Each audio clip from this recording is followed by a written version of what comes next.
Okie dokie.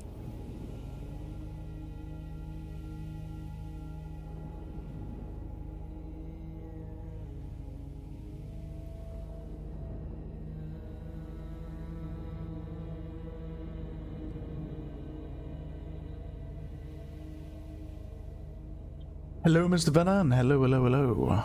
How's everybody doing today? Give me just 2 seconds. We have got Dram with me, but not for a little while. So, about an hour or so, we'll have Dram with us. He is currently working, I believe. Actually working on a weekend. Crazy man. But he will be with us. Just get my butt prepared, you know? How you doing, Zawid? Welcome, welcome, welcome. How has everybody's week been? Hopefully you've all been doing good.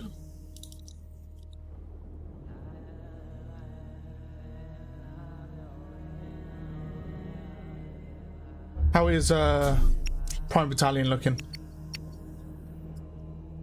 Okay, well we can fill that up. We can fill up no problem.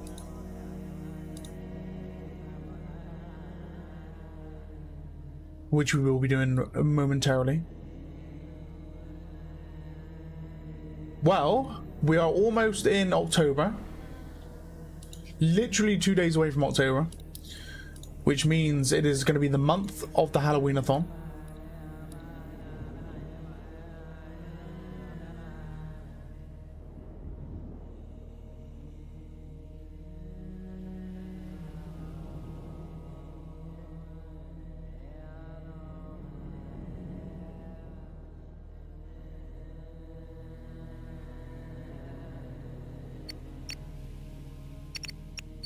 Okay, well, we're going to jump into Prime Battalion.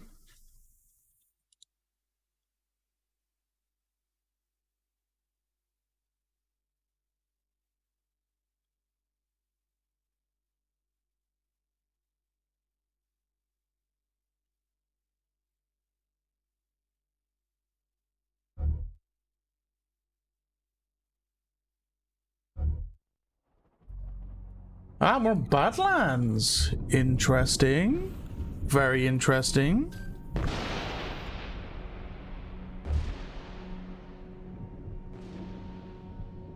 And I'm underground. And I'm underneath Badlands.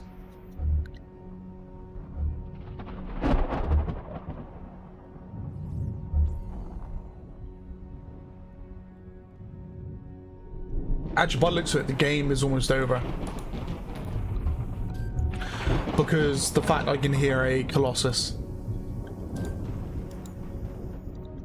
So either Soul can stop them, or it's GG's.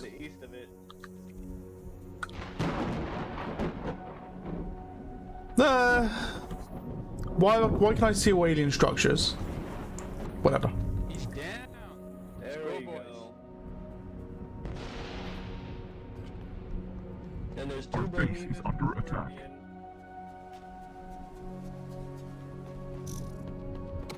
I just realized how dark it is for you guys. Structure lost.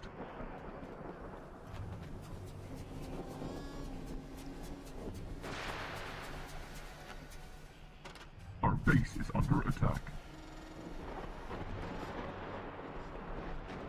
Not yet, Vadan. Not yet.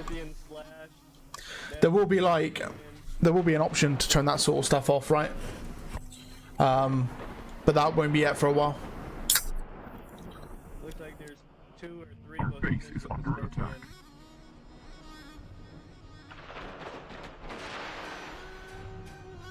Yeah, that will be coming. They're taking cover on those rocks. John's already spoken about being able to restrict unit types and units in general.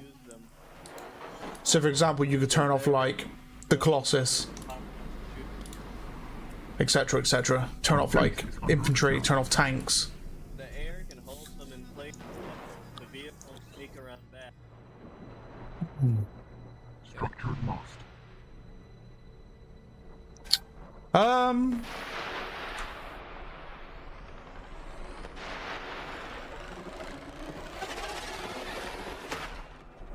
Got him. Command, can you spread out the fighters. There's two really close to each other.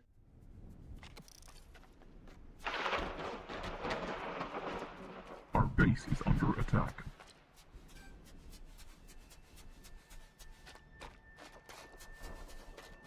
Are they still hiding? Oh.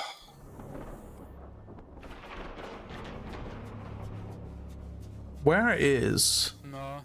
that fighter? Still being built.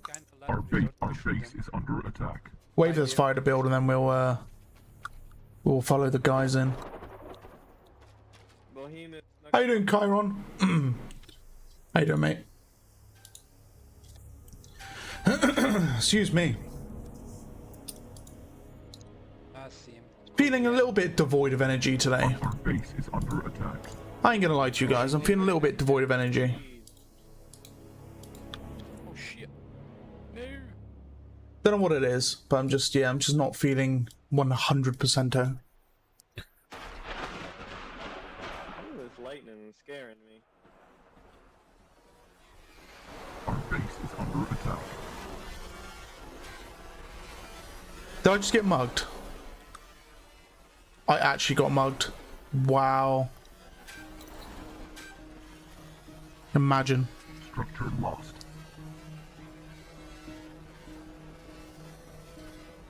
Our base is under attack.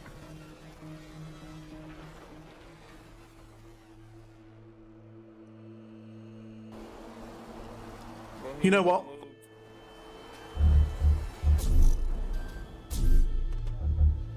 Harvester under attack.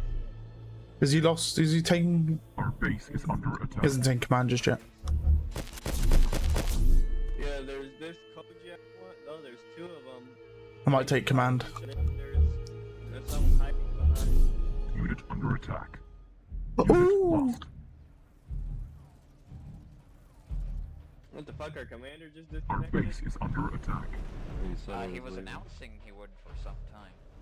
Harvester under No. attack. Oh, I can How do you show the chat?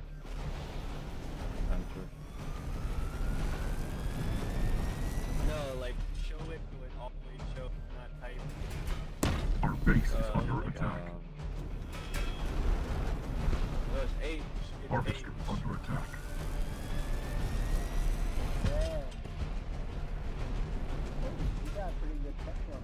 Structure lost. Anytime Unit this game under feels attack. like a movie, it's a good game. Our base is under attack. Right, anyway. What do we got going on here? Under attack. Enemy base located. It feels like that's cool. Enemy unit. Enemy But it's unit working, destroyed. Davey. Alright, I'm gonna switch to Our base is under attack. Harvester under attack. Structure lost.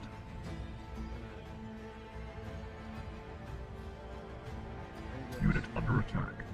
Unit lost. Damn. These harvesters are literally... Have we not got any resources anywhere else? Surely we do in the south, and it's just not being utilized. There's one harvester there, digging away. I'm sure there's some here in this corner. Unit under attack. I think we got two wasps gonna come in soon. Harvester under attack. Taking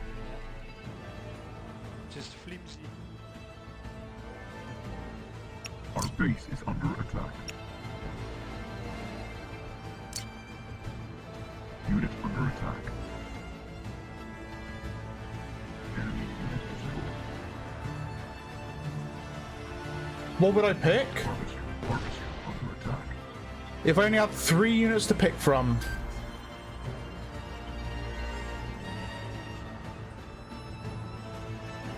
Our base is under attack.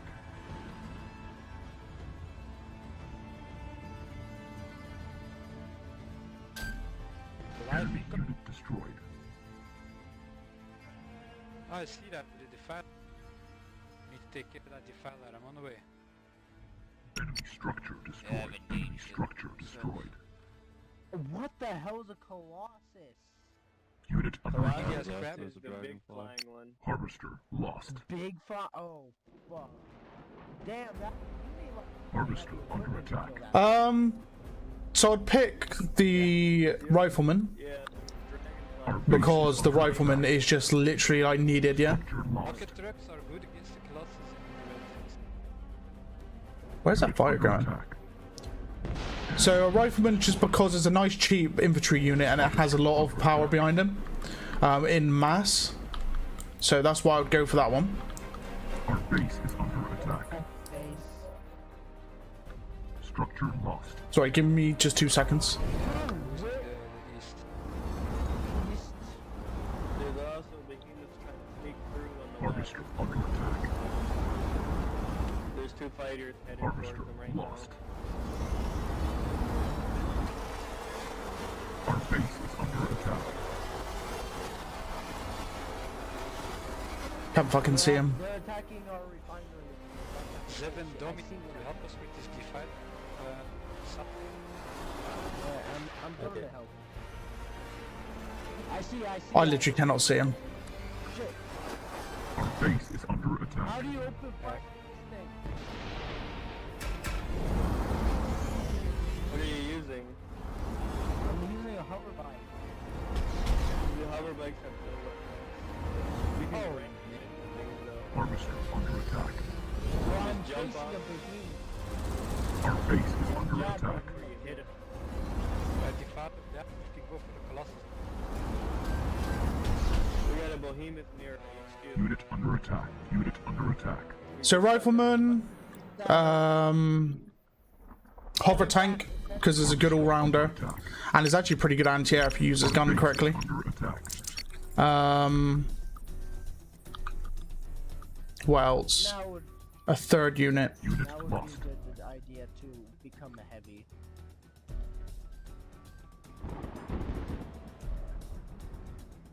Structure lost. I'm not quite sure on the third unit. Harvester under attack. Probably the commando, I would like to say, Unit under attack. Shit right here. because the commando's good at killing off pretty much anything. It's a nice all-rounder, so Enemy unit destroyed. Got it. Good job. Enemy approaching. Get escaping. Unit under attack. We got a behemoth really close to HQ. To Unit HQ. ready. Yeah, he snuck around defenses. Enemy But unit. I'm at hell. Enemy That unit was destroyed. HQ. Unit under attack. Too Harvester close to under left. attack.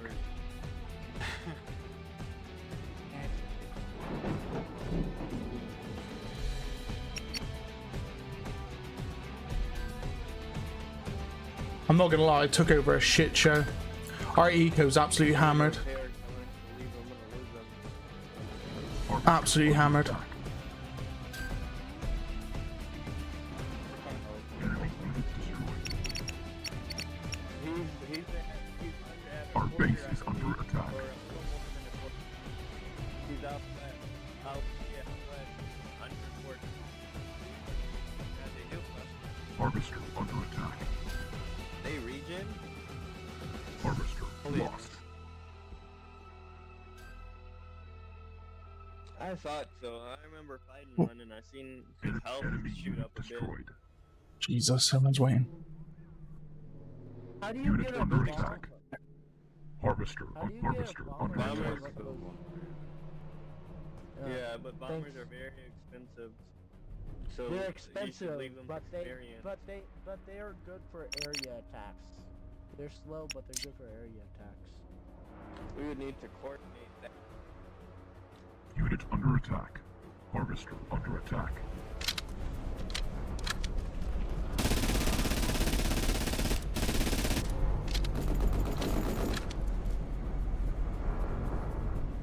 Our base is under attack.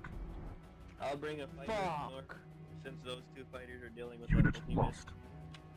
One fighter. You got him. Unit under attack. Harvester under attack. Inch and close. Our base is under attack. Unit lost. Structure lost. Pick up behind him. So I know why there's no patch this week, but I can't really disclose it yet. Lost. Just yeah, you just have to see. Harvester under attack. Harvester lost. Structure lost.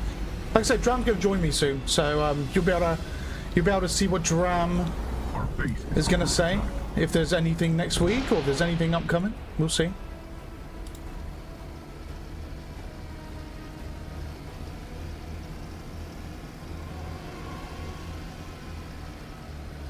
Right, got him out of the way.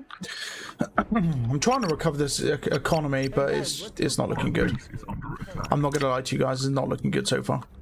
There's a economy here as well. Strong. Structure complete. This whole area is not being utilized. Enemy, you'll see two red arrows.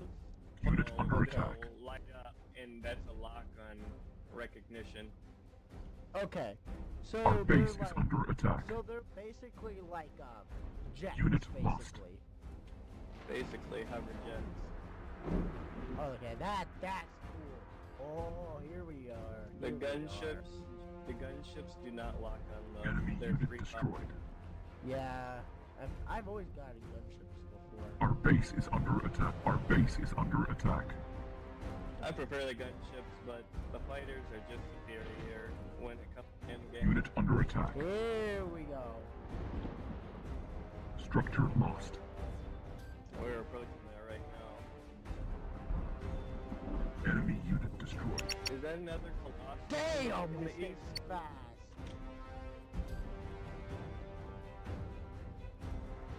And Damn. they got Under another attack. Colossus up. Unit lost. We got Wasp sneaking up behind the base too. Our base is under attack. Enemy unit destroyed. Enemy unit destroyed.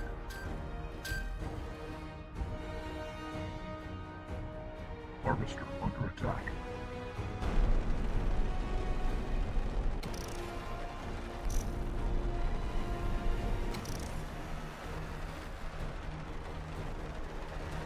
Enemy unit destroyed.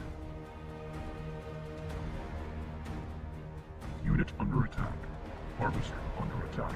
Our base is under I attack. gotta go repair wherever that is. Light vehicle Light. factory. Yeah, look at this economy, it's not being utilized. Light Enemy vehicle. unit destroyed. That'd make it so easier if there was the air. Harvester under attack. Unit lost.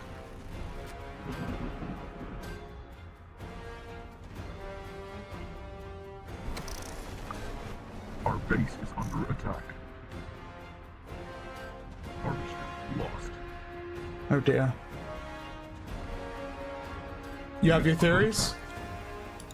He has his theories. Oh lordy. Enemy base located.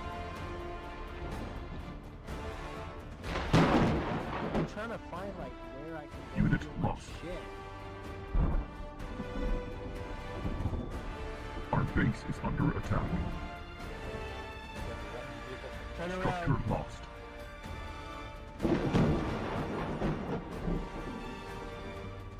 So I just follow this friend. Enemy unit destroyed. Our base is under attack. Lost. They're moving up in the west. Structure lost. Stay back, and so you can be my dog man and hit him when he tries to get me, or I'll get him when he tries to get you. He's after me. He's after me. I don't have many harvesters at all. Yeah, I hit him. He's still up. He's low though. Our base is under attack. Don't stand stationary. Got it. Structure lost. I have a gunship before. There you Our go. base is So, under attack. You know So, what the right light vehicle factory is?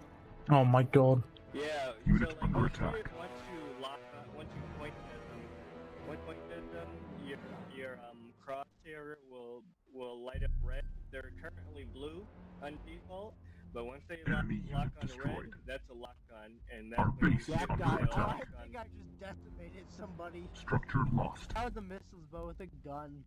But Bohemus right here at the front of HQ. Unit under attack. Okay. I think, yeah, I still need to go repair. There's 3 of them, and a scorpion, 2 scorpions, and a behemoth pushing real hard. Our HQ. base is under attack. Unit lost. Structure lost. So, over in this direction, right? Unit under attack. Unit They're under on our attack. main HQ right now. We gotta defend that. There's 2 behemoths, I think 2. Our base is under attack. Our base is under attack. Yeah, GG's. Enemy unit destroyed. Structure lost. It is what it is. Just fight till we lose.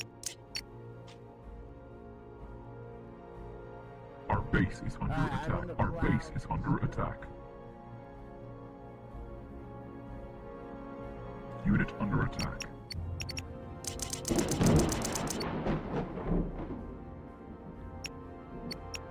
Enemy Tide unit can turn at destroyed. any moment. Our base is under attack. Unit lost. Our base is under attack. Ooh, Commander Lycan. How you doing, Havoc? Unit under attack. I took over from a commander that had to leave, so I kind of took over a losing battle, unfortunately. Our eco was absolutely hammered anyway. Our base is under attack. When I took over, there was harvesters falling left, right, and center. And there was like loads of eco in the south that wasn't utilized. Everything in the north was being pushed and towards the aliens. Our base is under attack. As you can see, look, there's all this here. There's all this. Attack. We got 2 right here. Enemy approaching. Enemy unit destroyed.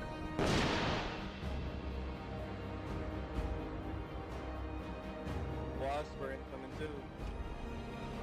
Our base is under attack. Alright, where?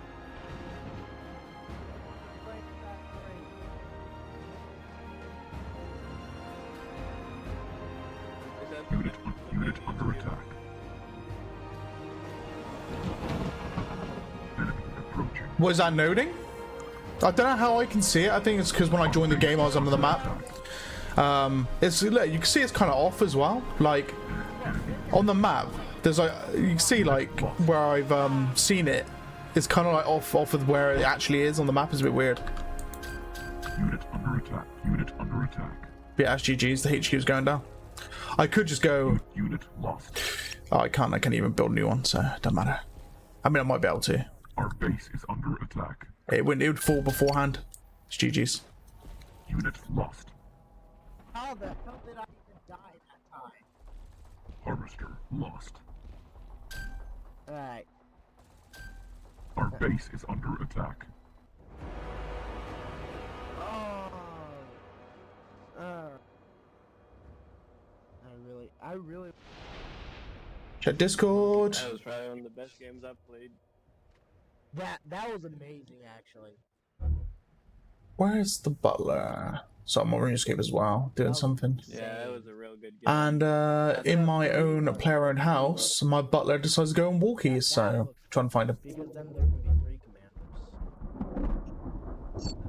Not only there's only 20 people on the server right now. When it goes well. So we gotta do the human versus aliens. Okay. Well, usually people just quit really, really early, and that's Okay. boring.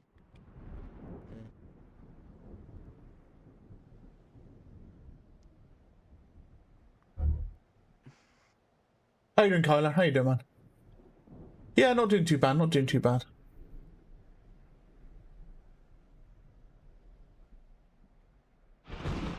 Got a completely different answer for the humans. Yeah, now I've got to think of it though. You got to think of all round versatility and stuff. Rifleman's good at shredding anything alien. Commando's good at shredding anything human, as well as a little bit of alien. And then the hover tank is just a good all-rounder. It's quite quick. It's got a machine gun. It's got a cannon. You know. And to be honest, with current air units, a commando could easily shoot anything out of the sky with the right aim. Same with the tank. So, you know. Hello, Rocky Brett. Sorry, my cat is here. You can't really see him, but you kind of see like the shadow of him. Oh, there he is. So I can't get you to see the boy. Nah. He's being covered up by the green screen. Oh, you don't get to see my pussycat.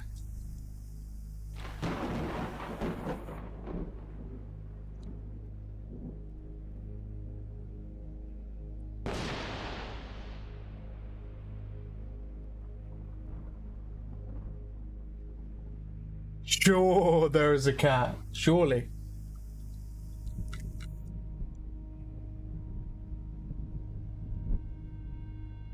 Yeah, yeah.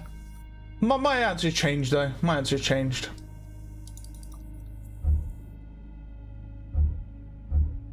I definitely feel like I've gone for more of a tactical choice, you know? Did you die already? A team kill. Mate, my butler's in the corner of the map. What 3 would I pick for the aliens? To go after pure tactics, the Dragonfly. Just because the Dragonfly is a good overall hunter. It's a fast, versatile air unit. It can kill infantry. It can you know, annoy harvesters. It can annoy tanks, etc., etc. Right? So it's a good harassing unit. The Scorpion, maybe the Scorpion. It's a good unit for killing off infantry, shooting over hills at tanks. You know, that sort of stuff. So, and then as a final unit, probably the Firebug, because it's good at killing harvesters. If you get up nice and early, you can murder a harvester quickly. And if you can kill a harvester, then you deal quite a big, nice bit of eco damage to the enemy, right? That's what I'm thinking. Probably totally different from last week. And probably my answer will change again next week. My fucking shrimp is working.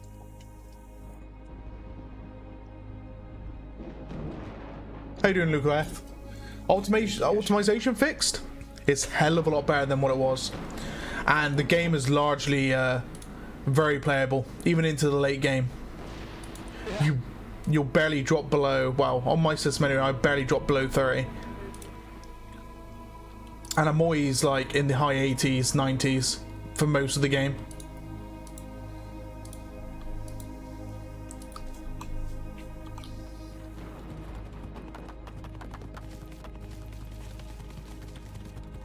The enemy approaches. We're playing this. I'm sticking with you, Davey. Let's go! Ooh, worm. Worm must kill.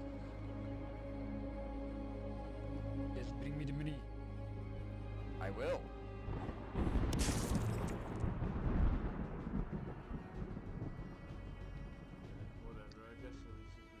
Blap, blap, blap, blap, blap.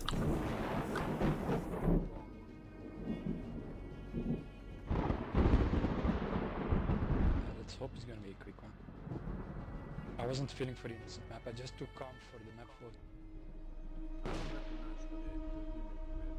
I'm keeping an eye on my Discord for when Dram He's literally is available. literally brand new.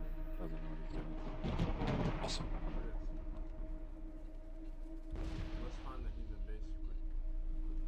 Yeah, I won't tell you guys where it is.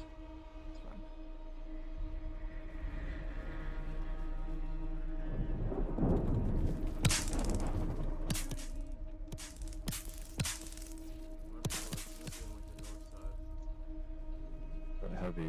very overextended right now, though.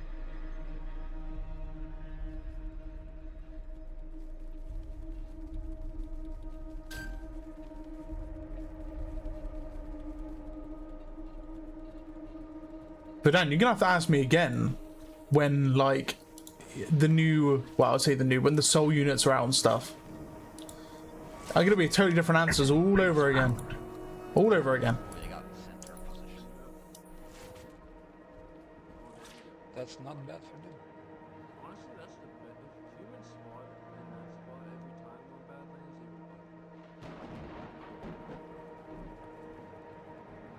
would Maybe.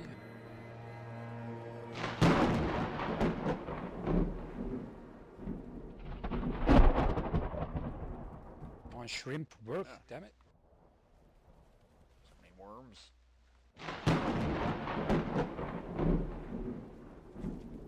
Gonna try and spawn the great big daddy worm, mummy worm. If we can get the mama worm out, we can get some he built much needed dollary dude, you know? First. like one part. Very On harvester. Gonna have some dram shows up? one life vehicle. Meta.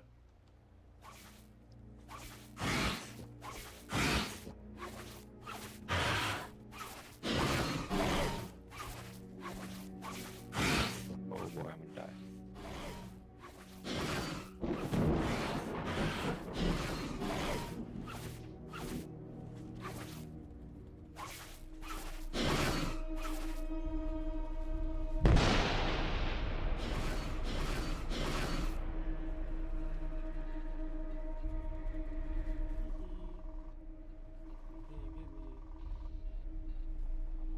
Scrub.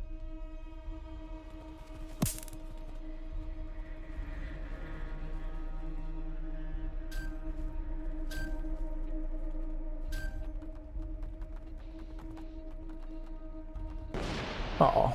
Rocky's gone to sleep right next to me, dear Vim. Hey, good boy. Don't kill me. I'm just here to hang out. He's a happy lad. He is a happy boy. That cat. Sworn there was a worm up here. Ever seen the double heavy strat? Double heavy? Yeah, two heavies out Heavy what? Heavy, there. Heavy quad. heavy Oh, quads. quads. Enemy base found. It's wasting them early, man. They don't have it. You had another 8 coal power plants, and we're still technically not making enough. We need to get oil power up. When I left earlier, I think that was the thing that was on the milestone that we were researching. Yeah. That was the last thing. I definitely feel like oil power needs to, you know, become a thing, Cookie and Carson, watch that. because we're I'm gonna harass the eco. we gotta use coal for our own manufacturing. Hang around. So we're gonna have to stop being dependent on coal at some point soon. Awesome, thanks. Till we get dragonflies anyway, and then the hunt begins. Yes. Yeah, you were a little pest last game, Jacob. Or wait, no, Spotter. You were a little pest. Oh no, you were on the game. humans. Got him. Yeah, you were. Yeah. Someone in a dragonfly last game kept coming after me.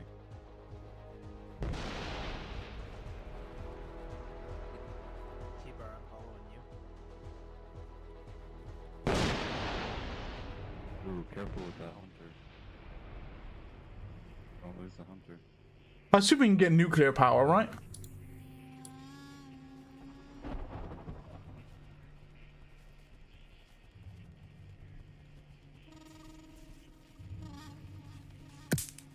See, the furthest I've been in Satisfactory is where we are now. That's fucked up. So when we start utilizing oil, that's the furthest I've been. Yeah, I don't know. The hunter just ran into their base for some reason. So after this, I'm clueless when it comes to what comes next. Skarma. I'm just glad I was managed to sort out the how steel was being manufactured, you know. getting that alternative recipe where it took iron ingots and it actually like doubled the production per minute of steel bars. That was quite nice. It was like 35 and it went up to like 65 or something. Building some extra shockers everywhere.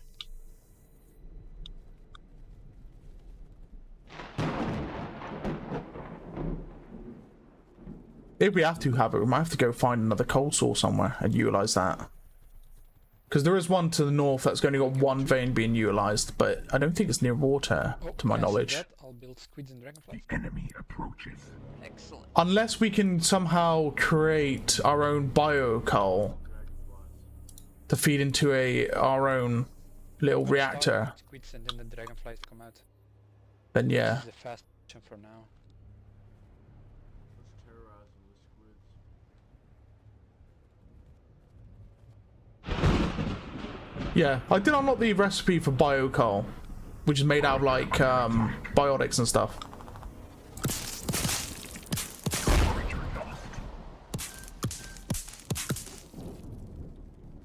Made out of like leaves and wood and shit, so. But I don't know how you make that to begin with. I don't know where it's made to.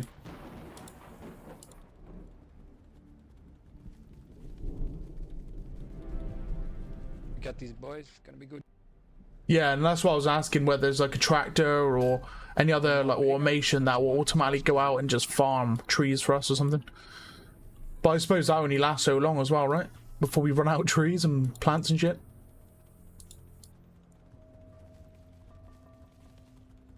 Can you guys hear me? Yeah, right now, yes. What do I do? Yeah, I don't know. I don't know. Exactly. Okay. First time I'm playing, so. Oh, nice, welcome. Yeah, buggies are fun. Yeah. Welcome to the meat grinder. Yeah, I'll be Crabs and stuff. Thanks, man. I'm just gonna build. Enemy base found. I play a lot of NS2, But expand. and so I thought this was kind of similar. Just gonna give it a try. A lot of NS2s in this. The main dev dram took a lot of inspiration from NS2. That's what it made me think of it, like the RTS mix. So I thought cool. Give me no slack in a day. And so the hunt begins. These maps can get Yes. massive.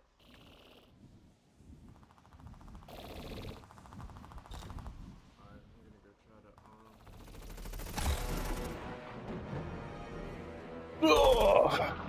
Not a scorpion yet, Davey. Come on. I kinda forgot. Building the greater You Spartans. forget the one useful unit that the aliens have. The one I was unit. busy doing things. I was like, oh yeah, my greater spawners. Are you able to build a few dragonfly as well? For these infantry, we can kill them on the move Yes, then. there should be popping up around now everywhere. Are quite a few about. Hijack. Chose squid first because they spawn faster. I think he still only has one refinery. Holy shit.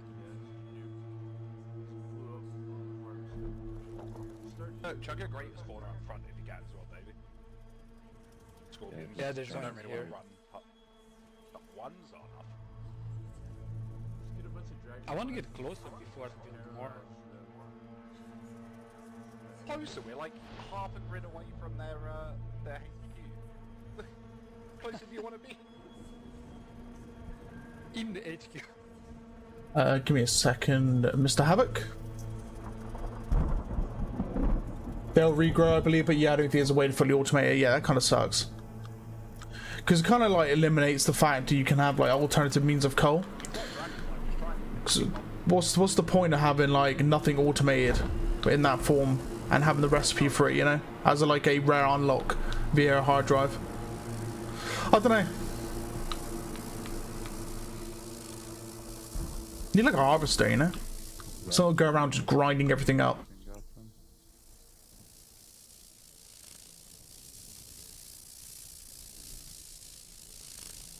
Right, time to intercept Zeph. Sitting in Scorpion.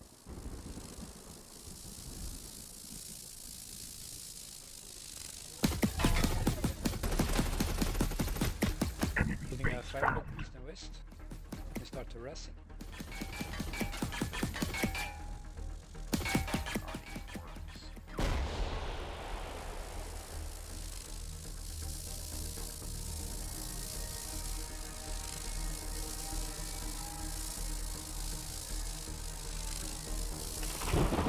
I'm surprised, like, the game doesn't have solar power either.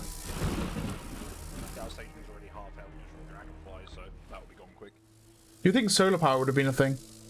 Man, he hasn't built anything. This is over. I'll just been a couple of firebugs.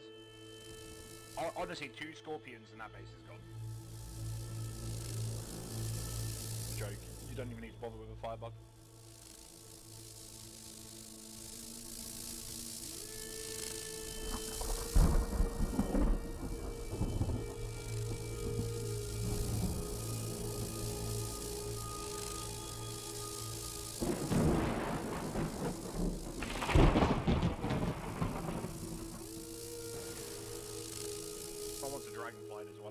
Yeah, it just makes sense, you know, and have like because we've got batteries and stuff that we can charge up. Why not have like solar panels that can literally charge by day and then like they turn off at night, don't they? So I don't know. I'm going in the game. I'm really considering like playing Survivor Mars again. I've just got the scratch for it, the itch. That and Anno, actually. Anno's another itch I've got, but I'm trying to hold off for Anno. Just a little bit. The main reason is I've got too much to play at the minute, including the crust, which is similar to Survivor Mars.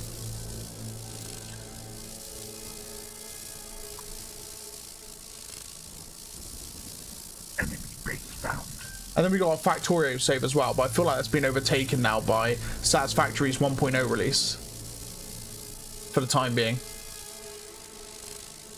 And the fact that we've got a server up as well, you know. This might be over before the Scorpion gets there.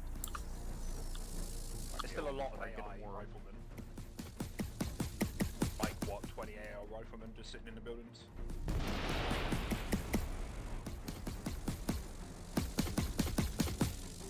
Just gonna send in all the squid and the fly.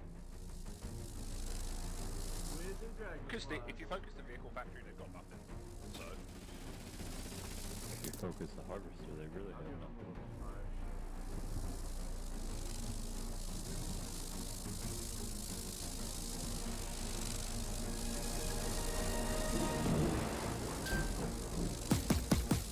I'm sending everything to their HQ.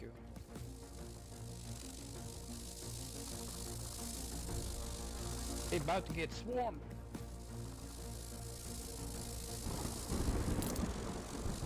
go for the HQ and end it, or do you want to slow pace to death? HQ, man. Turkey. Don't make it too painful.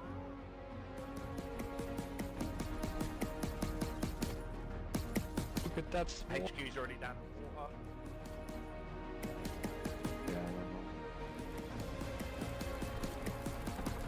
So one thing I was really OP about, and actually includes Anno as well in both of this, was I'm really good at trade in Anno and Survivor Mars.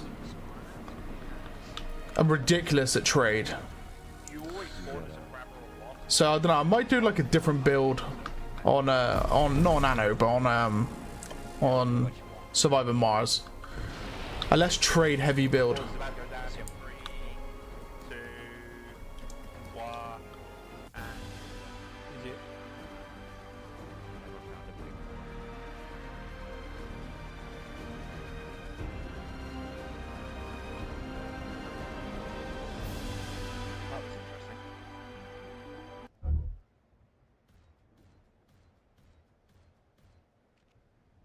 Let's rock the vote this time, boy.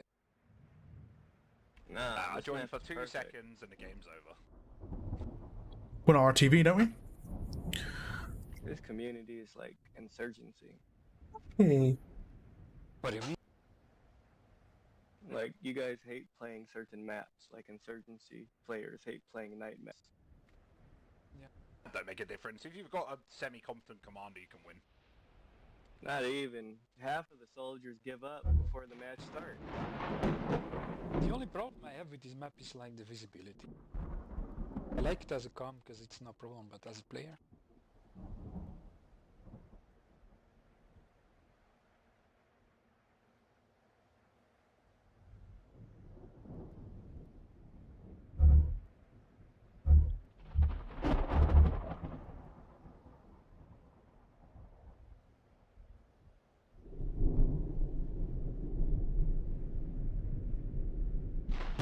I wouldn't mind moving to the Great Erg or something. Or even Monument Valley. Valley's always a fun map to play. I like the cover system in it.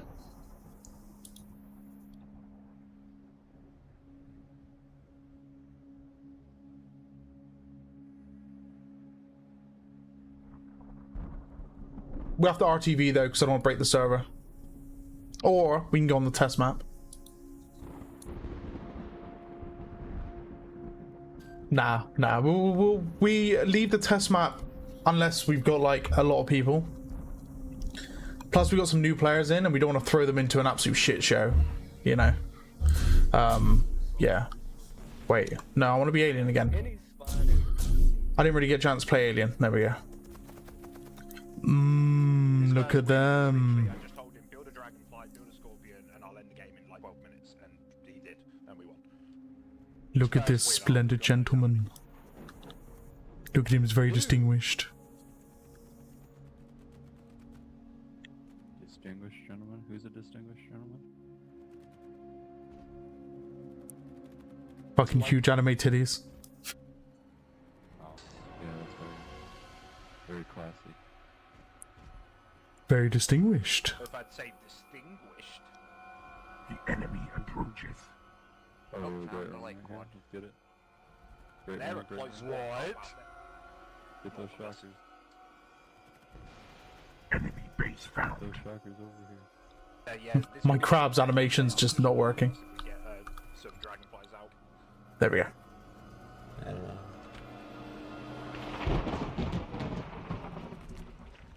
Who was it? Was it you, Davey, or was it Parkle that sent that never-ending rush a Me. while back? Heavy quads, northwest. I like to do that sometimes. Enemy We base don't need found. any crabs to hunt the great worm. You leave Here, it to the here. shockers. Jonga, I'll get it to 10 idiot. The quad.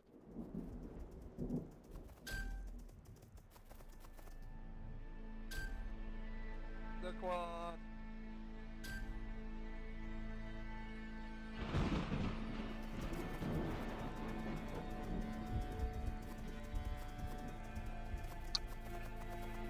There's a big bug over there.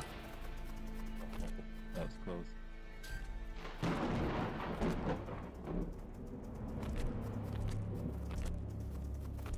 You're gonna node and fob at the first biocache north or the second one? Sorry? Are you gonna put a fob at the first biocache one north or the second one? I'm not sure actually which is better. Enemy base found. The second one would be better, but it needs to be close to them, so... I'll go for the second one then. Sounds better. It looks better. More safe.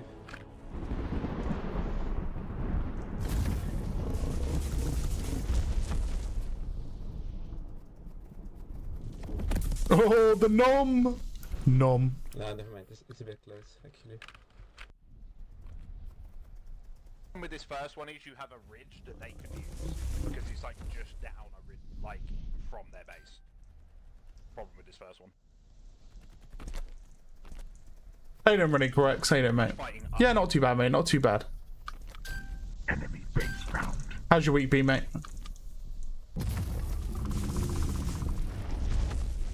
No, that might be better for us, because they can't aim down that well. Yeah, the first one is definitely better. There we go. Already? Oh my Nice. scouties. A lot of people TPing in over here. Oh, disgusting. Yeah. Rex, are you going to join in for the Halloween-a-thon? End of this month? End of next month, sorry, not end of this month. End of October. I still haven't really decided on a Halloween game and a forfeit game yet.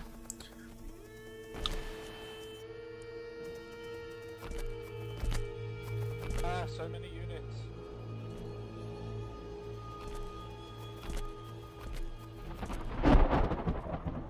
I'll just hang back at base and try to keep my hoverbikes annoyed.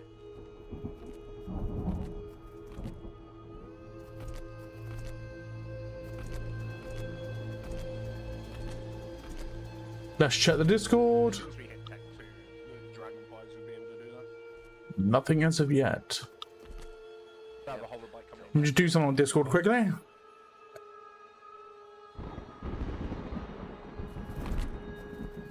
We do have little resources in this corner.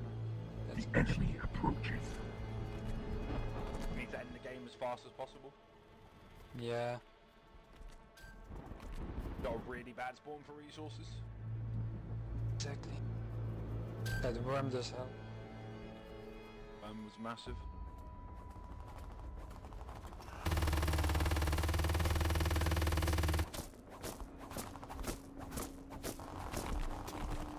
Mikaze did that. Wait, did he kill I himself? didn't even jump. I just launched. I did it again. Oh my god. Is he alive in there?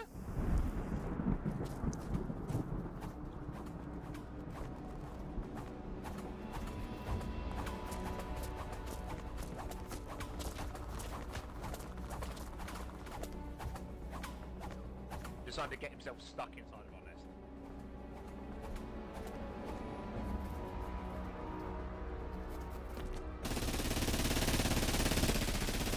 Oh no, it's another great worm.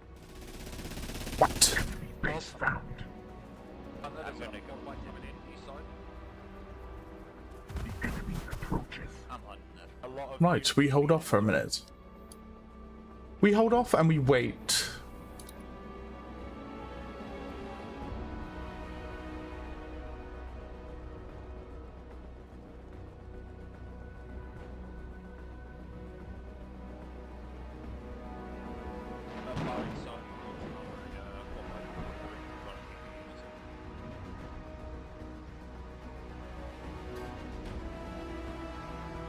He's not inside there. You can see him on the map.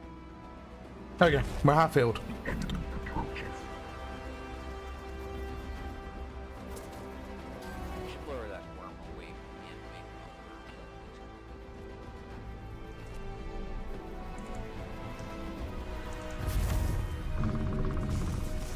enemy. Enemy base found.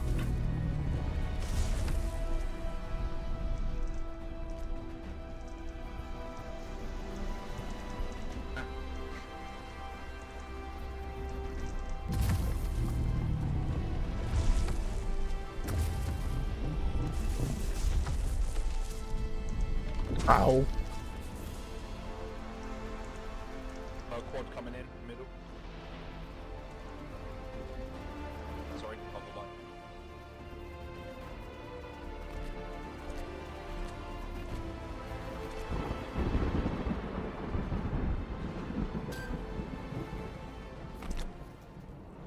Spit out to Dragonfly. The enemy approaches. Yeah, I'm spotting them now. Doing it back at Is high. under attack. Forward. Both.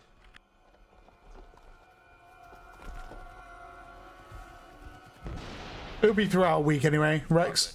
So it won't be over just one night, it'll be over the course of a week. So there'll be plenty of time. There'll be plenty of time. It'll be different games every day anyway.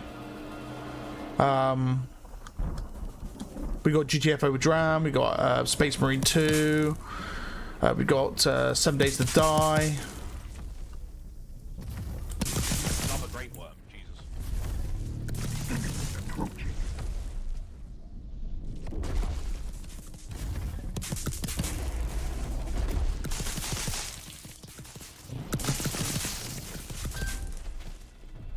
Got to figure out what else we've got on the agenda.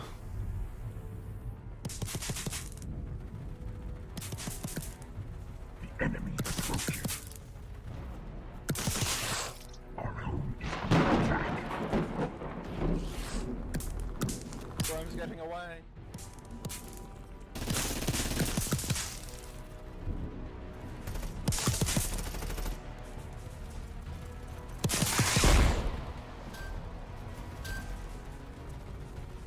I'm up dead here. Forager under attack. Another down. No idea yet. Yeah, Rex. The heavy quad if we can team up on that quick. No idea yet. Forager lost. I would say it's a first come first serve. So when I do schedule it, if you're there on time and you're one of the first ones in, then yeah, why not? You can jump on in. But I'll probably end up rotating the guys in and out, so at least like everyone gets a chance then. Because I feel like it'd be quite unfair to be playing the whole day with just the same team, if that makes sense. So I end up rotating in and out.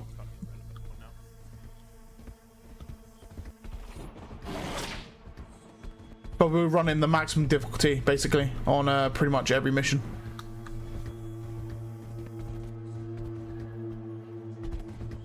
For the Emperor.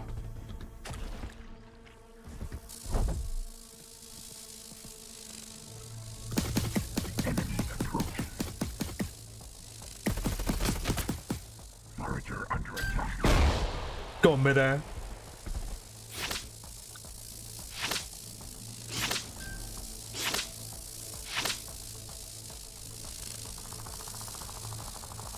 I normally play Vanguard, but I need to use other classes. My Vanguard's like level, oh god knows, level 11 is he? Level 11? I haven't really played much as I want to, because life and other things to play.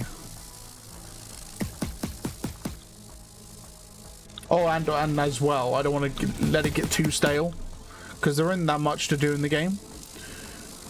So I kind of wanted to hold off a little bit, so at least I'll enjoy playing it on the Halloween-a-thon. So I'm not going to burn myself out. Grab dragonflies and squid. Clearing the shout.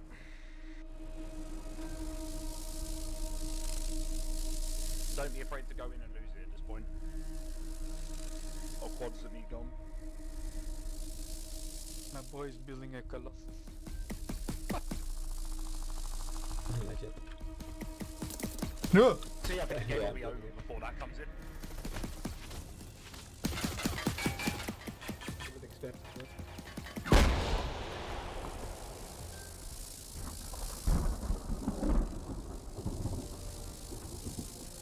Not very good at the parry system. That's right. I'm pretty good at parrying. I do a lot of parrying and executing and using the bolter attack, you know, that deals a load of damage. Our home is under attack. I don't like that bunker right there. Our base. Enemy base found. Let's grab it here. We'll deal with it.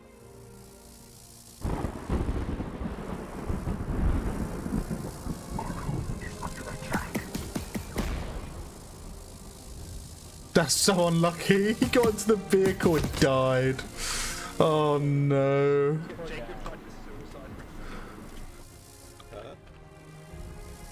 Poor guy. I'm just. That's Our home is under attack. You wanted to come. Yeah, I know this spawn, it's horrible.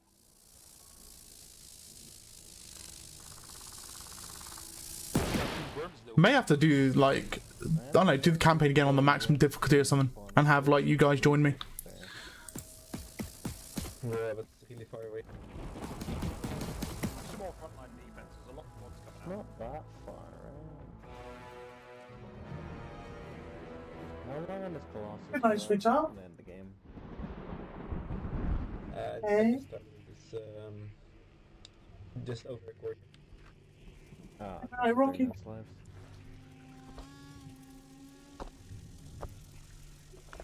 Oh, what is that? It's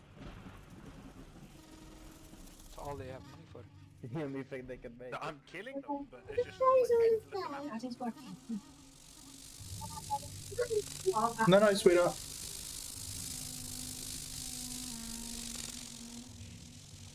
Love you.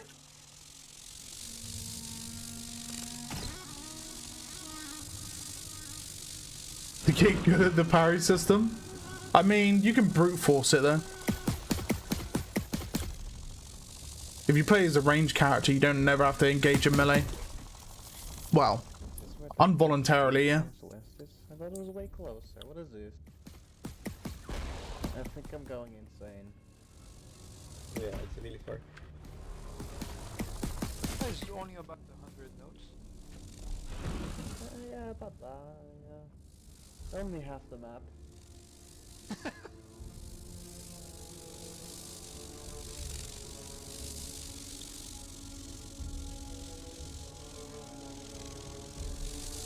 And there goes one of their 2 harvesters.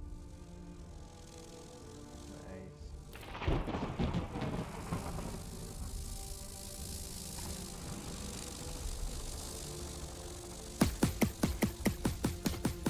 Wait, who's command for the aliens? Fragile Wounds.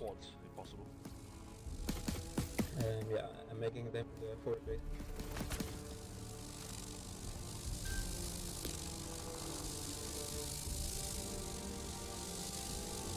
Oh, I might die to this. It's all AI. I might just instantly get killed. Yeah, I'm gonna die straight away to this. Ah.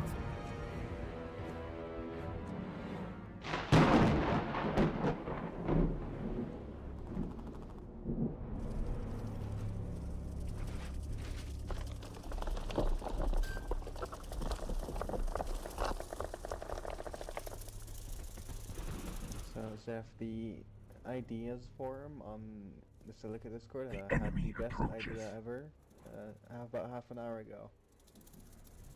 Yeah. Another AA unit for Soul. Alright. Because they don't have it yet. What? It's not like that. It's not like the air units have, you know, 0 anti-air units that are actually capable of doing stuff. Yeah. The enemy approaches.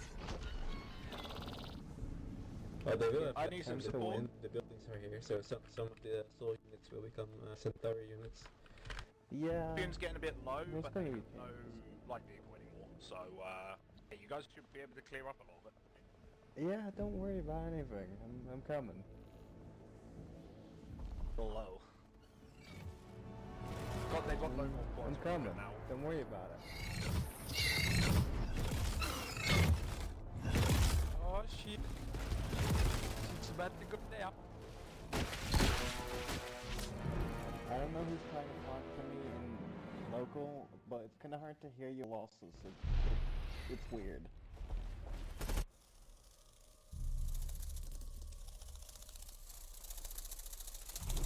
Gone.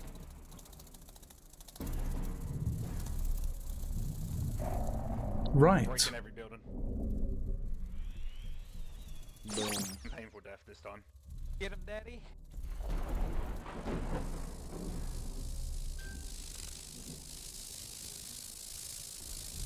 Bosses might be a little bit overkill.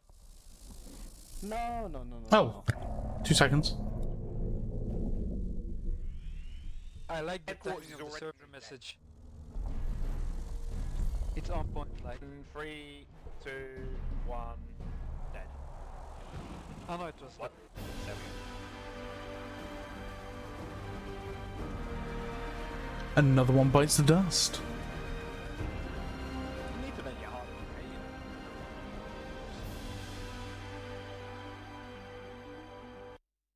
You need to make it harder for the aliens.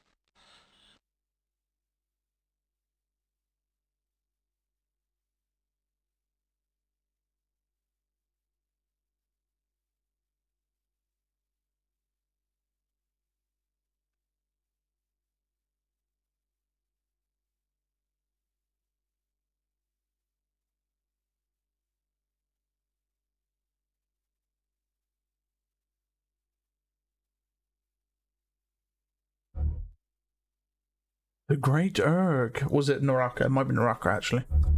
I don't mind Naraka. I like a little bit of Naraka City. I gotta catch up on chat. Give me a sec.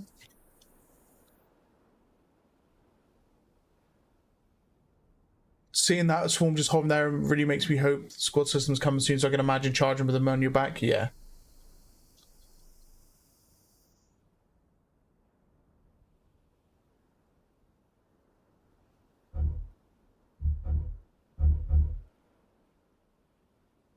Oh, back.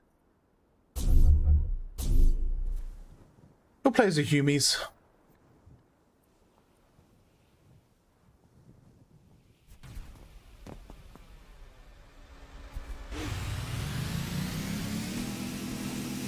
Commander, I need a drop ship.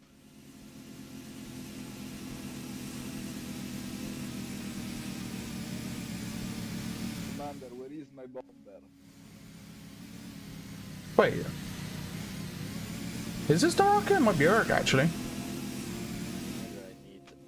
I need a hover tank. It is Erg indeed. Right. So we got ourselves a great Erg.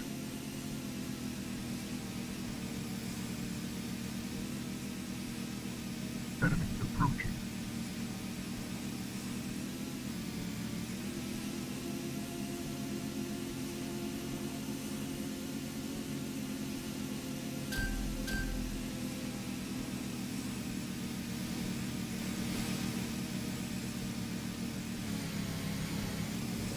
Wait a minute. Enemy approaching.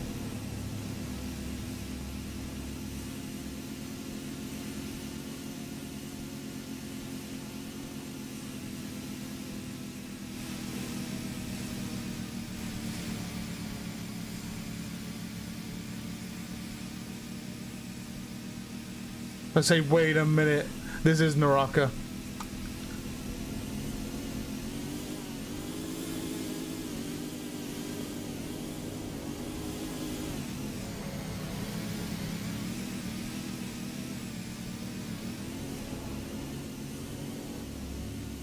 Oh my god, the dunes.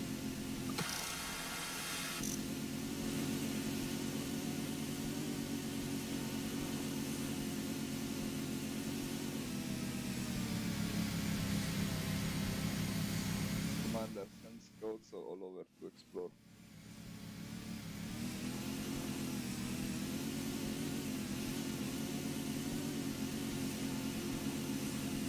The commander is a legend.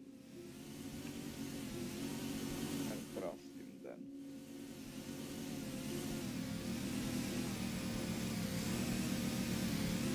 Bugs are to our middle. They're in the middle of the map. Oh shit.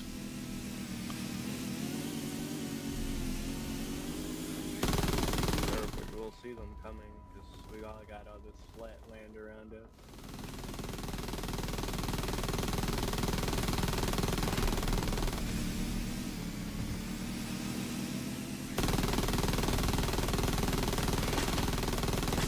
It looks like our commander is actually active this time. No. Did not see the hunter until the last possible second. He's FL.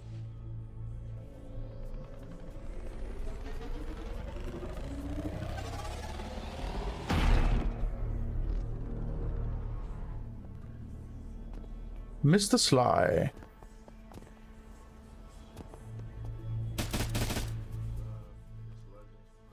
Enemy approaching.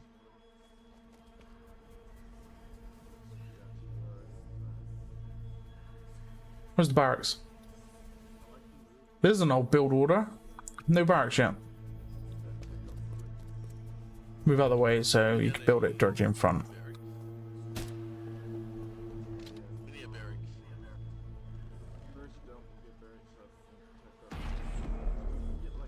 Enemy approaching.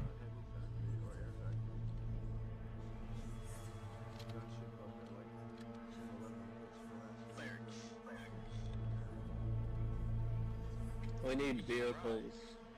Yeah, I would say we need a barracks. Vehicles. Free vehicles. I've been thinking the light vehicle factory. I've been testing out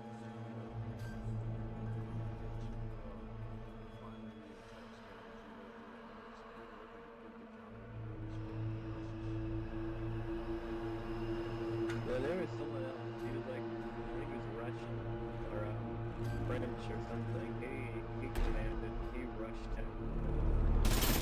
You mean Davey? aliens don't really have a lot to throw at you effect.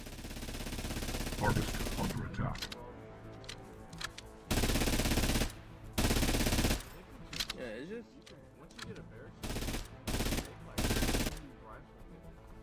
base is under attack. Our last commander, he just left and he wasn't placing anything. It would be nice if the turret could be set an auto target while you focus on driving. Yeah.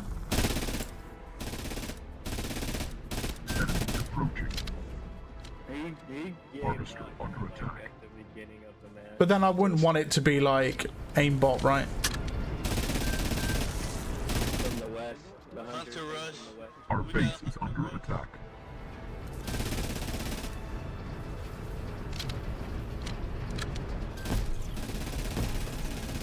Yeah, he's going for the silo.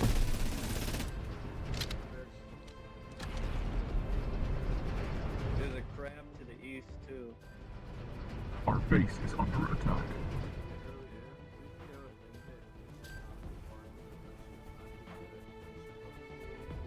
Enemy approaching. We can't do that. They have a better position than us. They can easily remove themselves. We're in a corner. I mean, against the wall. Our base is under attack. Help! This isn't a very common spawn. It's not uncommon to spawn on this plateau over here. Most people try to play the game one way, but that is just Our base is under attack. especially if you spawn in a wall. Because what I've seen mostly, people just rush.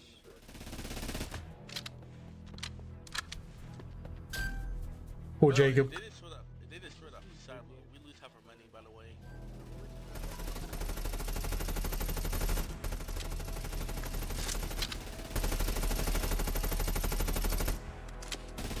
Yeah. People just, I don't understand that. I'm gonna go for the shrimp. Our bites are with a barrack, so we need to build a barrack for that. Is that crab still in the barrack? Yeah, the AI is very aimbot. I know Dram's planning on like reducing how much aimbot there is, but I wouldn't want it so you can command the vehicle and have its turret shoot as well as aimbot, because that'd just be ridiculous. Because at the minute, what you could do with any tank is you could literally jump out the tank and let the AI take control and shoot an aircraft out the sky, Yeah, keep them here. and that's insane. We're fine. No, we're in a wall. They're gonna swarm us if we don't play defense. Yeah, I mean, we got built turrets. Not right now. What's going on with this hover bike, by the way? I'm trying to drive it, it's bouncing all over the place. Because they started in the south, but they're definitely They started in the from center. the north too.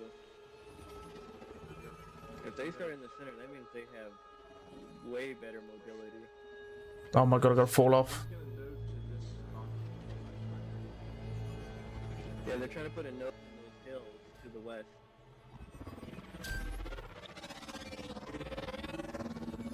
So we gotta hurry up and collect. If they get that node up before we get vehicles, then we're gonna be on our heels.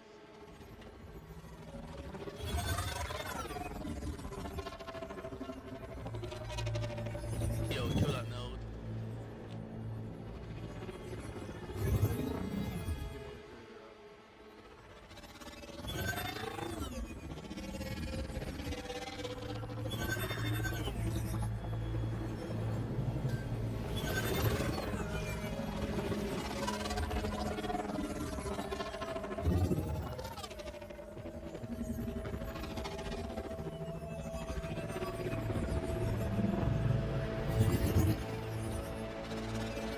All the bar right. Enemy approaching.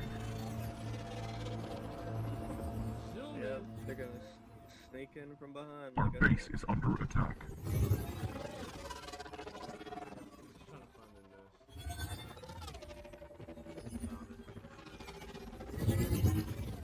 Enemy base looting. Go in the other corner. Our base is under attack. Oh, they're not in the middle. Yeah, they're in the other corner, top right. Harvester under attack.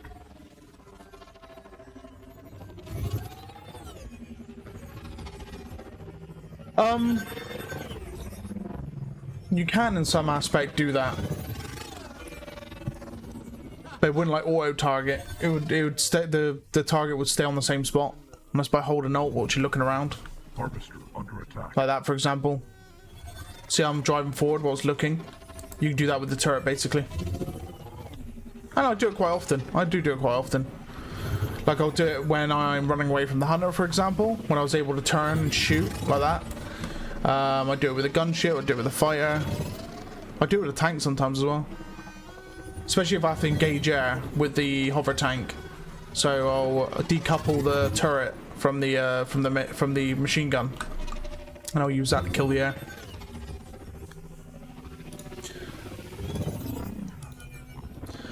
But then another way around it would to have like another person sit on your turret for you whilst you drive.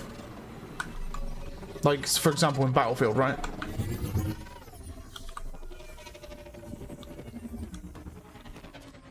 Turrets are halfway up, so just hold them for a second.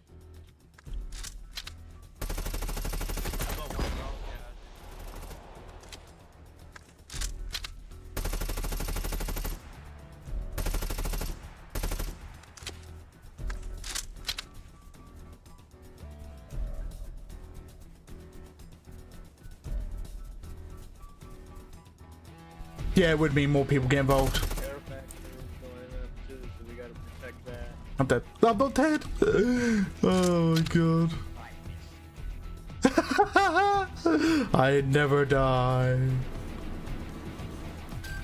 We really should start moving into the south because we got resources down there and they're protected. They're the safest. I'm dead. to get. I'm not dead. I'm alive.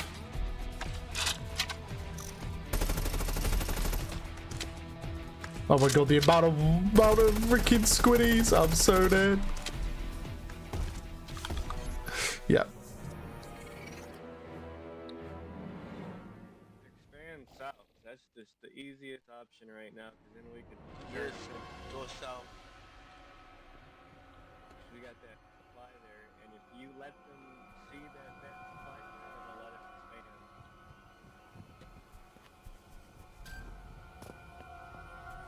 But if he's gonna expand south, that means we have to hold the north, or else he won't be able to expand at all. So we can't be rushing and shit.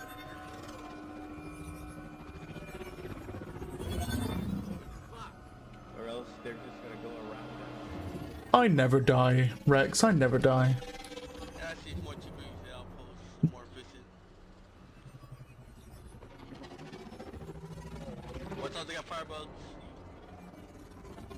Unless, when I learned, one commander, when I, like, my first played, he would wait until we got enough, and then on the other side of the map, he'd command post.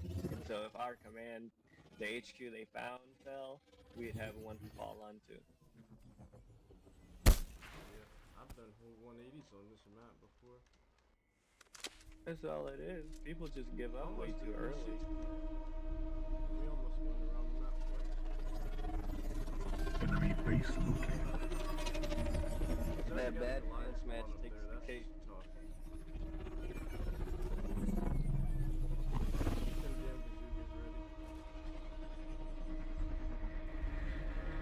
Oh god, she split chunks me.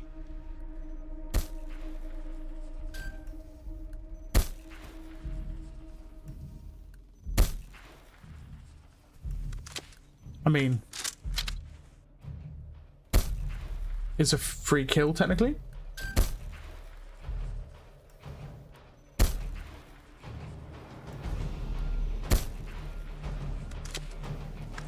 Why wouldn't I take the free magic carpet kill?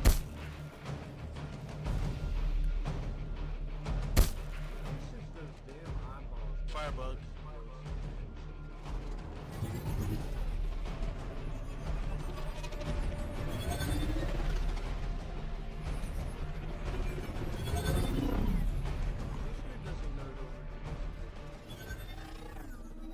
They got Wasp.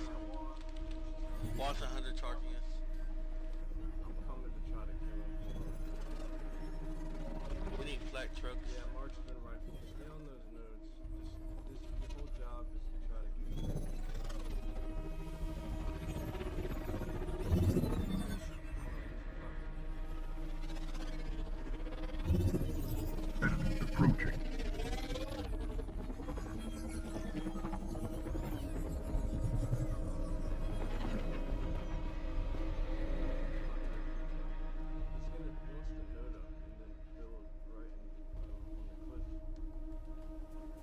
base is under attack.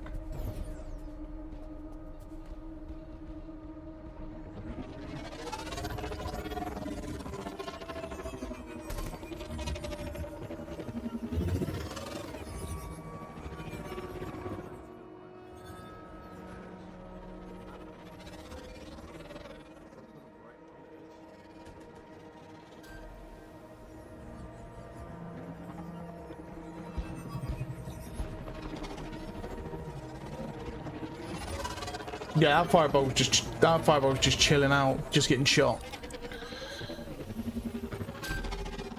I definitely feel like there needs to be some sort of like autonomy for AI that start taking fire.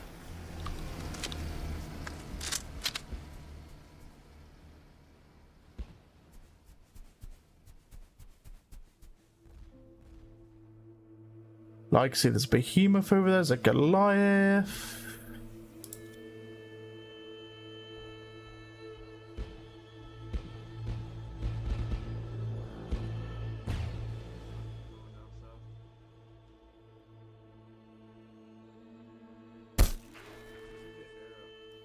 The Goliath.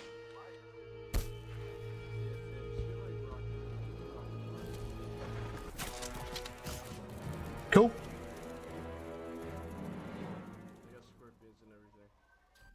Harvester under attack.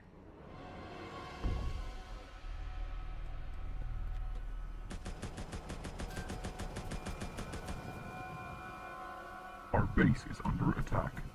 Wait, what happened to the flak truck? Did it just die? Oh my god. Structure lost.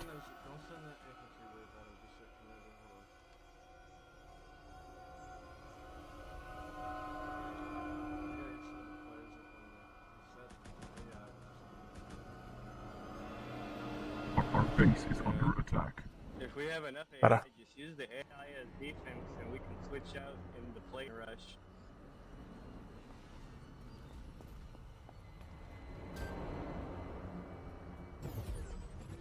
It's definitely building something in the cliffs. Our base is under attack. Okay. You could literally set up a perfect defense point on those Base cliffs. They located. won't be able to climb Structure up. lost. Fuck, they have a nose set on that cliff. Everybody help me come kill this thing over here. Why, hello. Yeah, we need to take off that spawner or we're not gonna, they're gonna just Our send base is send, under send. attack.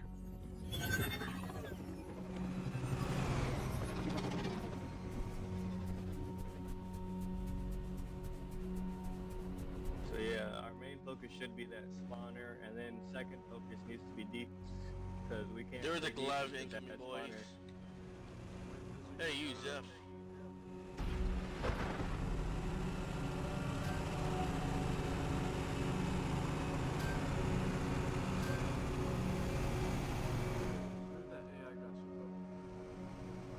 Oh. No, it's empty. Our base is under attack. Hitting me. I'm gonna get the gunship. Yeah, I gotta come towards me.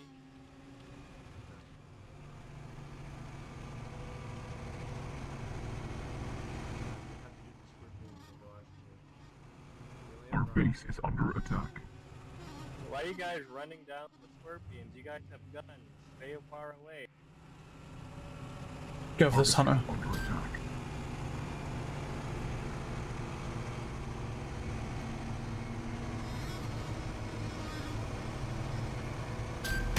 Our base is under Look at the attack. Goliath. Yeah. Got him. I don't know why you guys keep running down on them. They don't got guns.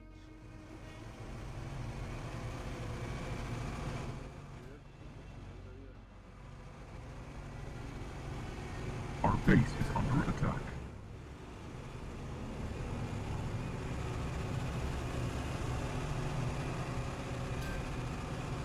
Where's the light vehicle factory? That scorpion's fallen off the map because it's on the edge of the map. So it's going to spawn back up there in a sec. Our base is under attack.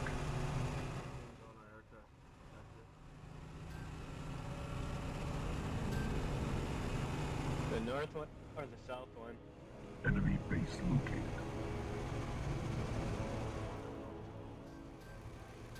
Harvester under attack. Our base is under attack.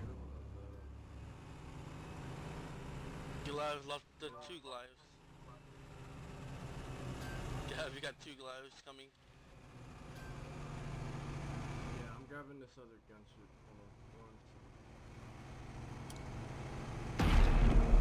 Harvester under attack. We need to secure the behemoth before we go on with gunships. Enemy approaching.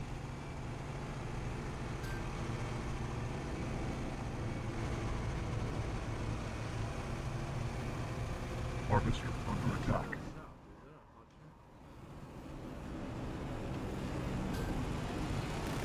Don't know why you guys keep getting so close to them.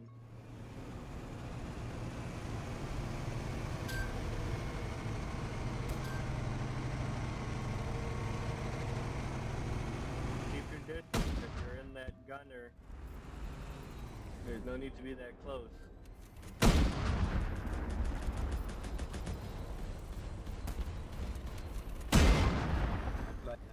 I'm close but I'm high, so they cannot. He slid across the floor. He's dead. The Behemoth range is 500, and then the Scorpion is 4. I'm gonna go. The fire. Oh, there's a fire bug down there.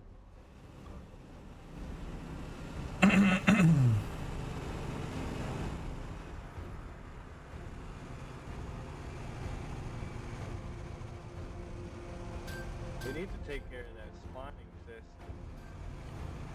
I'm gonna wrap out. That shit's still up.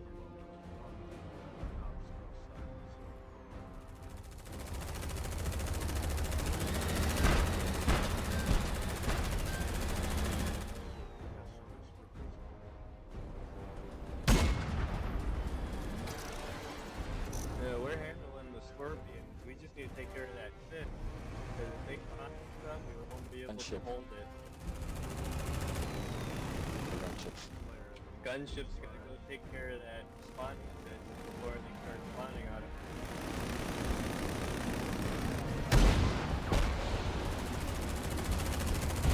Oh, they've already reached it. Our base is under attack.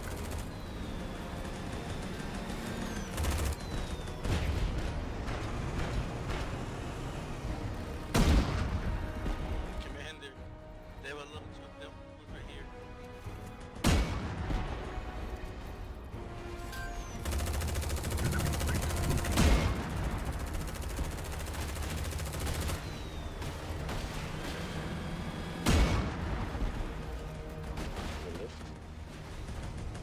Man, these guys. We're already surrounded. You guys can take care of that spawning system.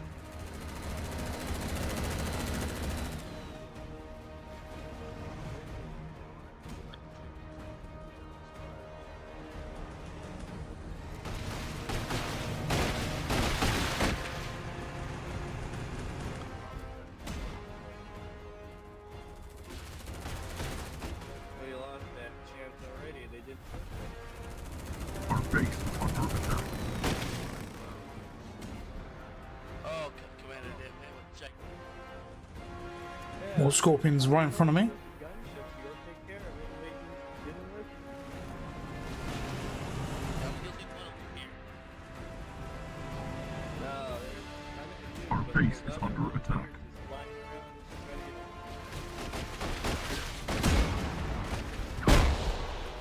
Structure lost. How you doing, Jamaican? His open lobby? Yeah, it's the Prime Battalion server, buddy. So if you go into the lobby browser, it'll be PBEU, it's called. And we join the server every Sunday, without fail. Wow. Maybe the occasional Saturday. I say this every time. One of these damn gunships is laying on the ground. That's what I want. Guy, check your map. Look behind us. Yeah, I think this might be over. Look to the south. They pulled to the south.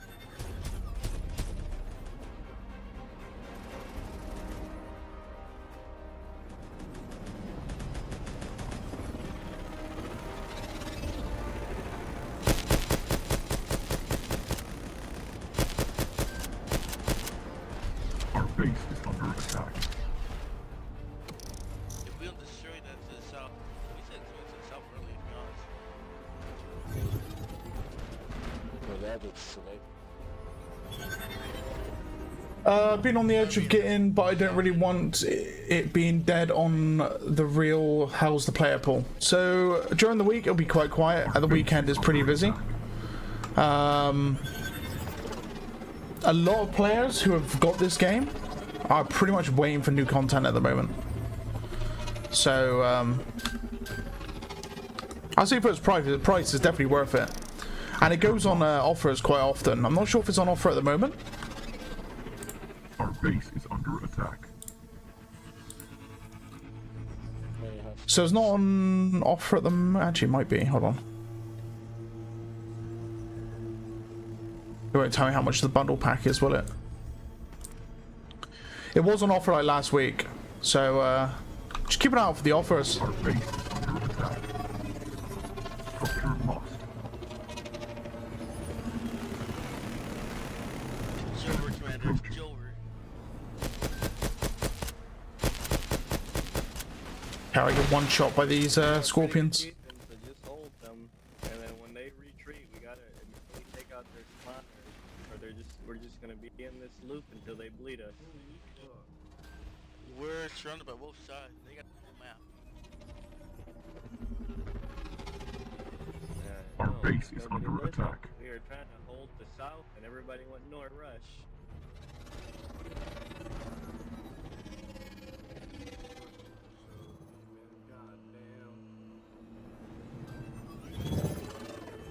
At this point, might put surrender.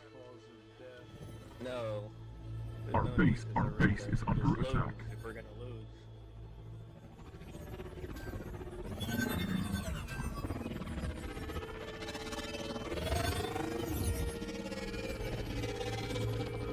We're gonna lose.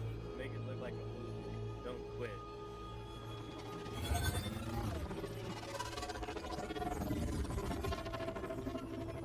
Boy, today can be our final stand. Our base is under attack. Structure lost. It's still possible to find games, yeah. The Prime Battalion server is always open, and there are always people playing during the week. I always see players playing, especially on this this server. Where? Our base is under attack. Structure lost.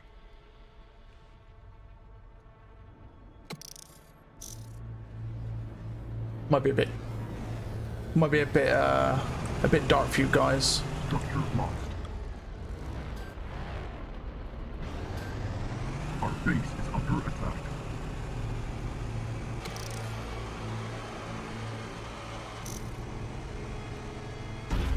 Enemy approaching.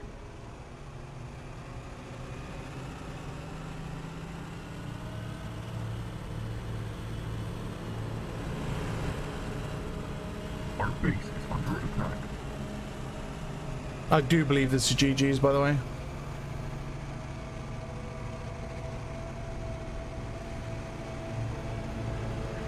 Enemy base located. Defend the airships. Our base is under attack. Structure lost.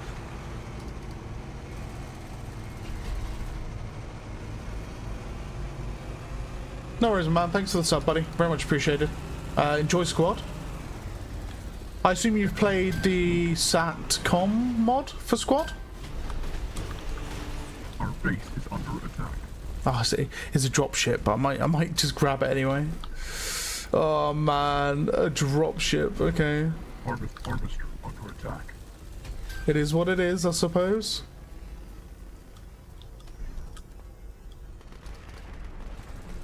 It is what it is. Our base is under attack.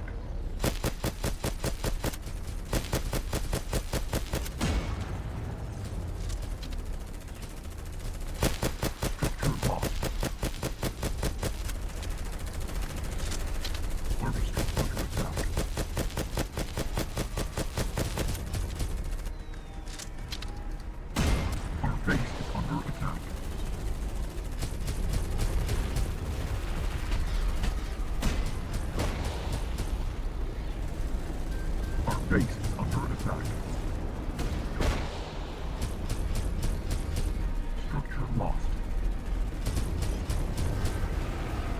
base is under attack.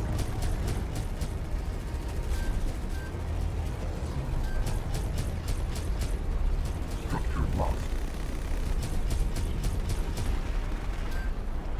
There you go, GG's.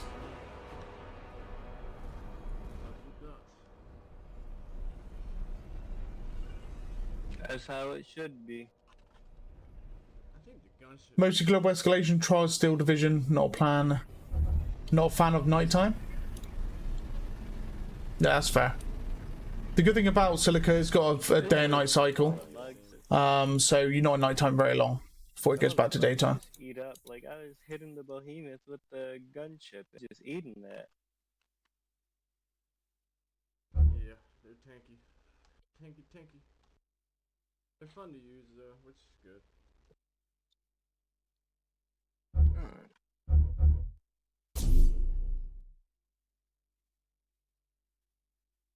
Hello there.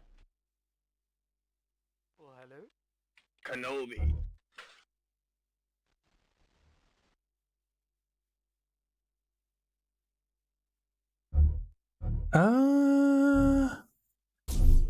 We'll go human again, just because of the fact of we haven't really had a chance to play human, right? Yeah, we always like don't get to like even tanks at the moment, which is insane to me. Oh shit, I gotta go to the bathroom.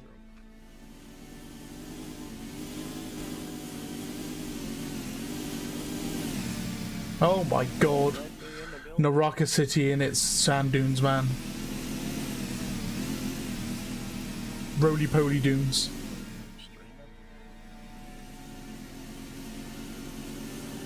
Yeah, squad night vision is kind of crazy.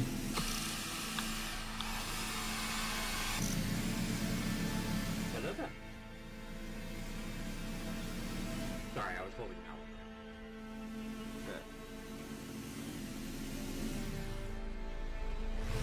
Of course, I hit a rock when I'm not looking and deal the quarter damage to my quad. Sick. Yeah, Oh man, I wasn't even looking. I was just holding W. I know, Zawad, I know. I know, they fought back too. Some of them will fight back, but the bug point is like really weird. Well, Where am I? Okay, guys, I'll let I think win this one. we're gonna play together and play rough. Can't just rush up, man. This ain't Battlefield. Commander, I did drop ship. You come. Yes, I'll make the eventually. The only rock in the desert, and I hit it. Of course, I'm a rock magnet. Said I'm just a crash magnet, in general, you know.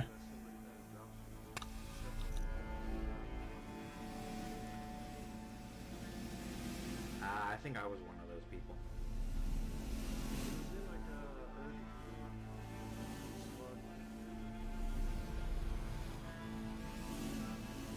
We need fighters. We need I remember doing Oh my god, the dunes. Alright, what'd you do? The dunes. Right, nothing to the south, I also remember which is a good thing. while trying to jump at a dropship, so there's a lot of fun dropship stories. If we just need fighters, and then if we get the fighters, the ships can move in.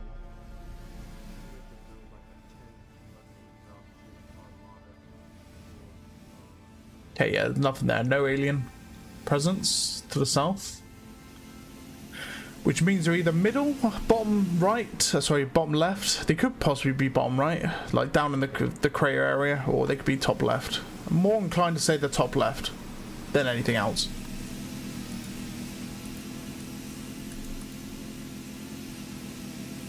And we got Zev versus Mare. What a combo.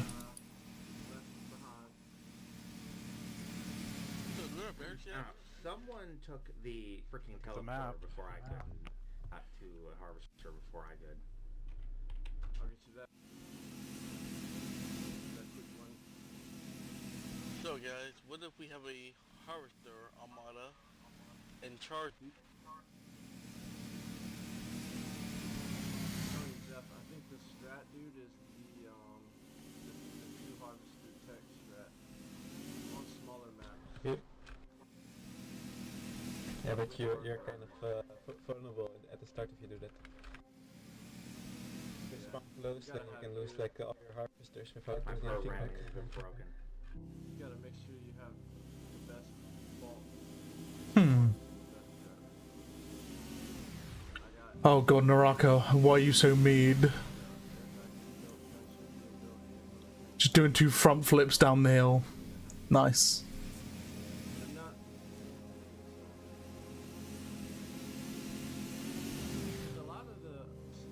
Why are you shooting at me? Top left? Most likely? You know you can make a literally 100 scouts assuming everywhere.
Perhaps we're in the south instead. Because he's crossed straight through and there's no enemy structures there, so I'm just going to head south now. Through the city. It's almost like I'm dodging everybody. Like every enemy. Well, I'm driving and just that there is literally no one there. Then when there is an enemy, I'm just as far away as possible from them. Absolutely insane.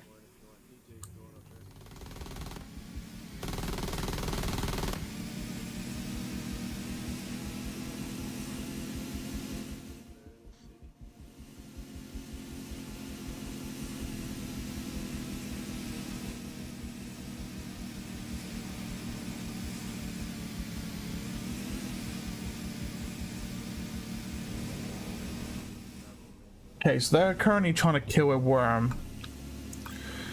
Now, I'm probably gonna die doing this, but I might intercept this. Like the entire enemy team following me. Might be able to intercept this. Oh, they've killed the worm. Never mind. I'm not gonna intercept it. Damn. They got free money. Free money.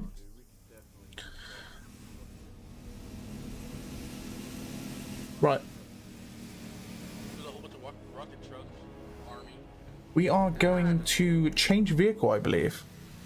Or attempt to change vehicle.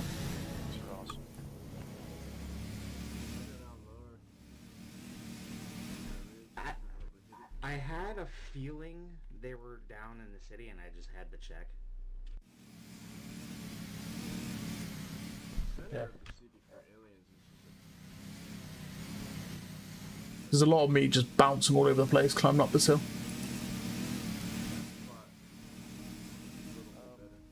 There is no terrible spot, only terrible combat. If you quit because you think the spawn is terrible, you're gonna lose. Hey, cheerful, go back up on top of that plateau. We could TP up there with sniper.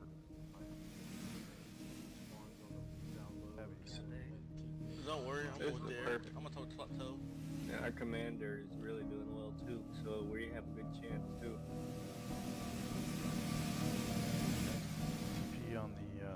light quad west. You can TP on me. I'm almost there. They've killed him. On both, Dead. we can't just attack from one way. If we attack A, they're gonna stop us. That's way too easy of an attack. You gotta hit from multiple ways, so they have multiple defenses they have to run. Yeah, it's best to surround them then and get going. That's why we kept losing, because we kept getting surrounded. We kept thinking that they were gonna come from one way, and they kept coming behind us. Coming from behind us, sides, everywhere. They were diddying us. Diddy party.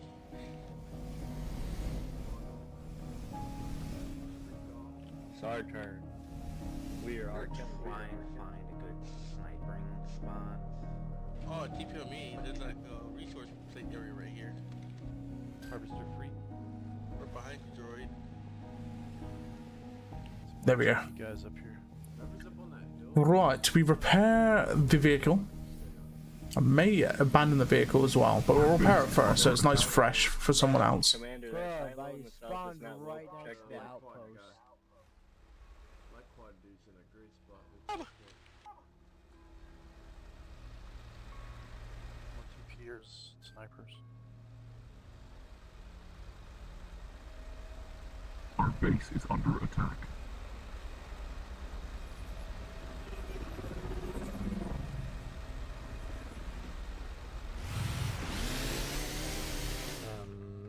The grab line stopped me from expanding by killing the silo. Okay, guys, take care. Yeah, don't expand with Our silos. base is under attack. May even wait for an aircraft. They just try to sell for resources. Build the silos closer to HQ, because that one's too far out.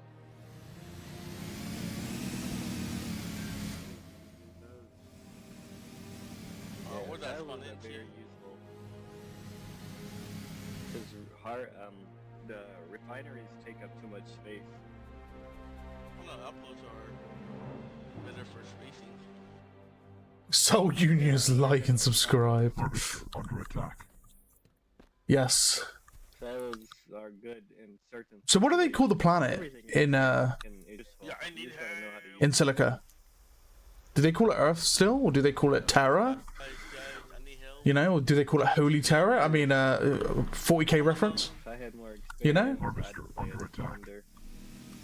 Or Terran? Or Terra Prime? Or is it just the Soul Prime? Is that it's, you know, is Earth now called, you know, the planet of Soul? These questions we will have to ask Dram. I bet he's just gonna turn around and say, it's just called Earth. What are you doing? I'm about to nuke that cliff. The hunter doesn't kill me. Dram is late. Dram is late. Use the environment hide. Dram is working very hard on something. So he said he'll like be here, but if he's held up, then he's held up. It is what it is. Yeah, but now we lost a good spot. We got a whole line coming in too. Please don't mark the crab. I'm trying to shoot him as it is. We can't always rush. Oh, if he jumped, then he would have connected. He would have killed him. We don't have to rush. We have to kill the resources. That's rushing. Damn. If we waste time killing theirs, we'll be wasting time developing us. No, Right. we don't waste time. Commander has to. We're distracting them. How you doing, Christian, by the way? Our base is under Commander attack. just sent a distraction. How you doing, mate? We'll take a flat truck.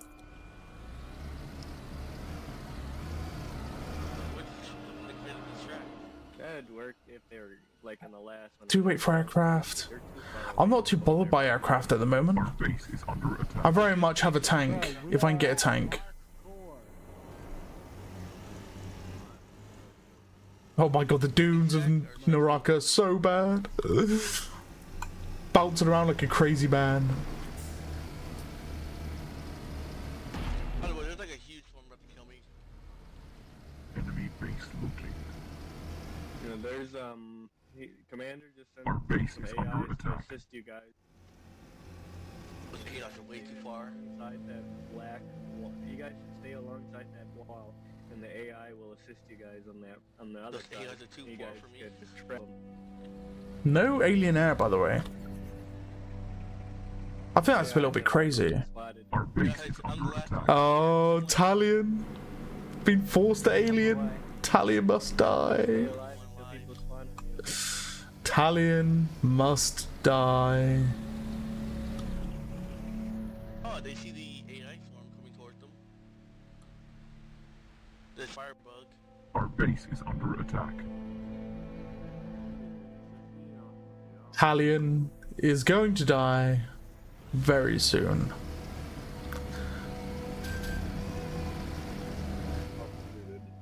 That is right, Talion. I am Flak, you are Wasp.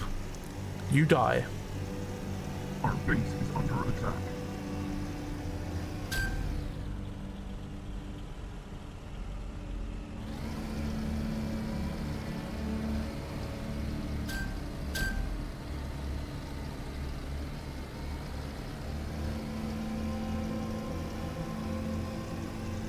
Hello, Rocky. Hold up. Hello, mate. Hello.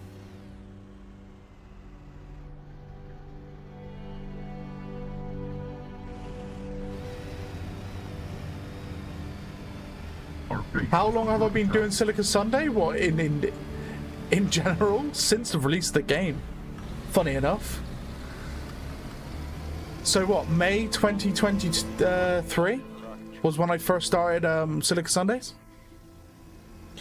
And yes, we've skipped a few Sundays, but we've always done it on the Saturday instead. So we've done it every weekend. Every weekend, without fail so far. And I don't plan on not doing it, you know. Even if I have to miss a Sunday, I'll still do it on the Saturday. Or in extreme, I'd have to do it on the Friday, you know. Damn it, this harvester stuck, Commander.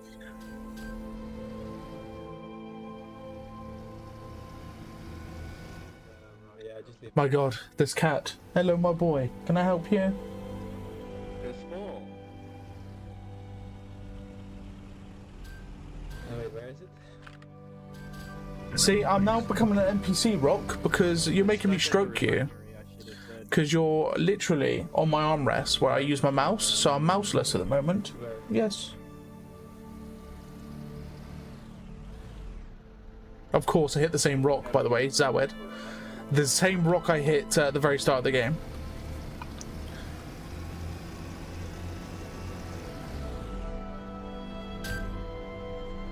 In my defense, Rocky's now in front of my monitor, so I cannot see.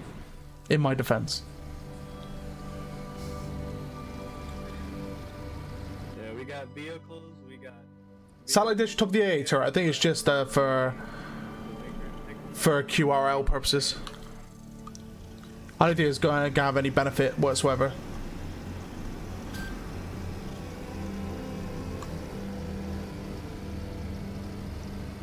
So Rocky is actually taking up half my mouse pad. So I am now with literally a tiny bit of mouse pad. That's all I've got. And you know what? Because of the fact I'm just stuck at the moment. Here, let me show you. Let me show you.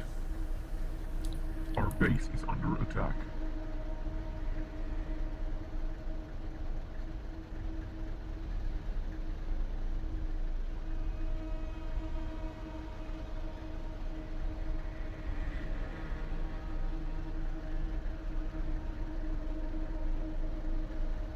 Our base is under attack.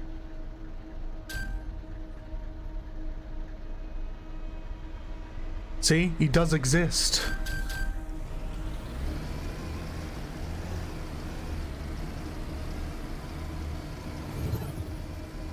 He's what? He's looking at Silica. He's watching the Silica gameplay.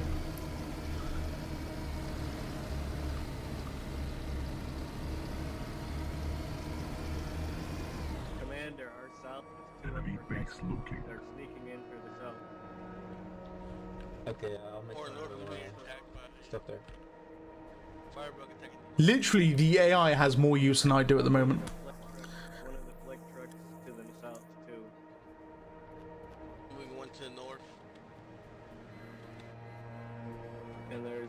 one flick truck outside the Our base is light under vehicle attack. radio.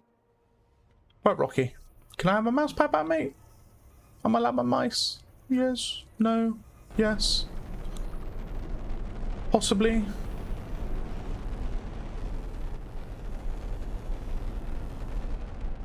What were you saying, buddy? You gonna let me have my mouse pad?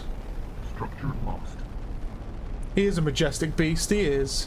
He's such a good boy as well. Not a bad bone in his body. Hey, buddy. Yeah. He's a good fella. Very friendly. No, he's gonna lie down. Cool. Well, lads, enjoy the half a mouse pad cat stream. Yeah, if you want to see more pussycat. You can't really see much. No. Hey, do we have anything to fly with, like planes? There we go. Yeah, they're slowly spawning. Our base is under Making attack. 2 bombers or 2 dropships? Bombers. So yes, Rocky is currently in control of pretty much my whole mouse pad. Yeah, Bombers need to be protected. And he's biting my knuckle. He does that from time to time. He'll chew on my knuckle if it's right in front of his mouth. Doesn't hurt, he just does it gently. Like, hello, I'm still here. Pay me attention, please. That's what he means. Oh, he's moved. Freedom.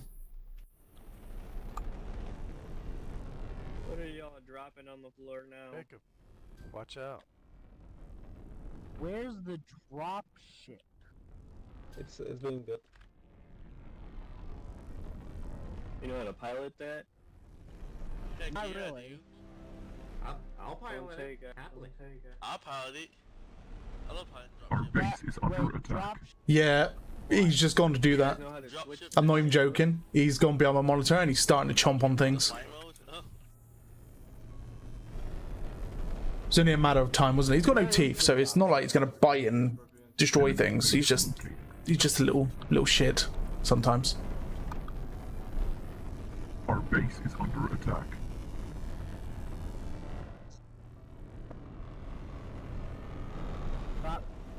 They're launching an attack on that outpost.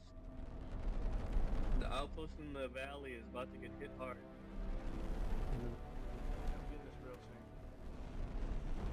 Our base is under attack.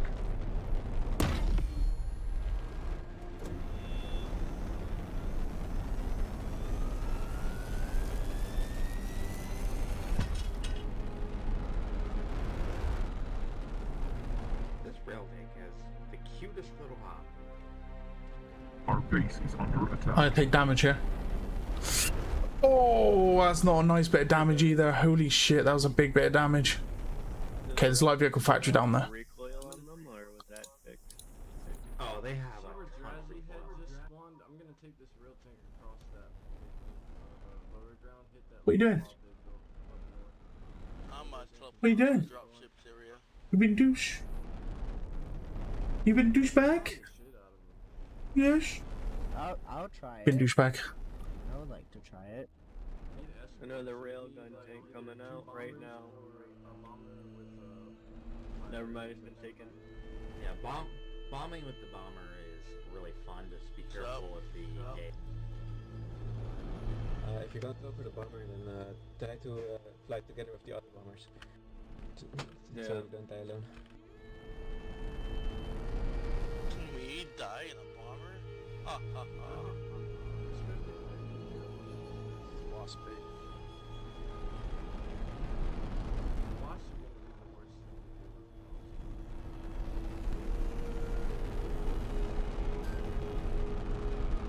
Dragonfly. Dragonfly can pace with the fighters and they can shoot down fighters. They're under your tail.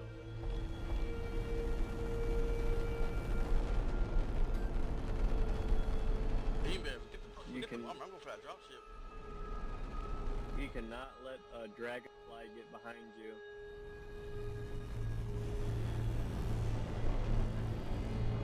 Come on.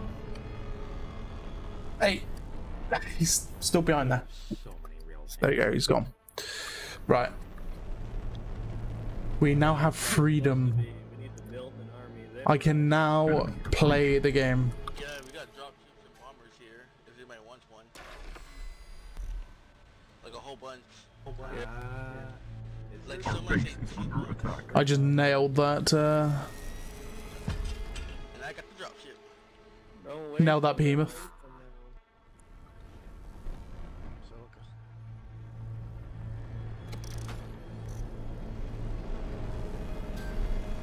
What are you doing? What are you doing?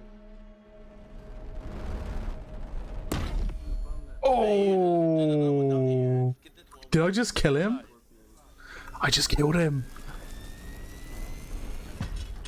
Hey, G-Shark. Other side, get this one.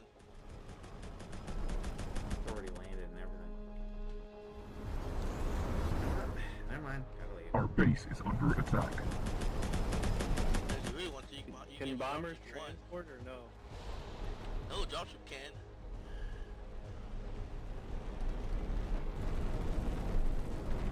Of course, the factory I want to repair from gets destroyed. Why would you do that? Our base is under attack.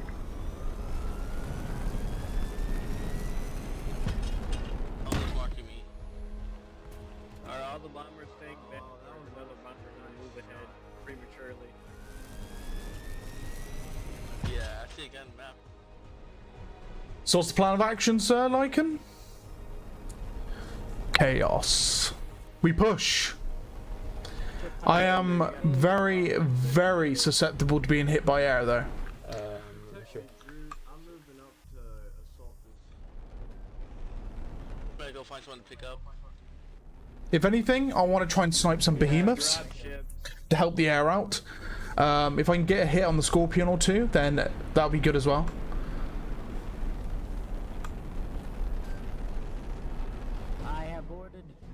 But I need line of sight, so I've got no line of sight at the moment.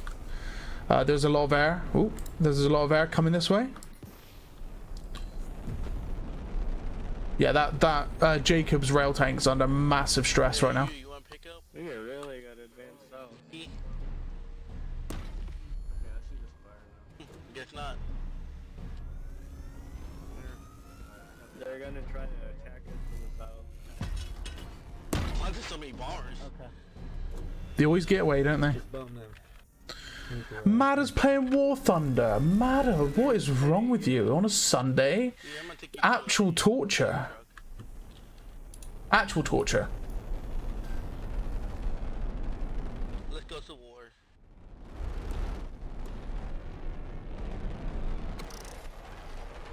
Is our south protected? No, a firefly just snuck in. The beam was taking no damage, by the way. We've all missed our shots on him.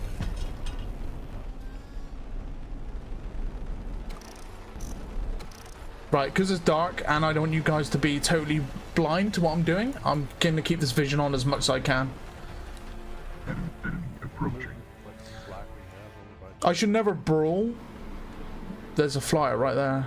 Oh no, I'm in trouble. I'm in trouble.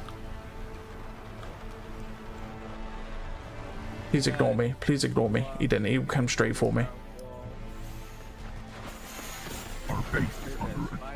Oh my god, I got him with the missile pods. Sit down. Me and Bo Structure lost. gotta get that fire right there. One attack the north part. This is not my ideal scenario to be brawling a Scorpion on a hill.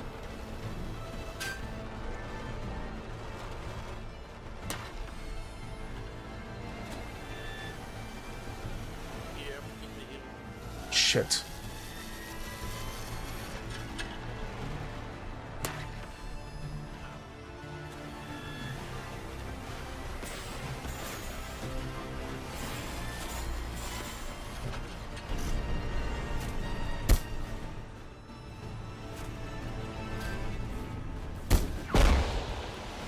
You didn't kill me, Italian. Did I die to a rail tank? I think I might have done, you know. Like, it's another one. Wait.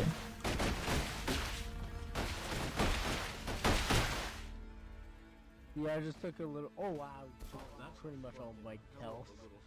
Don't stop moving, bombers. They got turrets everywhere.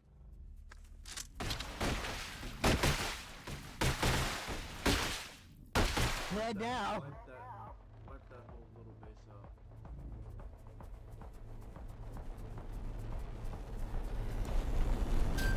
Wow, got crushed. There's so many hot spotters.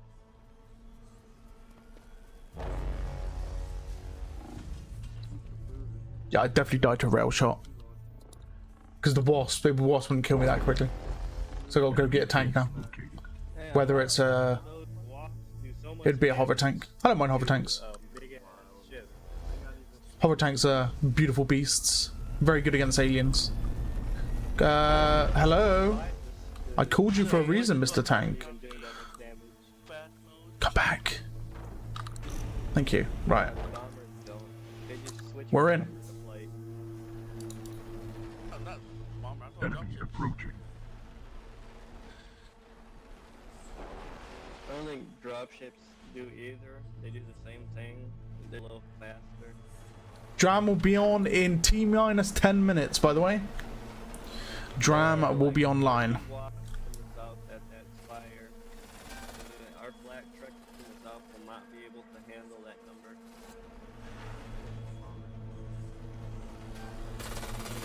We need more fighters.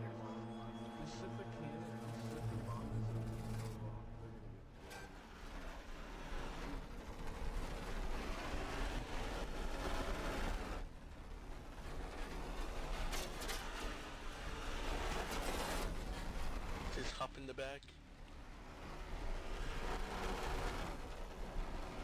Enemy base located. There's a few flat trucks in the pulse truck though. Just move the flat trucks and the bombers. Come down the valley.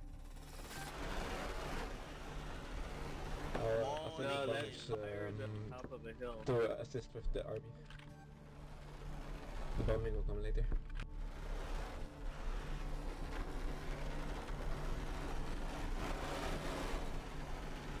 Yo, does anybody control? Yeah. Oh, We damn! just have to that hold house. our place. We cannot let The them siege advance tank while they're is trying to advance up powerful. south. Damn. What's up, Quasi?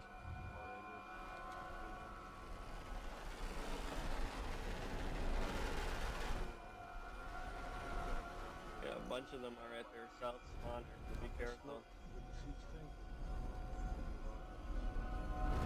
Impressive. The siege tank and the rail tank move into their HQ. You have a walk coming in.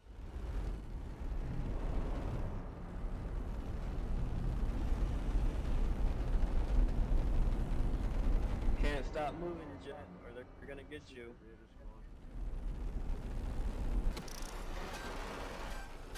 Okay, I'll go for the nest with the bombers. Our base is under Right. attack. Yo, siege tank, you got something on you. Requesting some flak trucks with the real tanks. Where's this wasp? You see that army right there? They've been shut down. Siege tank. I have no idea what that wasp is. Yeah, you guys gotta keep moving. Can't stop. Enemy base located. If you're gonna rush, you can't pause. Just gotta keep moving. The bomber.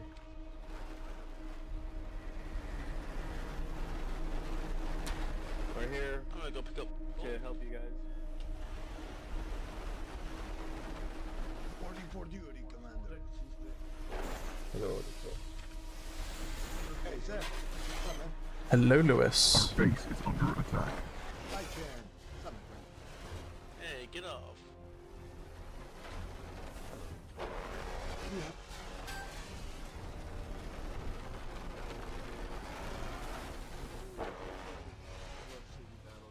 We push this. We brawl. Our base is under attack. Bohemian. I'm on a Structure system and lost. I'm not afraid to use it. Dropship. Don't touch it. I will Don't send touch him. it. I will let you know. Don't shoot the tank Enemy with the approaching. dropships.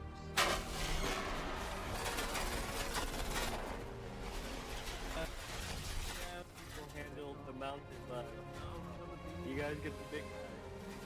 Oh my god.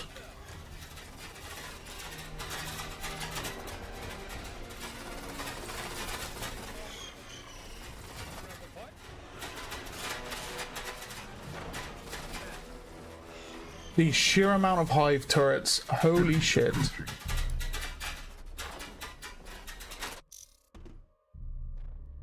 Oh, is a railgun tank okay? No! Our base is under attack. Bomber, this didn't make it. They're panicking.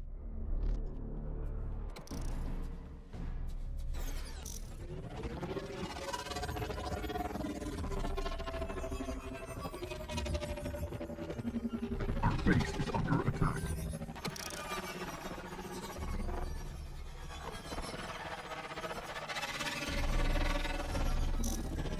Structure lost.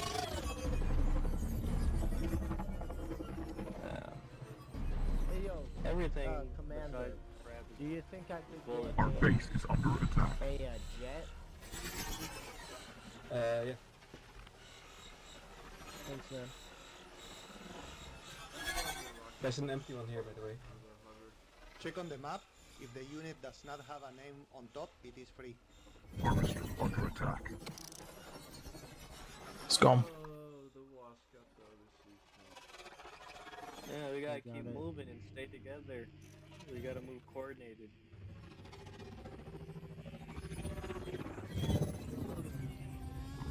Yeah, zero.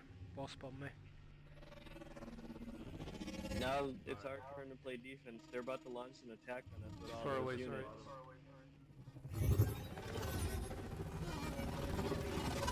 Kill their south fobs, and then as we wait, Where am I going? needs to get downhill to push the nest. No, they're about to launch an attack on us. Our base is under attack. Where from?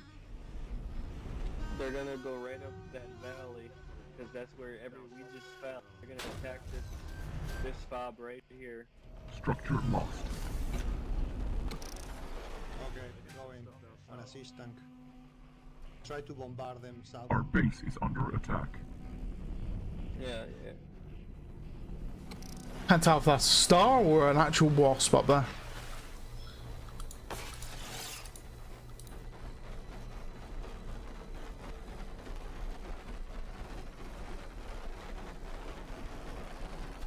Our base is under attack.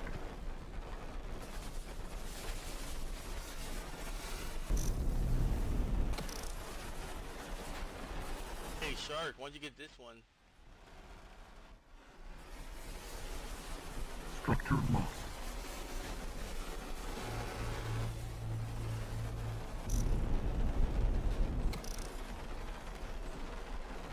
Our base is under attack.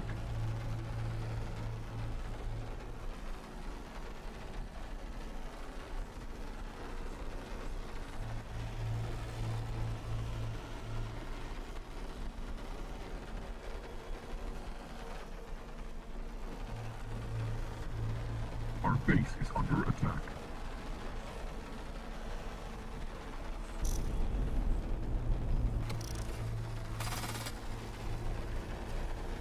Enemy base located.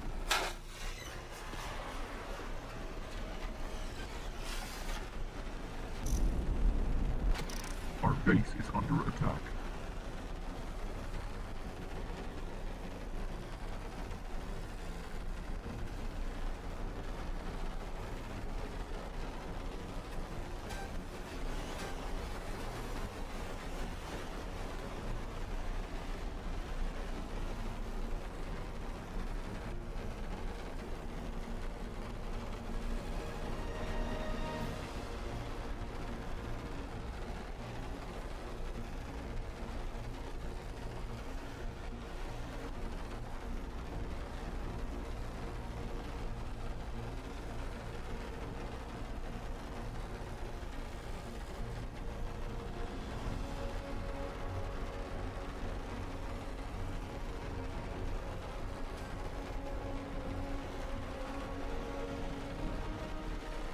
Right, how many tanks have we got? We only got 3 tanks.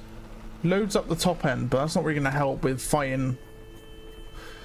We can just push for the nest, I suppose. But then I'll just get pecked alive by flying beasts.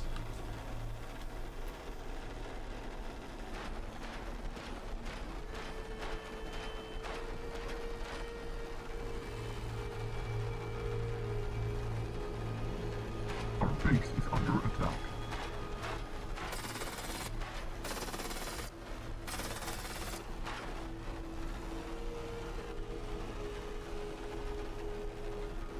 Structure lost.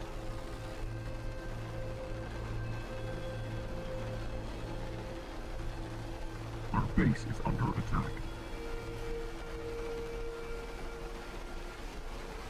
So the army in the west is almost the enemy. Structure lost. So some people get onto that point and take control of the heavy guns and help out. Do a backflip with a hover tank. Yes. Mate, you need to look up, my man. Our base is under attack. Thank you.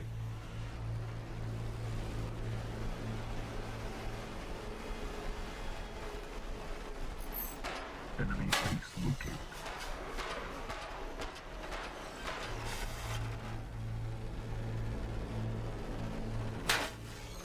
Our base is under attack.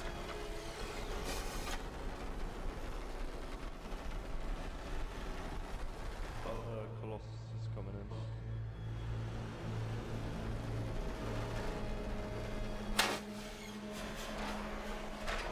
Structure lost. Our base is under attack. This is our final stand. Yes. No, we're so good. We're gonna have shit. The music We're makes still it seem fighting like a our final war. stand. I'm sorry. Still fighting a war.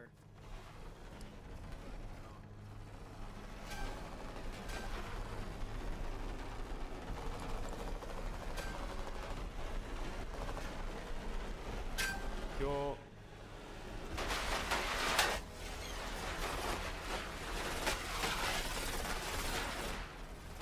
Two Colossus are on the move going southeast.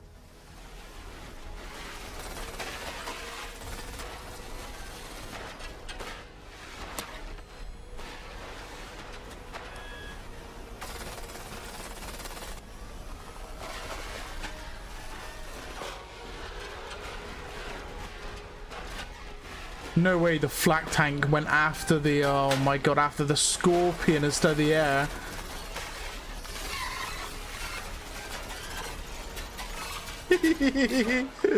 Oh my god. The flak truck went after the Scorpion, no! Harvester under attack.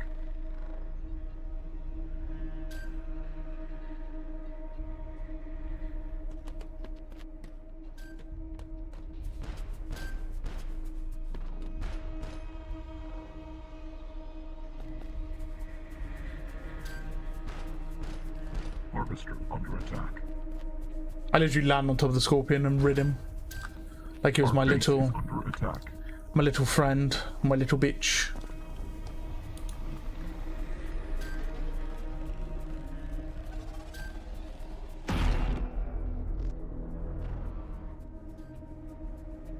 Harvester under attack.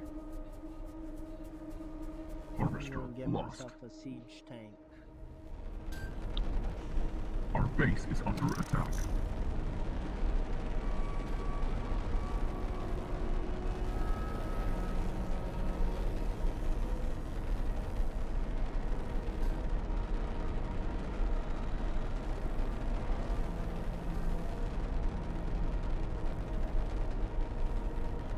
Hello, is there anybody using this road tank? Yep.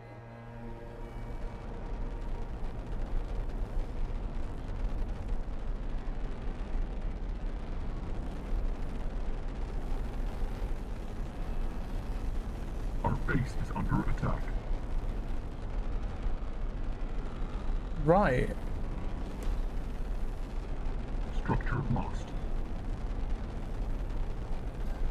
It's going to be a relatively short and sweet one with Dram today. But you might have something that he can show us maybe, but we'll see. We'll have to ask him. We'll have to ask him the question. Whether if he's got any scoop, you know? Because he's been a very busy man.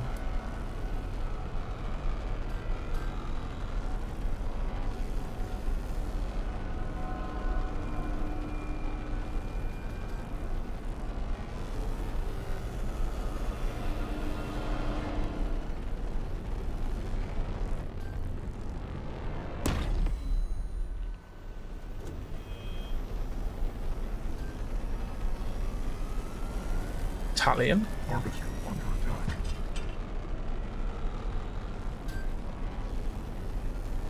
Enemy base located. They're launching their attack now.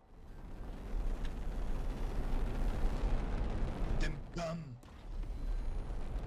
Their doom. Harvester under attack.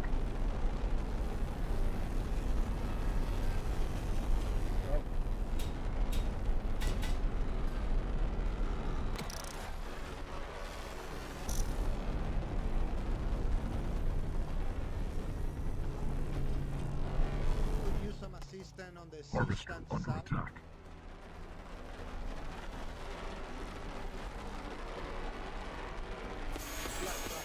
Our base is under attack.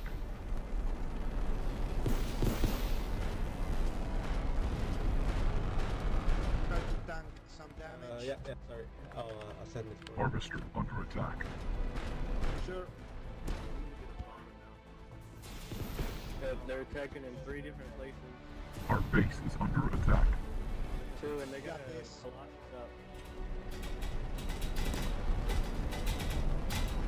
I cannot see for my life. Harvester under attack.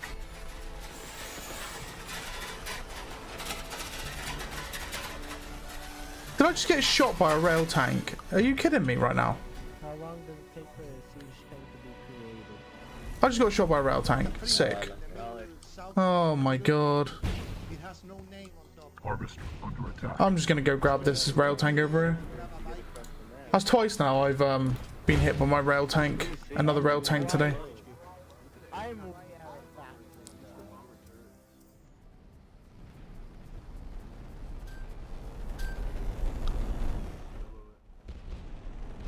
Harvester under attack. Watch out, Talion. No, no, no, no, no, no, no, no, no.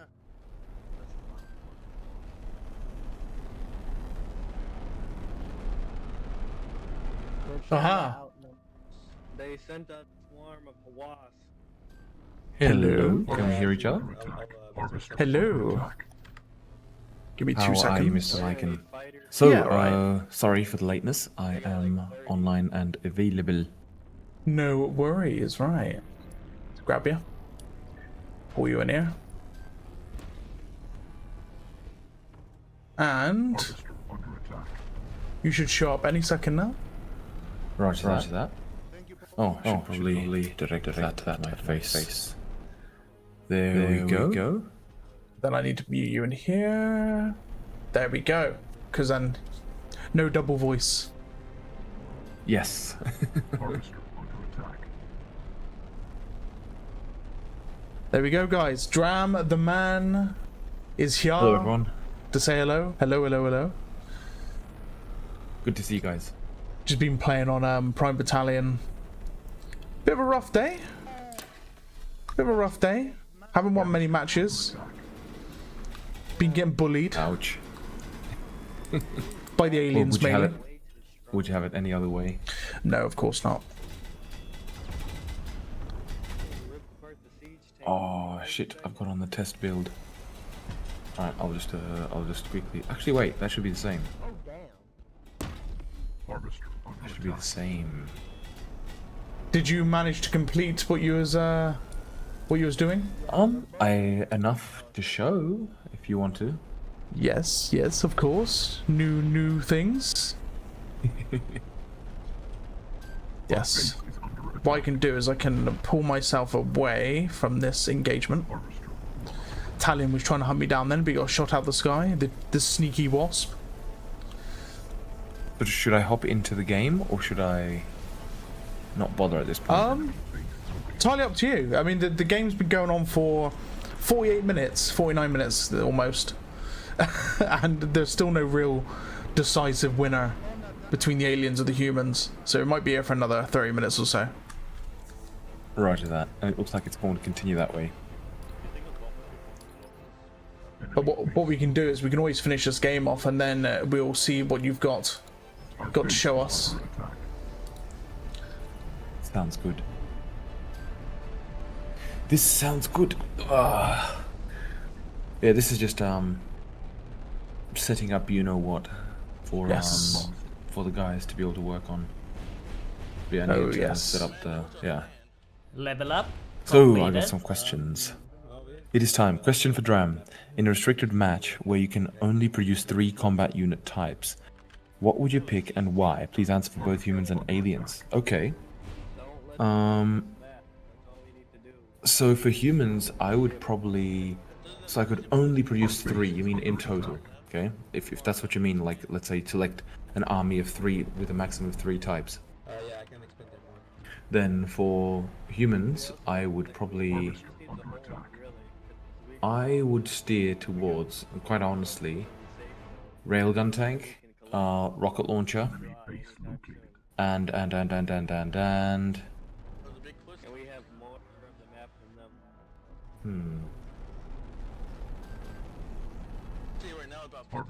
honestly, probably flak truck. I think that combination, like, obviously this is an untested one, right? But it's like, it really depends on what you're going against, right? Because I mean, it's difficult to say otherwise, but flak truck will obviously take down any air units. Rocket launcher will take down any huge air units. And as for ground units, the rocket launcher can deal damage, while the railgun tank deals, like, you know, snipes the heavy stuff. Obviously, if a swarm's incoming, well, you hope the rockets do the job. If they don't, then the railgun tank's smaller rockets do the job, you know. Then for aliens, okay. So for aliens, I would choose Firebug. I would be so inclined to say the squid, but, like, you know, given that if you're just going with a certain amount of units, then if it's a fixed build, then I would not choose the squid. Like, if it's a fixed amount of units, if it's, you know, however many you need to build to win the match, then I would choose the squid, right? But let's say I couldn't choose the squid for whatever reason, just to keep things simple, because it's an either or. Then I would choose Firebug,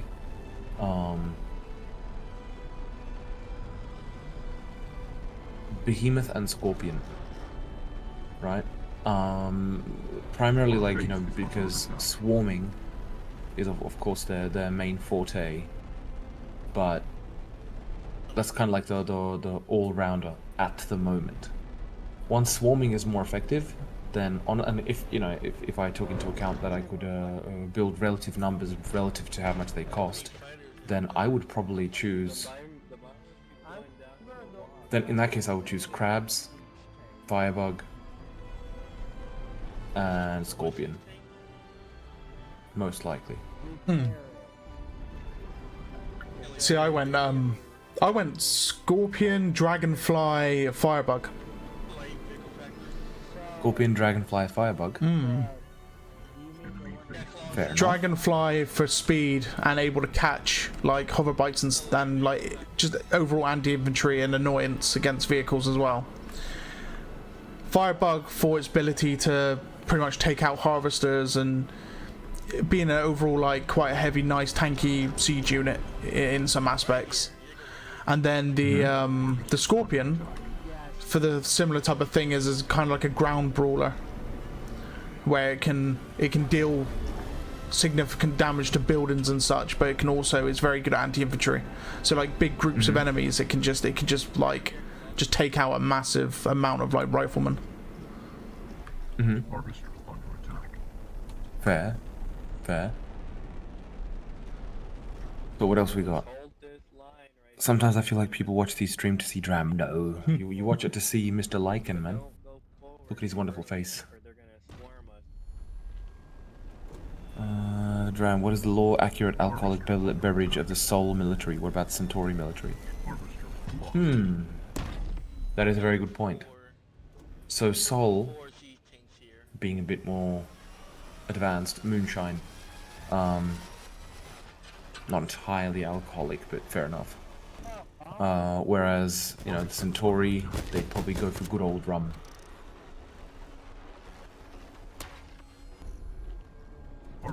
That is probably what I would choose anyway. But Centauri have got probably a little bit worse off. Lewis! Oh my god. Lewis! Just murdered me. Lewis, how could you? There's wasps trying to sneak north. Oh my god, Lycan, I killed you. How? Enemy base located. How could you? Harvester under attack. He assassinated me. He works for the aliens. Yep. He's the alien conspirator. Oh god. The new I'm watching guys, hey Commander, just like Commander. landed on you. I'm so Harvester. sorry. Commander Harvester doing a wheelie. There's a cheeky little disco tank I can grab. Harvester under attack. Is it? Mr. Dubstep? Oh yes. Wait a minute. Perfect. There's so many siege tank and bombers. I didn't even realise how many there was. It's actually insane. How's your week been anyway? Hope you Not had a bad, good week. man. Yeah. It just a fuck ton of work. Otherwise, like, I can't complain, really. I really cannot complain. You had a busy week last week. Oh, How was hell it was a convention, wasn't it? It was the Unity convention. Yeah, I was at Unite 2024. That was good. Got to talk to some, like, various people at Unity, including, like, a senior director there. So that was nice. It was good to talk to the people, and yeah, some of them knew whatchamacallit, Silica. Like, or in fact, a lot of them knew Silica already. So it is on their radar. So I'll consider that a success. And it was in their little what was it, like a trailer thing? They did like a snapshot of like different games built on Unity. Yeah, they did. The what's it called? Kind of sizzle reel is what it's called. Yeah, it was showing like different games all built on Unity, and Silica was in that mix as well. Yeah, it was. It was, I will admit, a good feeling. Where are you going with that? Ooh, big siege tank. Does the Shocker have a weak point? No, it does not at the moment. It does not at the moment. But honestly, it probably kind of needs one, to be fair. I think it would probably benefit the game a little. But then again, I mean, what would be the weak point, right? It's already The quite Shocker weak thing though, doesn't right? make sense. Yeah, I like it's like with the crab. I had to actually reduce its weak point because it was just, yeah, too much. You know. Yeah, I feel like the Shocker is already quite a weak unit. Like, you can kill it with a rifleman if it's not paying attention. Yeah, exactly. You know, it's. Those were my thoughts exactly. I was trying to cheeky prepare the last required thing for you know what. Yes. Oh, I got a question for you. I actually asked this question earlier, and we were all quite like, what is the answer to that question? So, Earth, is it called Earth in this like lore? Yeah, or is it it's called still Terra? Is it called No, Sol? it's still called Earth. Like Sol is the name of our sun, right? Yeah. Like currently. Yeah. So yeah, it's still called Sol. That's the idea. Like nothing has changed. You know. I know the Warhammer heads were thinking, is it called Terra? Is it called Terra Prime? Holy Terra? No, it's not. It's called. It's still called Sol. Oh, sorry, Earth. If that makes sense. In the Sol solar system. Yeah, exactly.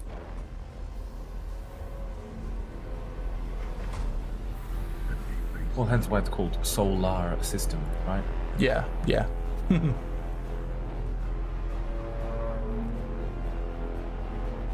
Yeah, I don't think anyone actually asked the question if Earth is still called Earth. Or is it actually got like a different name? Because there's so many different like varieties of science fiction where Earth is actually called something else. Whether it's like Terra or United Earth Federation or whatever it's called. It's a good point. Yeah, no, I mean, no one's asked the question. This is a very good, very good point.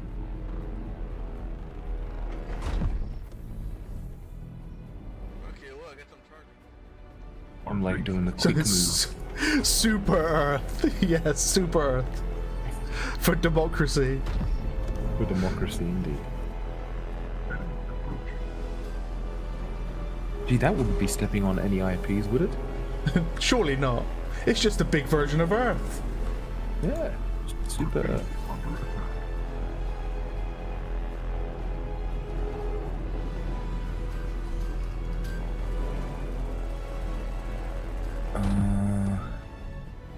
Oh, Rickwin Rex. Hello, Dram. Hello. Good to see everyone, honestly. It has been a while. Well, what's it been? 2 weeks? 3 weeks? 2 weeks. 2 weeks, I think, yeah. I try to make a case of it of jumping on every 2 weeks. I'd be on like every week, but yeah, the issue is on Monday mornings I've got Krav Maga. Yes. And so I have to get up early and I need to... I mean, oh god, the past fucking month and a half I've been going to sleep super late, like 3, 4, sometimes even whatever. And yeah, just getting up real early, man. Not particularly healthy, shall we say. Oh my, I'm being swarmed by wasps on my siege tank. I don't know what happened, but I just died. I just died. I don't know what hit me. I don't know what killed me. I don't know what shot me. I just died. I was just out in the sands and I just dropped dead. A cruel world it is.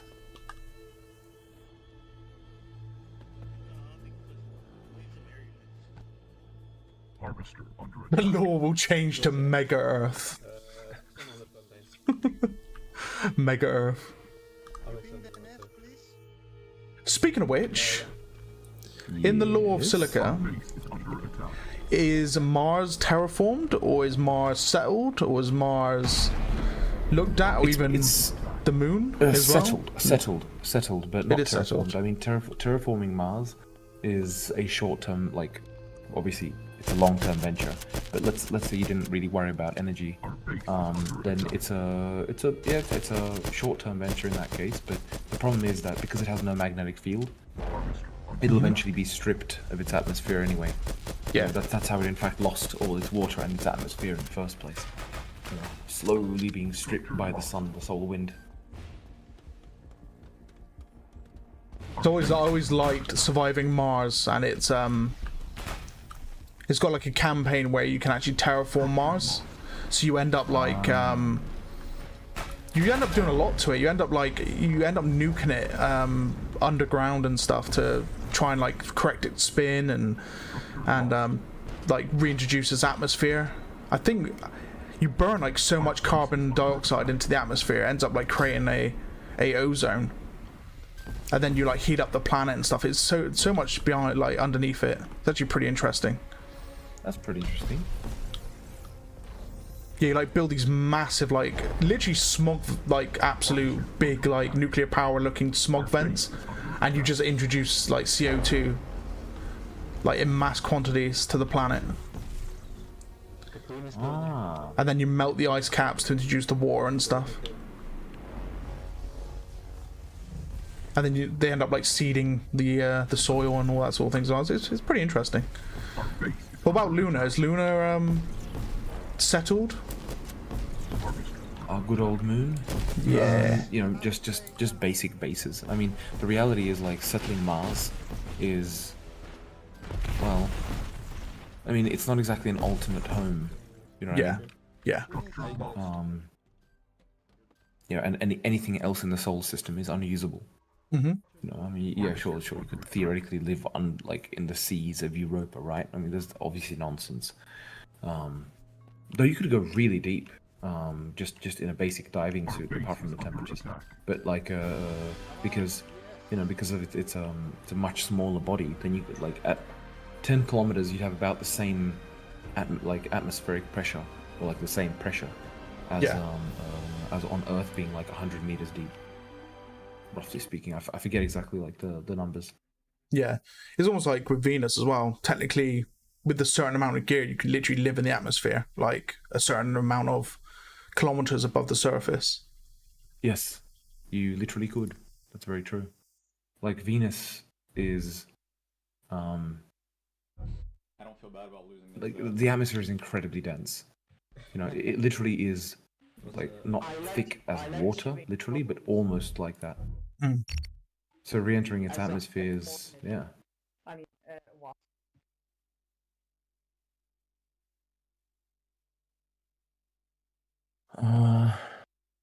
Dram, can Bolterium be used to reheat the core of Mars and reheat its and return its magnetosphere? Well, it's not necessarily just about so here's the problem, right? Mars has an iron covered surface. Its core is not like there's not enough actual like iron. Like if you look at how much iron is in the core of Earth, in fact, you know what? I'm sorry, I'm not talking shit. I'm going to literally look at the cores of Earth and Mars based on obviously measurements, right? Because I forget, to be honest, I totally forget. But like, I mean, if you did heat its inner core, yeah, I imagine you would kind of return a bit of an magnetic field, but I mean, I'd be lying. I'd be lying if you could create like enough of a magnet to really like push off the to be able to kind of like divert the solar wind, you know, like on Earth. But let's have a look. Mars core.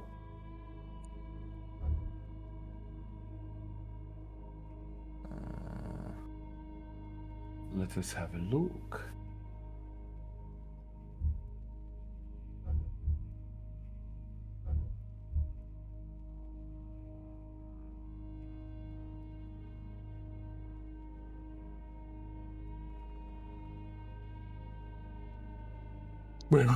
I've got Mars, like the core of Mars, opened up on stream as well.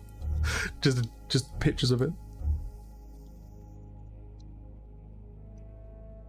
Yeah, I've done exactly the same thing.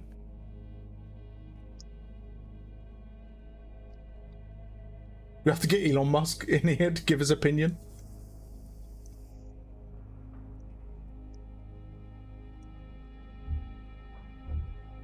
So, by the way, its core is still liquid, or molten, shall we say. Mars's iron and nickel core is completely molten with no solid inner core. It is around half of Mars's radius. It is enriched in light elements such as sulfur, carbon, da-da-da-da.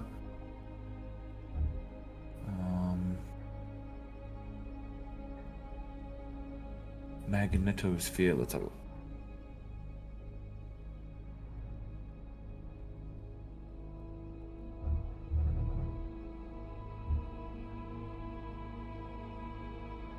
Mars fact sheet from NASA.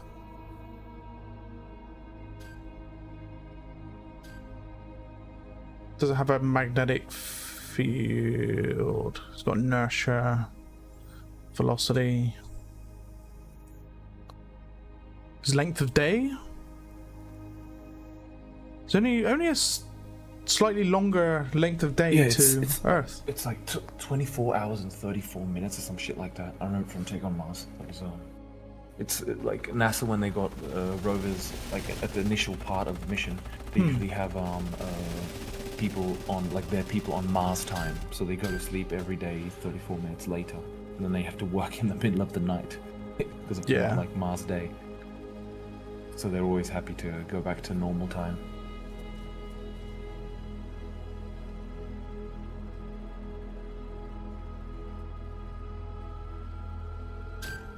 It's got twice as long an orbital period. Yeah, pretty much. That makes sense. That makes sense given the distance.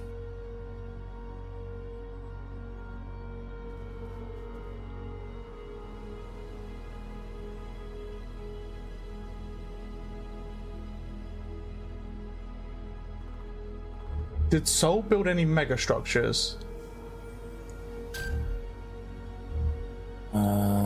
Mr. Lucho. Did Sol build any megastructures? So, sort of, not on the scale of stars, not on the scale of stars, right? So like no, you know, what's it called? Not like Dyson spheres and that sort of stuff. Thank you very much. Yeah. Yes, Dyson sphere or Dyson swarm is more practical, but yeah, no Dyson swarm. But you know, they did build large teleportation kind of gates, so to speak, to kind of like phase through to Proxima Centauri. So going back to the initial question, can Bolterium be used to reheat the core of Mars and return it to its magnetosphere? So it is reheated, but honestly, this goes into like an area of knowledge which is slightly beyond me. I'll have to read more up on it. Like why the core of Mars, being still molten, is not acting as a... it lost its dynamo, right? Essentially. But why that's the case, I do not recall, to be perfectly honest. But it clearly had one in the past. It did have one in the past because there was evidence of it in minerals, where there's magnetized things where it clearly reversed the poles. But yeah, otherwise, maybe. But like from a game, if you were talking about a game perspective, the thing is, Bolterium itself is like, obviously now we're talking about game lore, but in a realistic sense, it's meant to just multiply the input energy, right? The problem is you still have to go and the pressures inside a planet are just incredible, right? So to actually like go and reheat the center of Mars, you'd have to go through the crust, somehow go and distribute it across the entire layer of the magma, or let's say even if it's solid or whatever. You know, it's just you're operating in absolutely enormous pressures. You know, so Bolterium will not help you there. You know. And I suppose why, unless you just like did a whole laser which would just heat up, let's say, the entire planet, right? Then maybe, but otherwise, yeah. And I suppose why would they want to settle and do all of that to Mars when they could just literally teleport somewhere and find a planet to live on? That's the complicated thing, Mr. Lycan, right? That's the whole idea of the intro, that teleportation was discovered. And I'll note, this was before Bolterium was discovered. You know, so like obviously we're talking about lore of Silica, so it was discovered before then. But the problem is its inaccuracy, right? The further away you kind of you know, try and teleport, the more inaccurate it is, right? Obviously in the game it's excessively inaccurate, like on the surface. But that's just a gameplay thing, right? But otherwise, I mean, we're talking about like more astronomical scales, right? So within like around a planet, you could theoretically teleport as normal, or relatively normally. But the problem is taking into account all the stars and all the black holes and planets and all these things along the path of teleportation, right? You're bending space, and when you try and bend space using you know,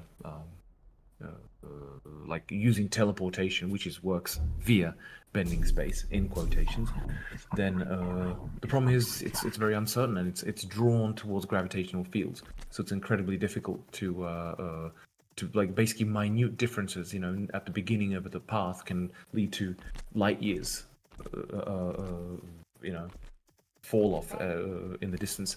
So, or like offset in the distance. So what usually happens is things are drawn to just, you know, black holes and stars and this kind of stuff.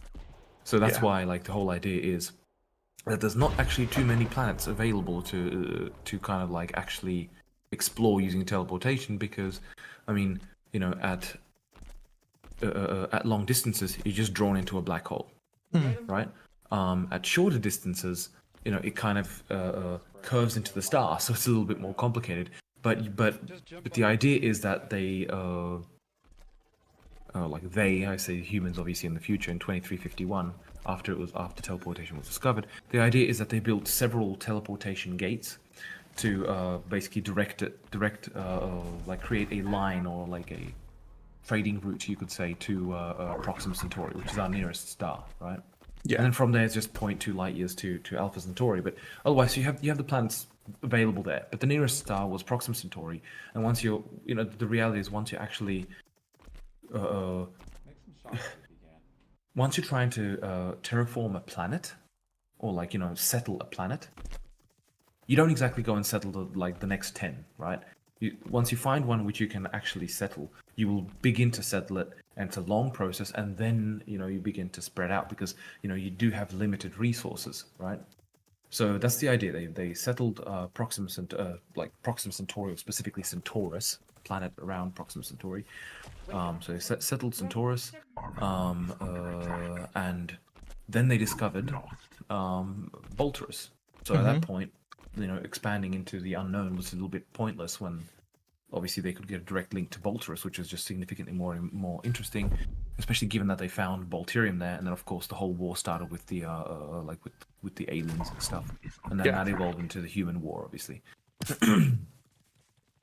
But shit, I completely forgot where I kind of went from. But so in theory, they could, if they had the time and energy to do it, and not at war, and, you know, doing all other sorts of things, they could literally just teleport from solar system to solar system, exploring, right? Purely theoretically, yes. The idea is, I mean, because like you'd make a teleportation jump. Let's just call it a jump for simplicity. But then you need to make another jump from there. Yeah. And how they solved it for like Proxima Centauri is that they put several gates along the way, right? So you'd kind of jump to the nearest gate. You'd be off from it in some kind of like relatively random direction. So you'd have to fly to the gate, take to the next gate. Again, you're not directly on that gate. You're slightly off it, etc. And repeat the process until you reach the planet that you desire to, like, you know, the end of the route, shall we say?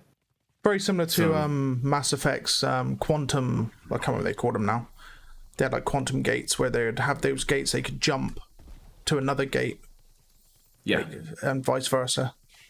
But without those gates, then they literally just stuck in the dirt. There's no like form of warp drive or slip space or anything like that. Yeah, basically. So then you're stuck with conventional engines, you know. Yeah. Sublight or thrusters. Thrusters, yeah. Speaking of which, as we was on the on the whole the Bolterus thing, what have you got to show us, Dramlam? Yeah, so what have I got to show you indeed? So if you just give me a few more seconds, I'm just importing another I'm just literally importing another material for mud. Yeah? Okay. But there was a couple of questions. I didn't want to miss everything. Why did you have a phallic shape to the Why did you add a phallic shape to the behemoth? Can the beam be produced by insect in the hive and then shoot? Well, the phallic shape you speak of is meant to become like a flower shape, right? It's not phallic. Come on, it doesn't look like a dick. But it's got some balls, I mean, though. It does have a ball, one ball, yeah. I honestly just kind of like I liked the very clear directionality of it, right? Because you can see which way it's facing, right? If it doesn't have a dick shape, right? And let's be honest, I mean, if you're eating a Calippo ice cream, what are you sucking on? Like, it's just, I mean, you can, everything looks like dicks, you know. I mean, if we go down, like, to quote Superbad, you know. Well, but anyway, never mind. Yeah. But yeah, I mean, I didn't add a phallic shape specifically. It just the shape which kind of made sense to kind of like direct the energy. That was the idea. You have to get Elon on here to give his opinion about terraforming Mars. I'm not sure Elon is the most qualified for that, to be perfectly honest. But he's not a scientist, so it's just what he read up, and of course he has I'm very sure he read much more about it than I did, but he has engineers and scientists he can rely on, which is important for him. Did Sol build any? Oh, that's what we read. This is the megastructures. So why are we talking about Mars's core? Says Mr. Lucho. It's because of one of the questions before, which is literally about 4 lines above what you wrote, but obviously you couldn't see it at the point. Dram, can Bolterium be used to reheat the core of Mars and return its magnetosphere? Yeah. It was about terraforming. And so no, Mars is not terraformed. It's settled, but not terraformed. So we just need to increase the size of the core by crashing Ceres and Vesta into it. I'm not sure you'd achieve what you want, man. I mean, Ceres is a dwarf planet. If you crash that into it, I mean, if you look at Mars, the volcanoes, yeah, like Olympus Mons, like this is the entire Tharsis region. If you look opposite to it, you have the Hellas Basin, Hellas Planitia, right? That's a gigantic crater, 2,500 kilometers wide from memory. That was caused by an impactor. And God, I forget how many million years, like a billion years ago. I think 1.6, maybe more, much more than that. I forget. I don't want to lie. But that ejected so much material into like space that we get meteorites raining from Mars on Earth today. I've actually you can buy them. Most of them fall on Northwest Africa, and they are confirmed to be from Mars. Thanks to Curiosity and Pathfinder and all the rovers that have been there in the past. Yes, there's the small little meteorites you can buy, Shokatites, right? With a little bit of olivine inclusions, indicating Mars's wet past. But that aside, Hellas Planitia, when that impacted, it caused a massive bulge in the in the magma onto the other side, causing the Tharsis bulge, and that's why Olympus Mons grew to such a massive extent. It wouldn't have otherwise. But it's also to do with its gravitational field. Yeah, I mean the strength of its gravitational field just because of its mass, right? Because that allows much higher dunes, much higher mountains, and so on. I would assume that's coming from the fact that how Earth was relatively formed. Because God knows how long time ago, but it was during the very early life cycle of Sol. But Earth was already like a molten, barren planet, and it got hit by what was now the Moon, which was another dwarf planet. So I would assume you'd need Mars to be a relatively early life for it to have any sort of like molding impact rather than just a shattering effect. So I have a feeling if you hit Mars with another dwarf planet, it's not gonna combine and do things. It's probably gonna end up smashing the planet as well. It will. The difference, there's a big difference between a planet and an asteroid, right?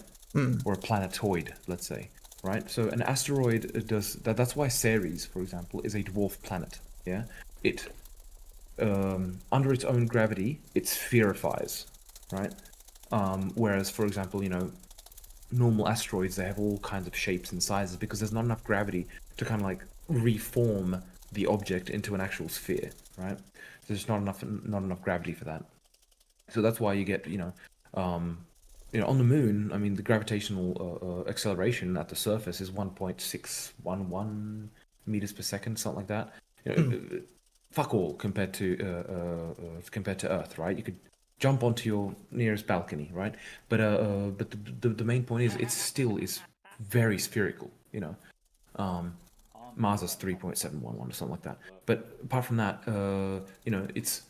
that's the problem. If you did, literally, if you smashed Ceres, the thing is, at planetary scales, okay, when you talk about such large scales, things act like liquids, right? Just think of a landslide on, when there's an eruption. The entire, let's say, what was the name of it? St. Helens. Yeah, St. Helens eruption.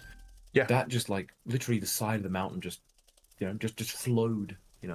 At these kind of scales, things just act like liquids. So that's the kind of what, like, imagine if you built a castle or a mountain out of sand, right? Like a mountain, I mean not mountain scale, but on the beach. Let's say human scale. I mean, if you go and punch it, the whole thing will just like slide down, right? That's how this stuff acts. So when a massive body, like celestial body, hits, for example, Mars, it is going to liquefy the surface, especially given the temperatures. It's going to plasmify some part of it, and then liquefy the rest of it. And most likely, an impact with something like Ceres, I mean, again, we talk like it really depends on the impact velocity, right? That's crucial. The thing is, like, for example, the standard impact velocity of asteroids, or like meteorites in that case, onto Earth's surface is 16 kilometers per second, 14 to 16, right, per second, like atmospheric entry speed. But for comets, that's like 50, right? It's I mean, so if we're talking about, but obviously if we're talking about literally a collision with a planet, or planetoid in this case, a dwarf planet, let's say Ceres. Just like it happened with our moon in the past, or like with what preceded the moon, I think it was called Orpheus or some shit like that. Yeah. Then, the velocity difference is not going to be like in the order of like, let's say, 20, 30 kilometers a second, but more like, let's say, 15, maybe 10. But that's still, it's irrelevant at those kind of sizes. The gravitational difference between the objects. Yeah, I mean, if you took, for example, the planet that impacted with the Earth, causing our moon, creating our moon, given it was slightly around the same size or slightly larger than the moon, right? As you get close to like the Rothschild limit, I think it's Rothschild. I believe it's the Rothschild limit. Then what happens is you start to the Roche limit. Sorry, things start to kind of like squeeze towards each other because of the gravitational acceleration, and your planet literally starts to fall apart. If two Earths collided, it wouldn't be two spheres which just go bang, right? They'd literally just go like, and just kind of like meld and become molten entirely, right? So if we're talking about Vesta, or more specifically Ceres, impacting, let's say Mars, you're talking about liquefying the entire surface, basically. So not a good idea. Yeah, it would take a very, very, very, a super long time for it to even start cooling. Billions of years. Yeah. I mean, it really depends on what happened, like what kind. Again, it really depends on the velocity of the impact, right? Because if you have really large velocity, things are going to be spinning, and if it is spinning, I mean, when the moon formed around the Earth, it was when it would pass. Now you've got a tide which lifts what I think 2-3 meters, the water. Right, it lifts our ocean by, the water on the planet by 2 or 3 meters, tide specifically. But back then, well, I mean, it was literally absolutely ginormous when it like reformed in the sky above Earth, and it would lift the ground by 10 meters. So, and it would lift like the ocean by 100 meters. So it's like if you're talking about the formation of planets and then their subsequent cooling, it takes billions of years purely because of the amount of energy that was involved. And because because it's spinning, right? So if you had an impact, let's say a direct impactor, right? So it was direct, kind of like it didn't glance. Yeah? If it wasn't a glancing blow, then it might slow the spin. It's a bit difficult to say, but but with Earth and the Moon, it was a glancing blow, right? Not completely glancing, but it was off to the side, causing a decent amount of spin on the Earth, which means it remains blobified, if you want to call that, for quite some time before kind of like cooling and spherifying, right? Yeah. So it's all about I mean, literally just comes down to physics, right? But yeah, I mean, you wouldn't be able to settle Mars for the next billion years, in my opinion. Yeah. Just because the surface temperatures would be so high, it would lose a lot of its atmosphere, right? Any atmosphere you try to do with terraforming, you'd lose in that event. Not to mention you'd probably lock away a lot of its atmosphere as what's it called? Because I mean, such a gigantic impact would probably cause a lot of things to heat up to such degrees that they would just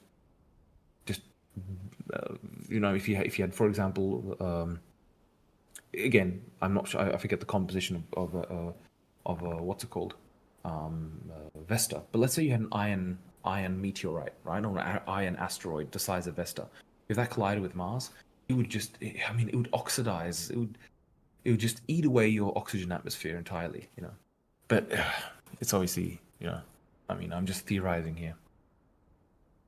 Just need to teleport Kara's investor into Mars. Oh my God. That would end really badly.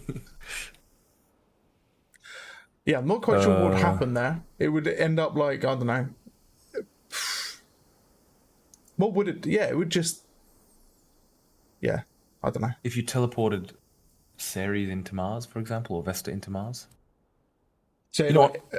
Fuck it, let's have a look at this. Let's have a look at the mass of Ceres, because I completely forget, yeah? So if it just miraculously materialized inside of Mars, that would just be all sorts of weird. Would it, like, crack Mars apart? Well... Because it's got to dissipate its mass somewhere, hasn't it? Well, I mean, the idea of how the teleportation was meant to work is it wouldn't be entirely like that it would just like pop into existence there, right? But let's say it kind of did, then you'd suddenly have double the density in the core of the planet, which would cause just a massive explosion, essentially. Just eliminate Mars entirely. The new Death Star, teleportation. Well, I mean, if you teleport a planet into or a planetoid into a planet. Let's have a look. Don't give Sol ideas. We want we want Centauri to be okay. We want Sol to end up teleporting an asteroid into, you know, into the core, and blowing up planet up. Yeah, it's not even 1%. It's about 1% of the moon. Its mass, Ceres. Hmm.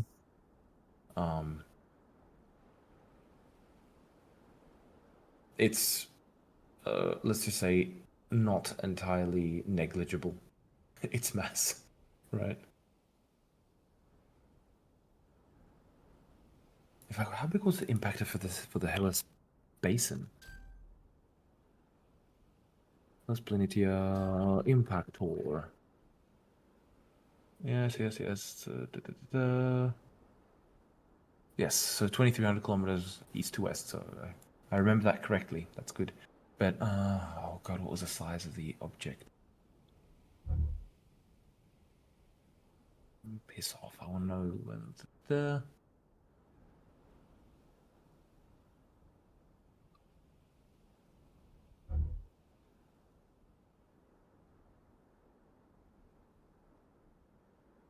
Oh, by the way, an interesting detail. At the bottom of, like, you know, most of the global, like, I'm going to say global, but planet-wide dust storms that occur on Mars, right? That last, let's say, months. They usually start off in the Hellas Basin. And purely theoretically, at the deepest points in the Hellas Basin, it is possible for for water to reach the triple point, right, where it can be basically gas, liquid, or solid. Right. Purely theoretically. Of course, we know we've never been to the Hellas Basin, but you get the point. I feel like we got a little sidetrack. Yes. We did a little sidetrack. We did get a little sidetrack, but yeah, I mean, Mars is something I spent 7 years with, so 6 years, in fact, to take on Mars. So, fuck, was it really that long? Jesus. Whatever. I can't find the impactor. I won't let myself get distracted anymore by it. But yeah.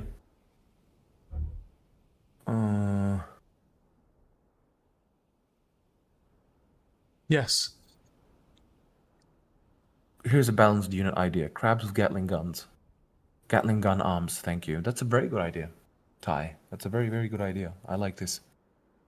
I'm sure the aliens will welcome it. I'm not sure the humans will have the same reaction. So the difference between Earth's core and Mars' core is Earth's center core is solid.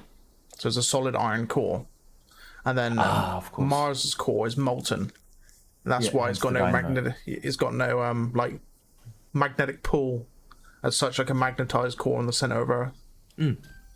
Well, it's if you spin it if you spin obviously a solid within liquid thing, you will cause a dynamo effect. That makes sense. Yeah. And hence the generated magnetic field. Dram should host a TED Talk. I'd be fucking boring. Honestly, I would.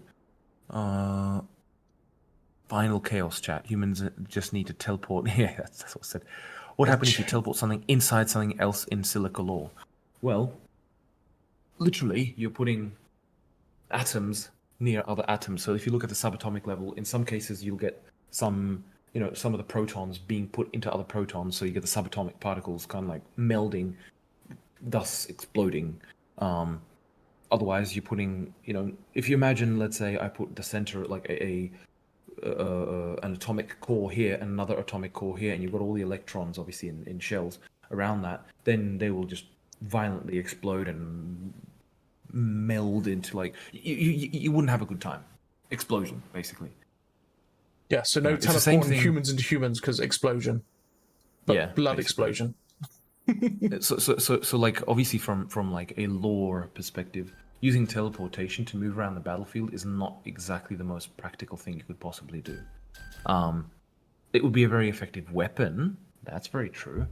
But I have preferred not to choose that direction for very obvious reasons. It's like, hey, I'll just teleport that nearest rock into the headquarters of the enemy. That's what I'm saying. Like, don't give so ideas about like the planet of Bolterus. Bolterus, That said, sorry. That would make a pretty interesting super weapon, wouldn't it? Not that it would teleport into something, because that would be very annoying. But let's say teleporting an asteroid just above the enemy base, causing an impact. That could be interesting, but it would look absolutely ridiculous. I mean, you've shown us your orbital teleporter thing that allowed the re-entry of that device. You could technically exchange that for an asteroid. Yeah, you could. Like a small asteroid. I mean, to be fair, the most effective would be to teleport above the enemy base at high range and just let it fall. I mean, it gets the kinetic energy quite well. So there's not.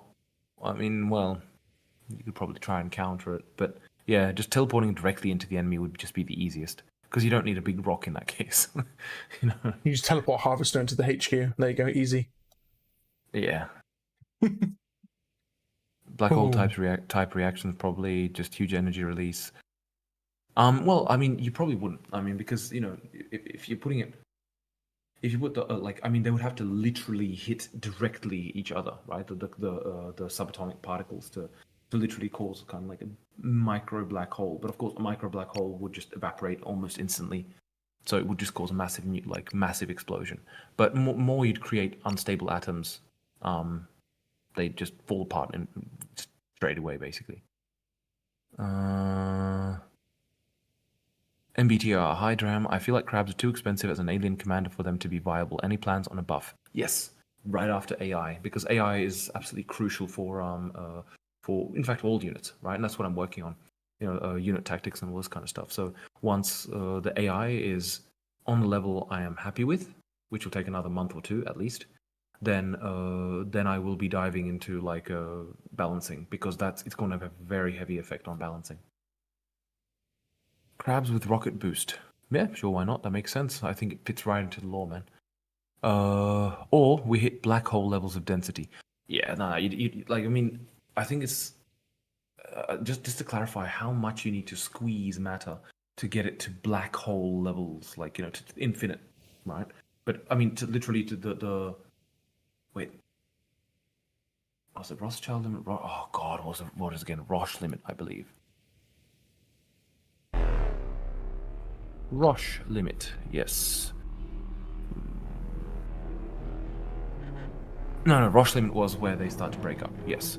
Well, I believe Rothschild radius, I believe it was. Right. Critical distance from the center of a massive body where the gravitational pull comes from already light can escape. Yes, that's where they kind of meld together, basically. Yeah, I mean, it would require just such an insane amount of pressure that creating a black hole is just incredibly problematic.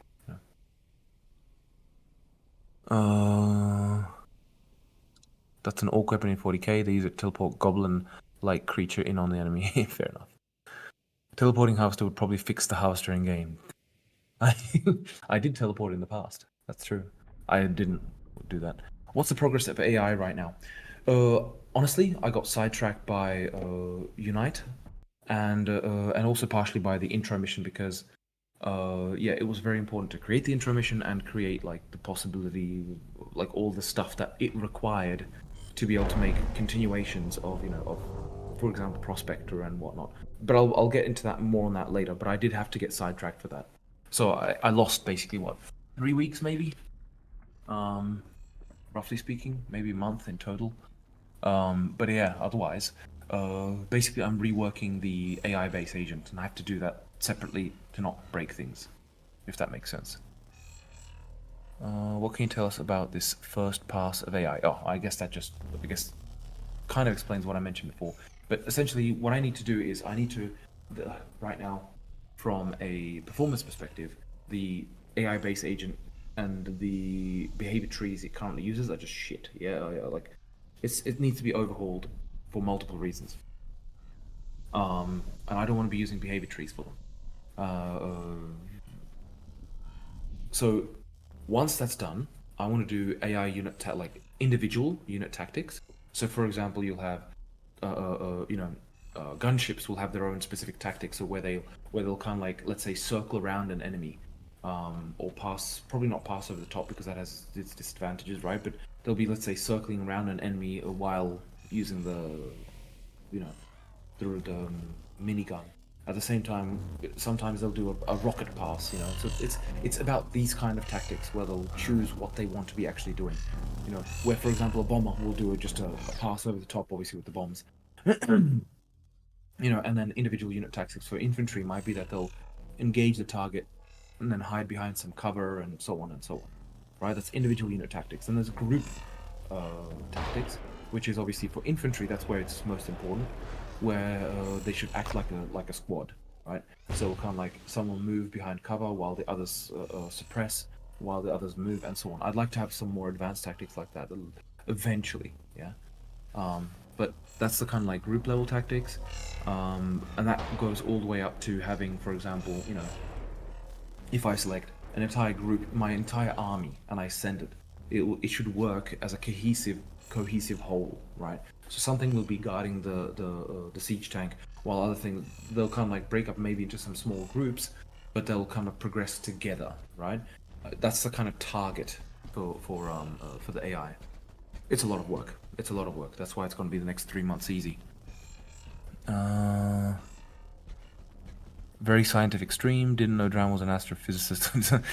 Definitely not an astrophysicist. Just very passionate about it. But because I did Take on Mars, which was a simulator, literally about exploring and then colonizing Mars. Well, not colonizing, but kind of like the first steps of colonizing Mars. Then, and we wrote a kind of entire encyclopedia, which was kind of like given to the player in little blurbs of information, right? So it was kind of very digestible and interesting. It was really, really fun to kind of put all that stuff together. Yeah, and I kind of went really down the rabbit hole, where when you constructed, for example, buildings, you constructed them from individual panels.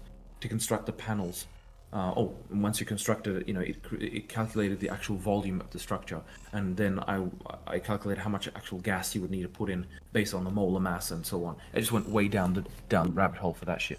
But otherwise, the individual panels you had to create from relevant materials, which you had to find on Mars, which you had to get from soil, atmosphere, and the rocks and stuff. So it was I went way down the rabbit hole. That's why that game is just no one's fucking heard about it, because it's just way too complex.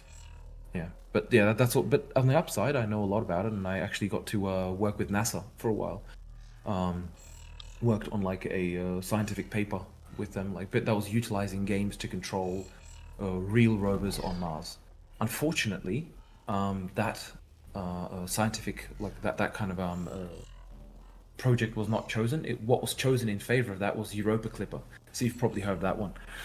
But yeah, that was a lot of fun. And I also got to take part in a like NASA, our Red Planet workshop, which was internal in NASA, like there was no press or anything like that. I felt like the dumbest person in the room by a long shot.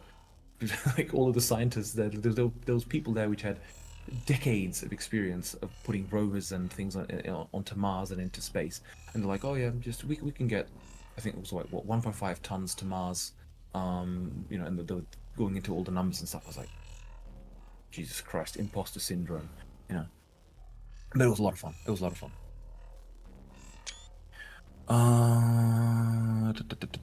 Like I'm trying to make a new little screen while he waits. Yeah, that's true.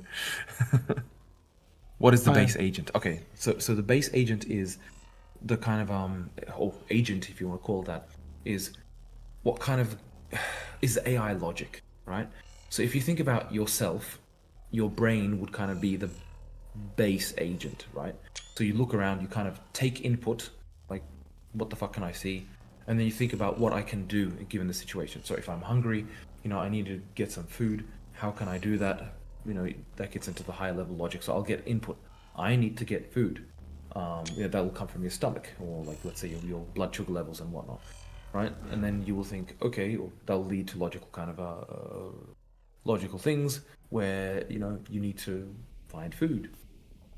So the base agent is what kind of you know calculates the logic of how to achieve that, not the pathfinding.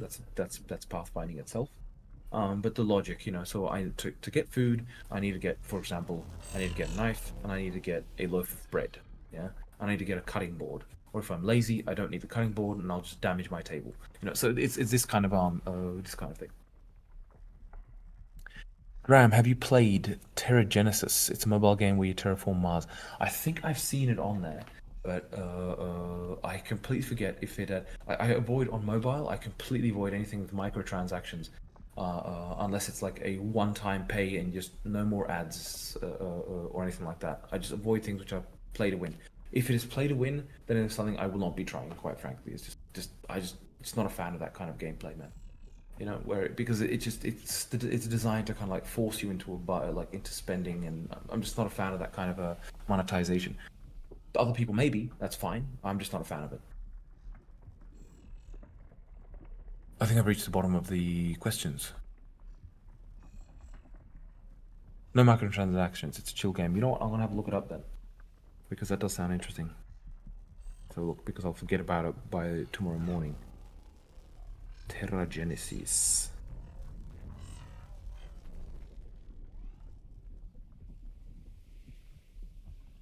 Ah, I think I've seen this before.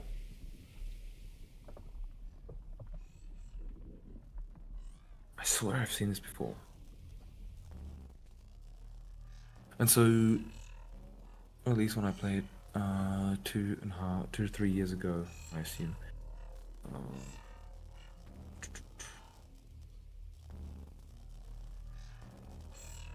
Yeah, it looks pretty nice.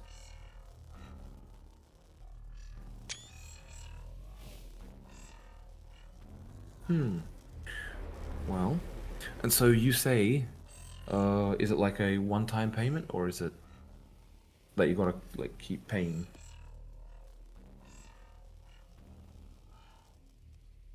Like, are you still working on your screenshot, by the way? I've done it now. I've done it. I put 2 fusion reactors at the back. They look pretty cool. Roger. I have done my screenshots. Lovely.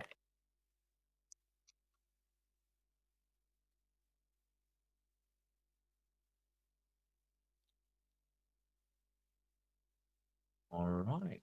I am happy with this mud. And I'll just put it in, and then I can show what I've been also working on. What has also distracted me, but only that was like the past few days, like 2 days. So give me a second. Give me a second. Mud. Could be a new title screen. You know, could be. You know, so it's got the Queen on the little rock back there. It's got the siege tank parked up. It's got the Colossus in the background. It's got a little silo in the middle.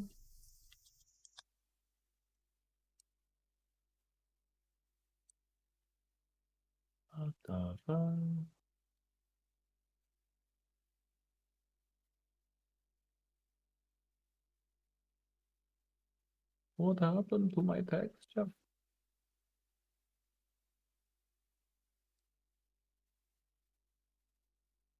Interesting. It looks nothing like I wanted it to look. Why is this? What have I broken?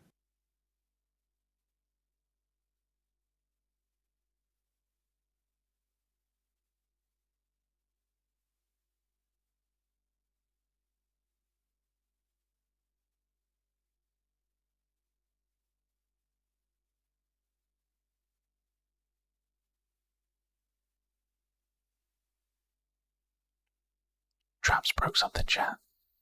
Yeah, I've broken something. I'm trying to fix it. Oh, don't worry.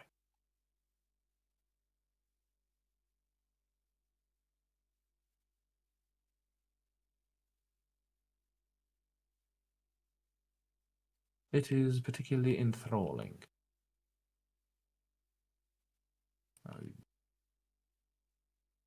Well, it looks nothing like I wanted it to look, is the issue. Alas, alas. Just give me like 1 more minute.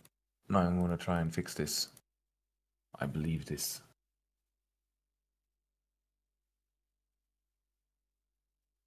Yes, it looks so good. It looks like shit over there. Oh. What are we saying, guys? 1 or 2? 1, 2. So you got light time and daytime.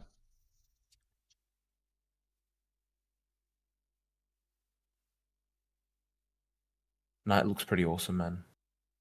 Except it's way too dark. What you want to do is open the console and put moon scale, let's say 5. Moon scale 5. Right, I'll remake it. So just scale the moon brightness. I'll quickly remake it.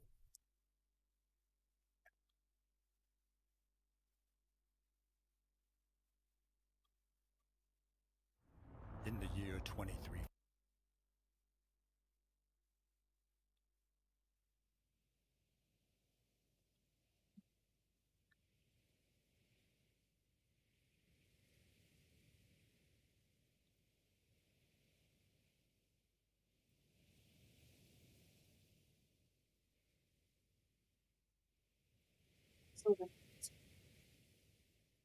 Oops. Yeah.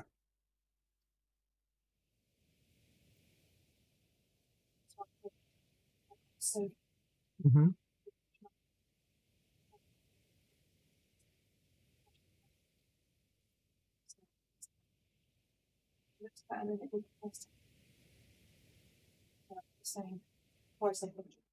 Okay. Starting cinematic change? There is indeed, yes. Yes, there is. There's also an introductory mission as well. If you haven't played it yet, I highly suggest you play it. It is very fun indeed. Highly recommended.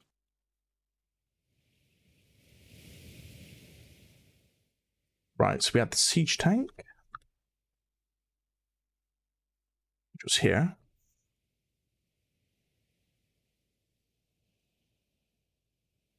Do I put siege tank down or rail tank? I think the siege tank just plays a big role, doesn't it? It's just a big boy. I better deactivate the AI as well. There we go. Rail tank? What, over the siege? We'll check the rail tank out as well. Probably not from that distance though. Oh god. Okay, we're good.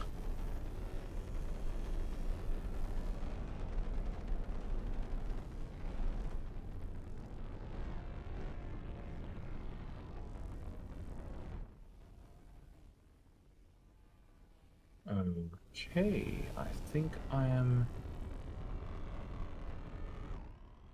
pleased enough with this, possibly, maybe,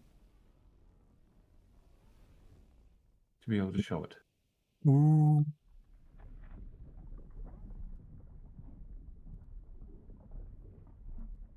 Make sure.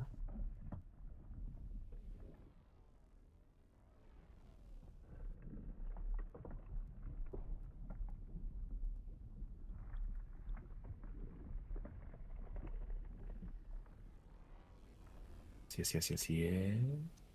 Maybe at the Queen.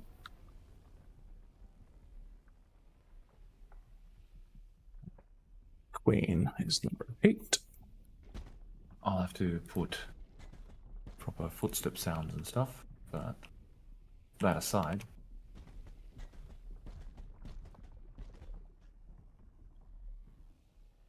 Okay. And then I'm going to spawn 2 fusion reactors up here. Fusion reactor 01. And fusion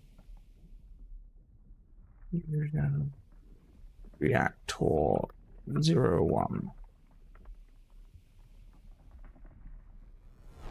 We did have a put a vehicle here actually. Someone with some nice lights on it. What we thinking? Could always put a bomber there. Perhaps. Spin it around. Might be a bit too big.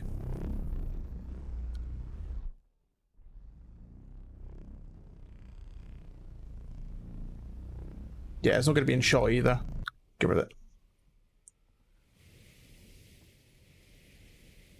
Let me know when you're ready, Mr. Dram, and I'll gunship. Always do the gunship. Could always put 2 of them there, maybe. Make like a group of them.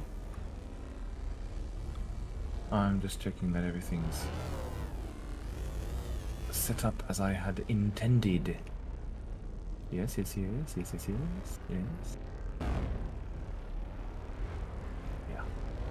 This looks much better than I had before. Yes. Oh, yes. I like this, and I will need about... Wait, how long do you have? I don't want to waste your time. I'm good. Yeah, I'm good. Roger that. In that case, give me about 2 more minutes. I'll put in the last thing which I intended to put in. Yes. Sounds good. Yes. Very good. Right, and then we said set what? Set the moon scale? So what are we going to do? Set the moon scale to 5.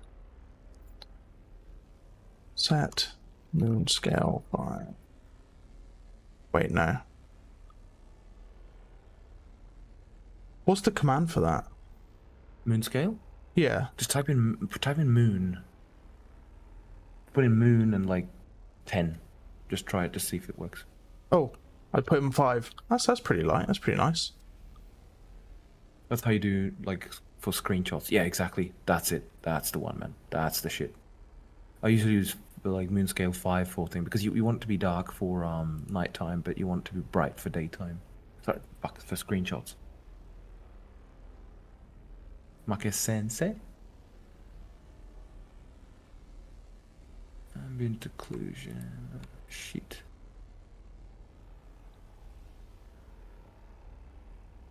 Slightly darker?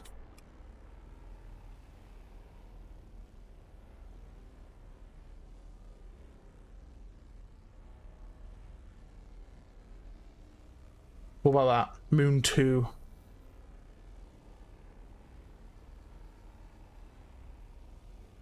Where's the globular as well? That might be a good shout. Let me just change the time. See if I can find it. Thing is, my little keyboard's behind my monitor, so it's like out of the way.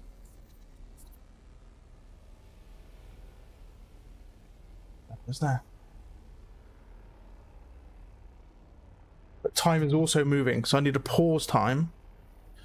Or slow it down at least. I don't know, I could do it like that. Oh, zoom out. Whoa.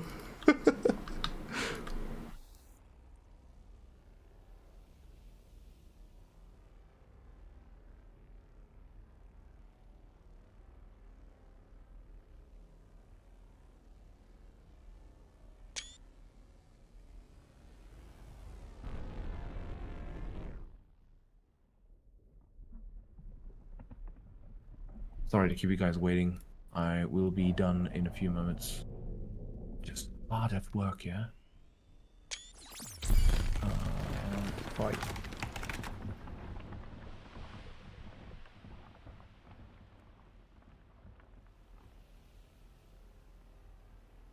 Yeah, save the alpha channel, for Christ's sake, come on. Yeah. Do these, you do these. Wait, what's that in his eye? It's like a little box in his eye. What do you mean, box? It's like a little box when I took a screenshot of the Colossus and its eye. Can't really see it, man. Not at least in the stream. Can't zoom in either. I haven't really got a good photo app on this computer. Show on disk. Suppose it'll be that one. We'll open up the big version.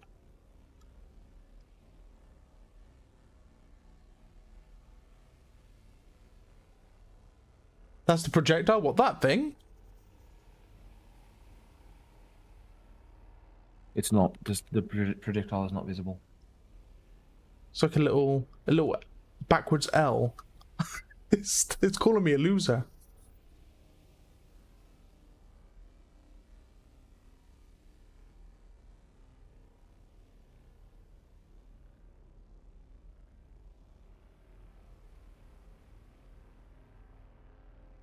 Okay, what are we saying, lads? Oh, that one's that, you know, we've got this one.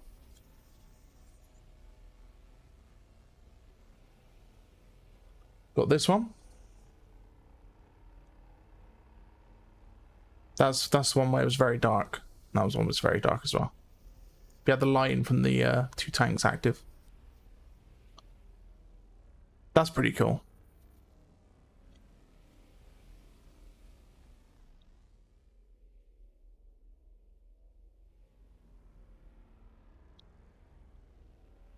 Oh, what's going on, Lycan?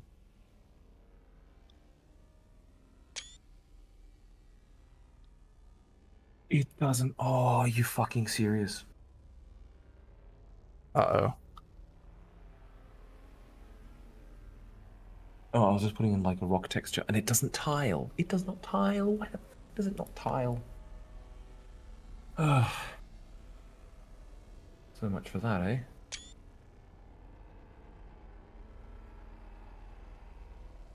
Oh, so I can delete it again. That worked out just fine. Heavy stealth or true stealth? In what context, Christian? I like these fusion generators, by the way. They're very cool.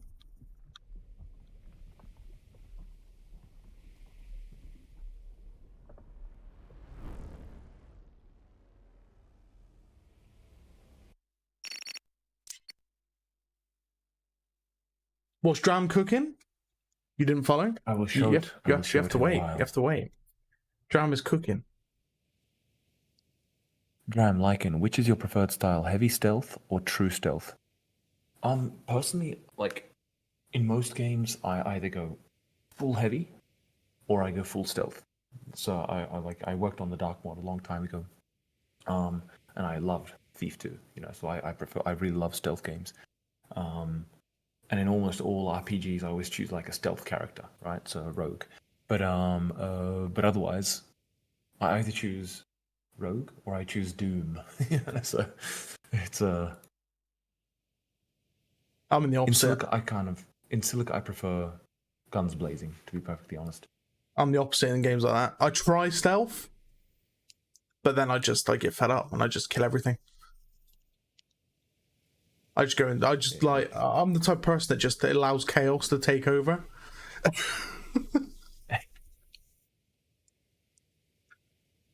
I bow to the dark gods. Fair. I think the only time I've been truly stealthy in like an RPG was probably Skyrim, but I had to force myself to do it. Even then, I end up just like, if I even get caught by one person, I just end up murdering everybody. So it's yeah. I mean, if you watch like some of my stuff as well, like other games that I've played on stream where I've tried to be stealthy, you know, it just fails.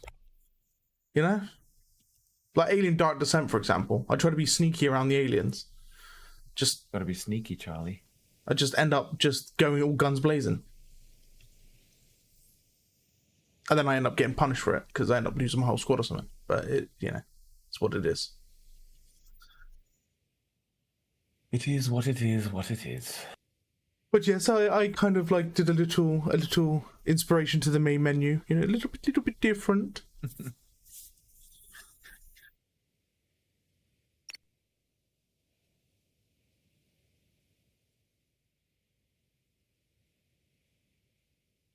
I'm just about finished, my man. Just. Fun fact, by the way, guys, not everyone will know this. You can actually adjust the time of the main menu, or if you let it tick long enough, it will literally go to nighttime. This is true. Very true. And you can have nighttime Silica with the logo glowing, pulsating in the background. Indeed. Very true.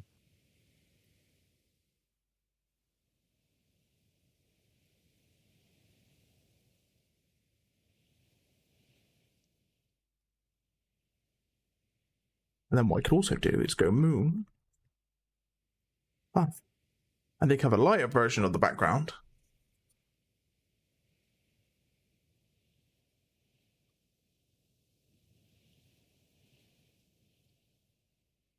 I think the main... Yeah, you can remove the menu.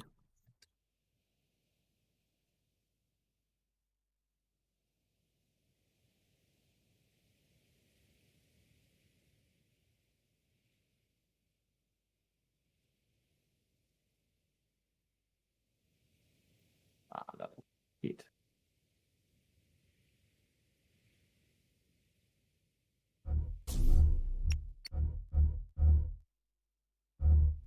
What else can I explore?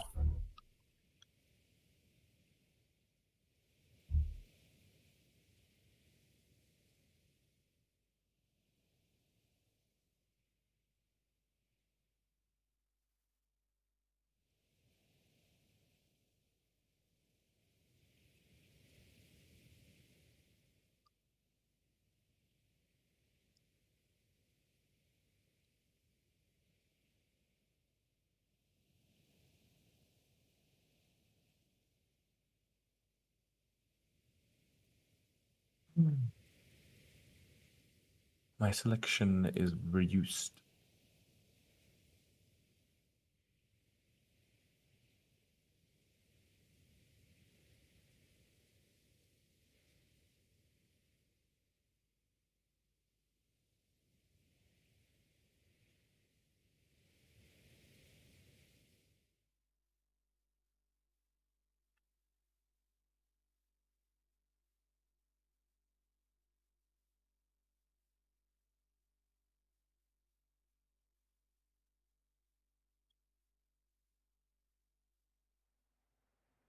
Jam is cooking. I'm cooking indeed. It's cooking a feast. So if I... Right, I'm gonna regret doing this, aren't I? Oh, okay, it's not too bad.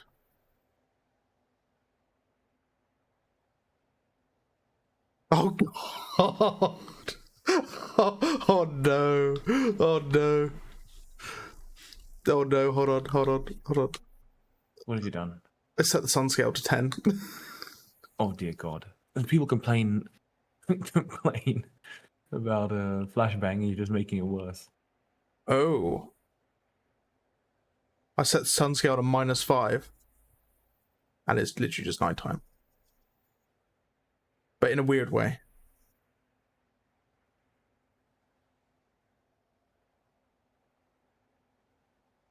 Interesting.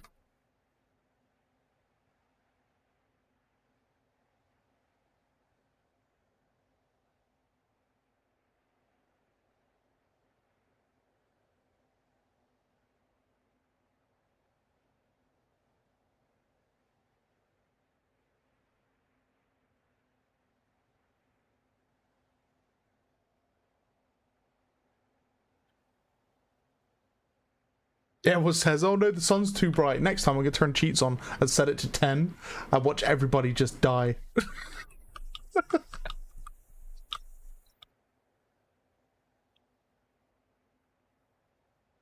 I don't even want to try and set it to 20. Oh god, I did. Yeah, you can't see nothing. Even 2 is like very bright. I suppose it's 2 times the current level, isn't it? Yeah. Can I not set it to like 0.5? You can? Yes. 0.5? Ooh, so you can actually turn down the brightness of the sun. Interesting.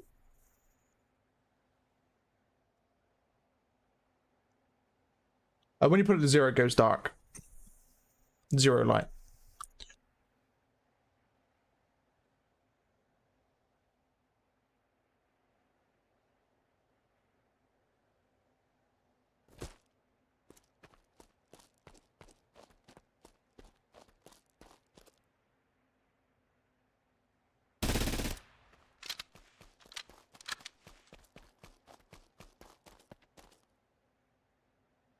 Nah, this texture looks shit.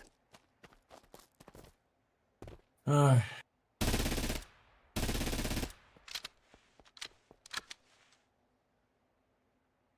sun 0.15.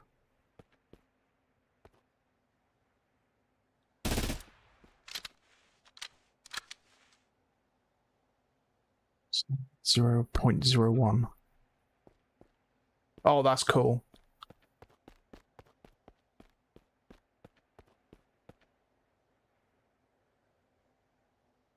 It's weird, but it's cool.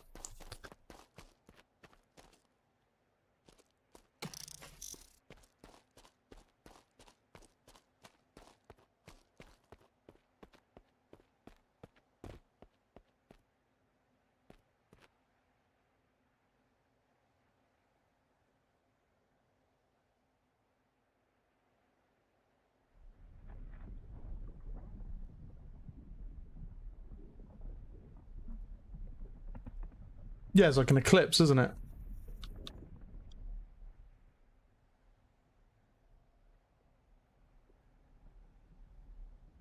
No, stop moving, Colossus.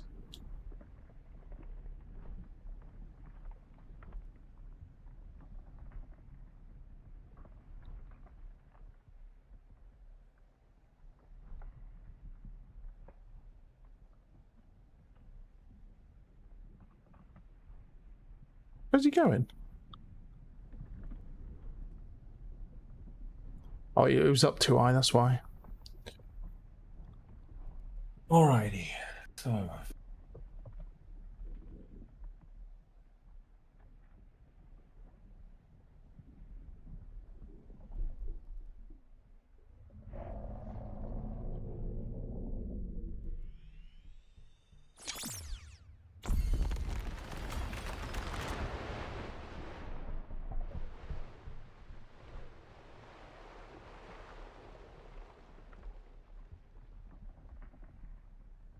I believe I can stream now, Mr. Lycan. Cool. So I'm just playing and ruining your sun, your star in. You are ruining my things. Took a cool screenshot there. It's pretty cool. Oh, he's even got like the heat going around the. You can see like the heat going around the the haze going around the outside because technically it's still day. It's pretty cool. Right. How do we do this again? I think you share it in the Video Ninja and I can just pull it straight in. Yeah, but share a screen. Let's have a look. Entire screen, and then it allows me to share audio. All right. Hopefully, we're not going to hear you twice. Yeah. Yeah. I can mute myself though. I can mute myself in the actual. Yeah. No, it should be fine. If not, I can just mute myself. Let's try it. All right, I'm sharing it, man. Testing. Jesus Christ. You can hear yourself, right? I'm gonna mute myself. Roger. You're gonna mute yourself on not on Discord as we're talking, right? Yeah. So I can still hear you now, maybe? Lycan? 1 second. 1 second. Yes.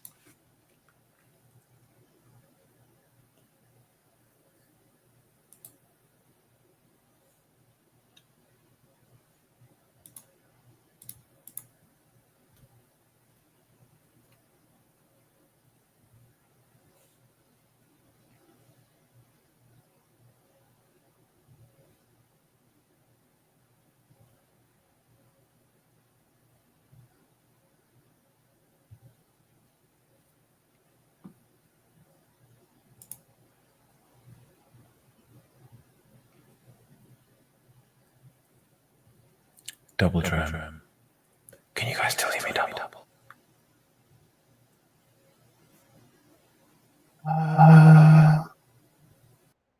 Right. Me double. What about now?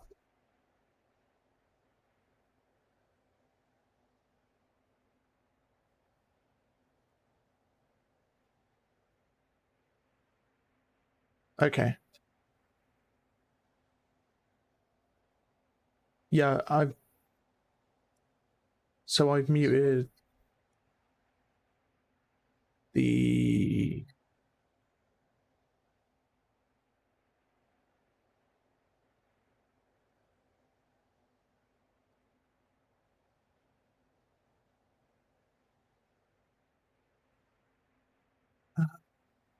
I know what.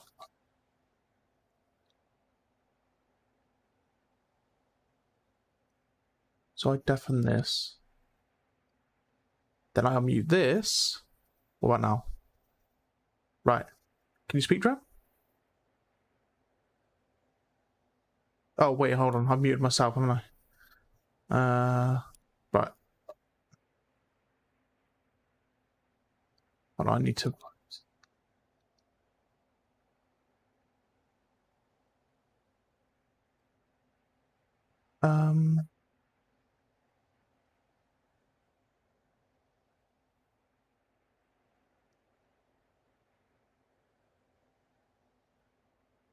Okay, I think I know what to do.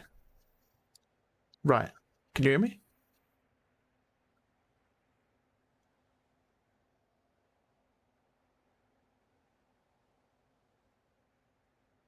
We will get that, chat.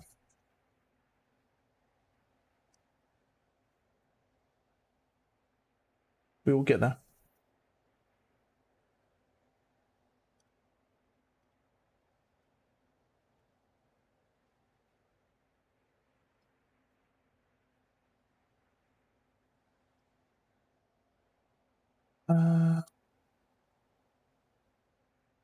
Why won't it let me talk on the website?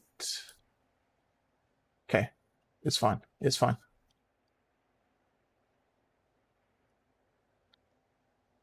Right, hold on. Okay.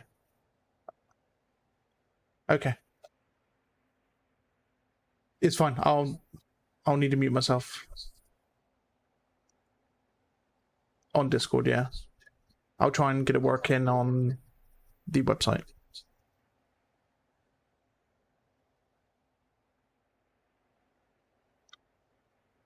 There's a way I can talk to you via the website, but I've got to figure out how.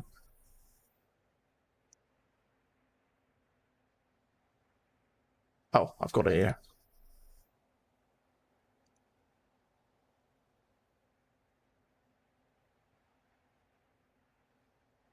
Hello. Right, let me just mute here a minute. Hello.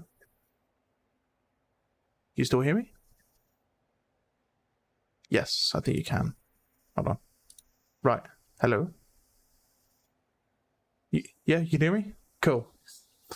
Right, it's sorted.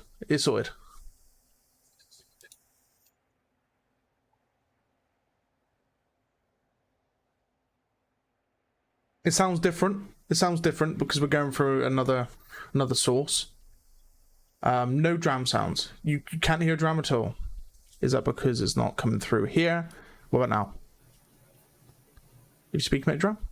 Blah blah blah. We good? Hello. Testing. 1, 2, 3. Okay. Testing. We're good. Okay. I assume that's okay then? Okay, fantastic. All right. So he's going to sound slightly different because it's not going through Discord, which kind of enhances the quality of the audio. It'll be different. It'll be done through the website, so it might sound a bit more tinny, but it's still dram. Don't worry, it's not an alien. Well, as long as you can understand me, that's the most important thing. So let me know when I can begin. Yes, you can. You may begin. All right, fantastic. So here, I'll turn the lighting effects. So this is Centaurus. Yeah, I'm just gonna currently this is the atmospheric setup. Yeah, so that means literally the lighting, the kind of like the bass sound effects, the materials that will be used, and so on. Right. I'm just gonna move a little closer to this. There we go. Maybe I can actually do automatic processing on broadcast, but. And by the way, can you guys hear the sounds in the game? You should hear rain. Can hear the rain. Fantastic. Yeah, so just looking around. Welcome to Centaurus. That's Proxima Centauri. So you guys complained about sun. This one is not bright. It's nice and dark. So there's vegetation in this one, obviously. Mm-hmm. Still testing vegetation. Yeah. But otherwise, as you can see, everything's wet. Raindrops drip. There's, clouds constantly. There's constant rain. Puddles everywhere. Just need to do the materials for them and stuff. But as you can see, everything is wet. Yeah. And importantly, it does not rain inside. Yeah. Cool. Minor thing. And if I put, let's say, really early morning, you can see the clouds in the sky. If I turn on the light, they're actually lit like the raindrops. Yeah. Yeah, that's meant to be because it's a red dwarf, like Proxima Centauri is a red dwarf. Yeah. Then you have the flaring. I mean, if you saw that, you'd probably be dead, but fuck it, it's good for atmosphere. Mm-hmm. Otherwise, like I mentioned, you have trees planted. They're meant to be kind of like more rainforest, things which can live in constant rainfall. And during the night, and this is what I want to kind of like push it through, right, is all that thing. You have on the other side, I'm not sure how well it's visible, but you have Alpha Centauri. Alpha Centauri, yeah. Yeah. With Beta Centauri like right next to it, not visible because so dark. So 0.2 light years away. Yeah, so it's not a moon in the night sky. You got a bit of asteroids, yeah, which are reflecting a bit of the light from Proxima Centauri. But otherwise, you have kind of like dark atmosphere. And obviously, you can see that the plants are actually green. Yeah, so they're from Earth. They're not adjusted to kind of like this environment. See the kind of like grass and stuff. Well, not the grass, the kind of like fallen leaves. Yeah, obviously, ignore the terrible layout of the map itself. You got puddles and shit of mud. You can see the reflection there. Mm-hmm. And I'm putting in today. You can see Alpha Centauri going down and Proxima rising. And that's pretty much it. I mean, literally, just playing around with materials. Like to get a good mix, a good feel of the location. As you can see, everything is wet, right? All of these rocks, and you'll recognize these rocks. I will be reusing them, but you can see they're all wet. Yeah. Yeah, they kind of have the sheen. So it's a bit different. Well, very different to obviously to Bolterus. The aliens and humans, I'm just going to disable the AI so they don't start shooting at each other. Obviously, the humans and aliens look, well, wet as well. Makes sense. Yeah. Yes. Vehicles look very nice. I mean, literally, this is the advantage. I don't have to change the coloring of the vehicles. The kind of the red does it for you. Yeah, they still work very well here. And the nice thing is, when you add something like a hover tank, you get a dab of color. Yeah. In an otherwise very red environment. Yeah. And then, if I put in, well, for example, these guys, you get the point. And aliens. You get a wet crab.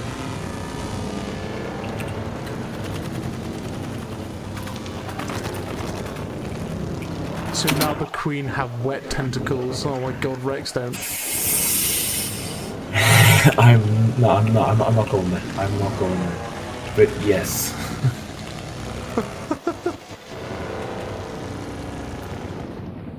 Yes, there you can see.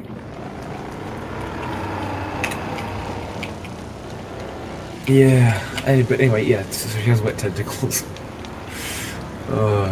It's a wet queen. A wet queen. And a wet Goliath. I mean, it's not ultra wet, like it's not, heavy rainfall, it's like light rainfall, as you can see, Yeah. like constant but light rainfall. So, with porous sand, so it kind of like disappears into the, it kind of like streams off them. It's meant to be warm, yeah, that's important. Hence why things are meant to like dry a little bit quicker, so you've got a very moist environment. So everything's wet, but not like, it's fully soaking wet.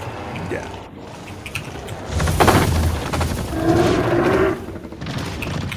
So I still need to work out all the other, little silly things. But otherwise, yeah, the aliens work pretty well in this, like visually speaking. You kind of get that nice reflection effect in the mornings. The sun glinting off the puddles and. So the crab can burrow faster because it's easier to dig. Yeah. And in the night, you could say, you get this kind of a. I wanted it to be wet, and the good thing is, if I put, for example, this on lights, you can see the rainfall nicely. Yeah, that's cool. I like that. So it's very atmospheric. That was the idea of this. Oh, the culling. I'll have to fix that up for the lights.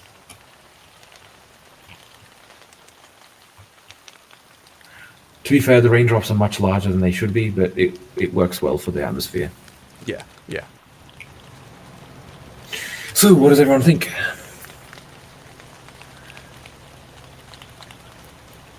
So now the Queen of Wet Tentacle, yes. It's going to be a law reason why aliens would be there, like a captured queen. Precisely. Captured queen is exactly the idea. Taken here and analyzed. But otherwise, I'm just going to be honest, that's just an excuse to be able to have her here, yeah? Because otherwise it doesn't really make much sense. So the crabs can burrow fast because it's easier to dig. Well, to be fair, it's meant to be the soil, yes, but I mean, there's meant to be tough granite rock, so I love the night vibe with the distant star. Yeah, that was one thing which, I mean, utilizing it to your advantage. I mean, I could have them all in one plane and then have absolute darkness at night, but I like the idea of like it switching to like Alpha Centauri in the night. Could be even released by the other faction. Yeah, that's another possibility. But I mean, the idea was that that they brought her to Centaurus to study, and studying did not end up going as well as it was intended to go. But yeah, I just want to kind of like show you guys a quick preview. It's not done. That's a very important thing. It is very much work in progress. So the vegetation is just bleh, super basic. I need to put like the kind of the this shader onto it, so it's. I'll put day again. this shader onto it, so it's kind of like waving in the wind. So there's still a lot to do there. And yeah, don't have any updates on that fog concept we saw in last stream. Does this mean we will see a fog bug? Yeah, I haven't touched the fog. Eventually, man. Like, that was just messing around, you know, because it sounded like a fun little concept to mess around with. But yeah, that's still to come. Now, the real question is, will the soul structures be very wet? Everything. It's literally a global thing. So Yeah. everything is wet. So anything you put here will be wet. Where it is not wet is on the underside. Yeah. So if I find a random rock like this, obviously there's a limitation of tech, otherwise it'd be incredibly time consuming to do. Everything is wet on the top side, but not on the underside. Yeah. So you can kind of see that. You can see it better in the night time. You can see it's wet there, but not there. Yeah. If that makes sense. You can see it's not shiny. Yeah. But it is shiny on the edge here. Yeah.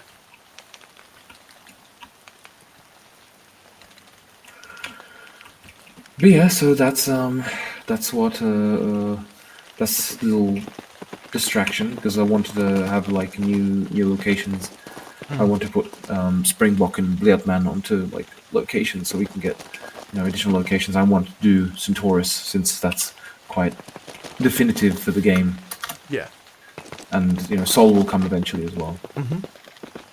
Cool. So we get to see what the home planet from both factions. Yes. So we got Centaurus and then Earth. Any other biomes? Like the ice planet? Well, the ice planet. Yeah, that eventually as well. That eventually as well. But like as in now done, none of them. Yeah, because I did Centaurus first because I knew it would be easy. Like, it was low hanging fruit, because it's because, you know, it's meant to, you know, red dwarves, they give off very red light, right? Yeah. Dark. I mean, here we're really close to the star, right? Hence why it's massive in the sky, obviously, and it's very red. Light it gives off, but otherwise, you know, if we were to do Sol, like, you know, Earth, then yeah, I wouldn't be able to get away with still using the same texture. So I'll need to be doing some remapping. Sorry, mainly the ice one is going to be the most problematic. On Earth, you could probably do like more of a tropical location a little bit, so you don't have to remap all of the units and stuff, because it's, yeah, you can imagine the problems with that. Yeah. But otherwise here, it's all hidden in the super saturated red. Yeah. And I wanted it to kind of like feel like a red dwarf, like that it's a planet orbiting a red dwarf. Hence why it is so red, because this is literally what it would look like. Very red.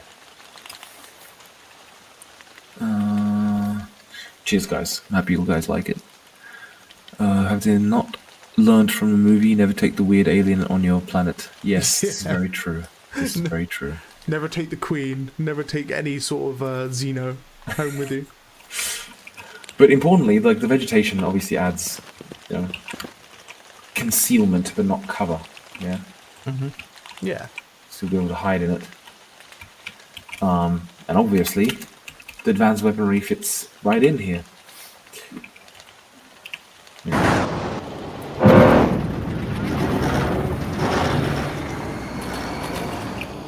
You got a very wet. Well, not so wet. It's not going to be wetter. Yeah. I'm probably going to do 2 layers for the wetness. One for like units, which will be more wet, because they are moving around and stuff, and then another one which is just for the terrain, because I needed the terrain to be wet but not excessively wet, if that makes sense. Yeah, I know what you mean. Because but I needed the static object to be more wet, and like literally, if I show you guys, I will. And we're diving into a bit of development here, but if I do pause, select the wetness sheets. Where is it? The material. Yes. Fade factor. Oh shit! I'm an idiot. Okay, I could have done it with that, but it doesn't matter. If we go to the wetness, and it is 0.5. If we put it to what I had it before, which was around 8, then everything is very, very wet. Yeah. Yeah. And this is the thing, I need to like make a shader for it where there's an actual moving normal map over the top, which would be the kind of like flowing water. This is what I would expect if there was heavy rain, right? Yeah. So then everything is very wet. But yeah, this is just messing around with the technology. It looks pretty cool, but then in certain cases, like if you saw this all the time, it would look very meh. You know, especially here, it doesn't look very good. Especially because it's not moving, right? It should be kind of like flowing with water. And it doesn't really fit the kind of rainfall that's here. So, hence why I'm using 0.5. You know, so it's wet, but not super wet. But yeah, that's the thing. So but now we need to make the locations for it. Yeah, I mean, I literally just took a small strategy test. Oh yeah, no, clouds are volumetric, but forget that. But I won't let things fly into them because there's yeah, you can see that. It's to make them performant, yeah. So they're performant. So very similar to like the Badlands one, where they're just above the flight. Exactly. The flight map. Precisely. But yeah, I don't want to do like excessively heavy rain for like a multitude of reasons. Performance being one of them, because I wanted all the like droplets. If you literally watch, each droplet actually causes an impact. It's a bit excessive, but yeah. Yeah. It feels Will there really be good. impacts on like the weaponry and stuff as you're walking around? Or that's going to be just too much performance here? I might actually fake that. Like, well, okay. Make it specific because it won't actually impact it because it doesn't have a collider. But I will likely like do an additional thing which will cause a few like raindrop hits on the weapon itself for immersion. You know? Yeah. But yeah, this is where it's currently at. You know, and like I said, this is really this is not even alpha, right? This is like prototype still, really. Yeah. To be fair. This is the direction I wanted to head in with this, you know.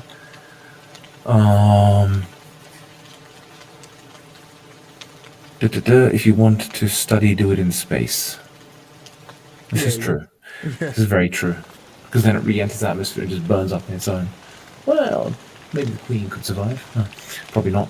Alien mission of escaping captive. Queued up. The flares are maybe a little too big, but yeah, the mood is really good. Actually, they're not too big. So the problem with red dwarves, and this is why, in fact, in reality, this planet would be sterile, is they tend to flare, and they tend to flare a lot as material falls in on them, and they flare up with massive flares, yeah, because they don't have as much gravity as, you know, in the sun or something like that. So you do get massive flares. Not this much, yeah. What we currently got here is just absolutely insanely excessive. But the idea was this was also meant to be that it's that as the of course the cloud gets in the way, but as the kind of the particles hitting the atmosphere, it's causing kind of like ionization of it, yeah. But that aside, it was just an effect which I thought would look really nice. I'm just going to be honest. Like, I mean, you know, I don't have to go for 100% realism. It is a little bit stylized. I will agree there. But I wanted to kind of go for a more unique look, shall we say?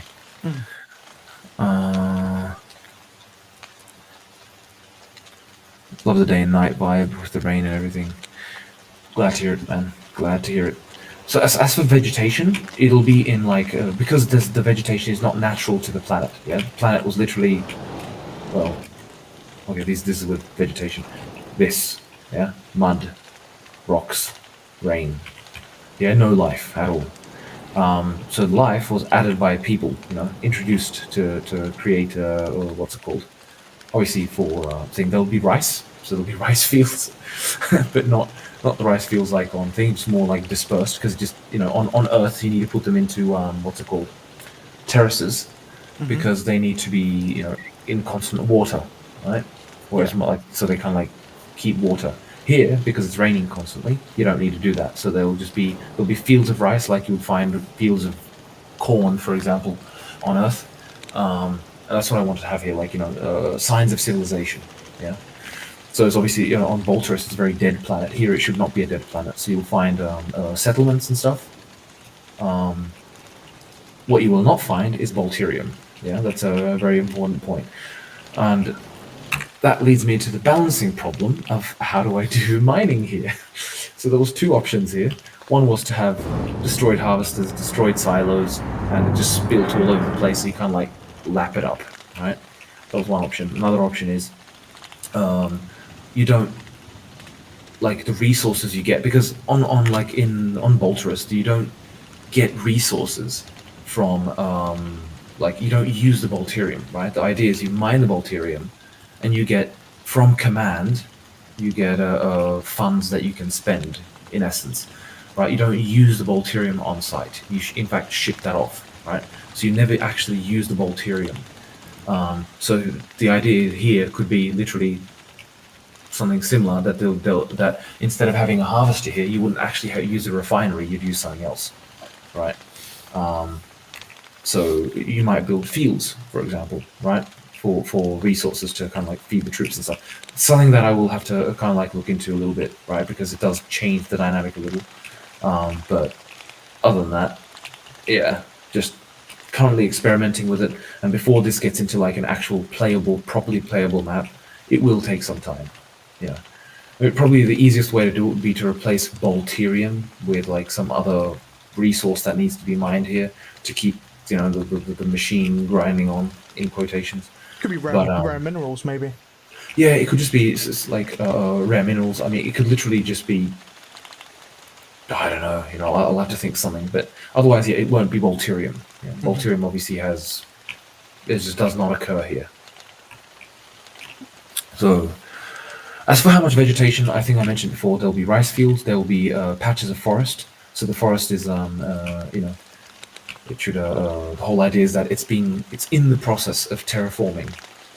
Yeah, but into its own unique kind of like biome. Yeah, they're not going to terraform it exactly into like, you know, Earth, but yeah, if that makes sense. It's very early days of like rainforest, like very juvenile plants and stuff. Exactly. So the idea is that the like largest trees, there may be some large trees in this, but they'll be like singular, individual. Yeah. The whole idea is that like you'd have mainly smaller trees that are planted just a couple of years ago. You know. Is that going to be related to how long the match has lasted? Do you mean now the vegetation? If yes, then no, it's just going to be static. If it's raining all the time, why is the planet not flooded? Well, because it's a water cycle. It's all about how much water is available, right? So it is obviously flooded down the mountainsides. There's meant to be like oceans, but you know, why isn't England flooded? I mean, Lycan, why is England not flooded? Don't ask me, it always rains here. Exactly. The reason is because everything flows off, right? And more importantly, in this location in particular, you know, the Amazon rainforest gets a ton of rainfall, right? Why is that not flooded? Well, because it all flows away. That's one thing. Second thing is it goes into the ground. It's more porous. And third thing is, and that's what's here specifically, is it's hot, right? This planet is not meant to be 25 degrees Celsius. It's meant to be more like 35 to 45 degrees Celsius. Yeah, hot. So the idea is that not hot like as in like Bolterus. Bolterus is meant to be like 140, 130, right? But here, so like above the boiling point of water. Here it's not meant to be, but it's meant to be hot and moist. Yeah, so think like a tropical rainforest. So so you'll get the water evaporating, but of course recondensing in the atmosphere and so on. You know, but mostly it's going to be about runoff. You know, there's a lot of runoff.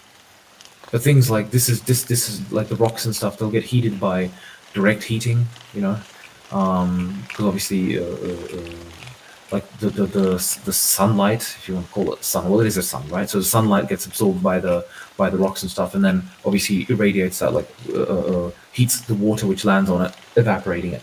So that's another point why there's constant rainfall. Yeah. It's not entirely realistic, but I thought it would be an interesting kind of concept.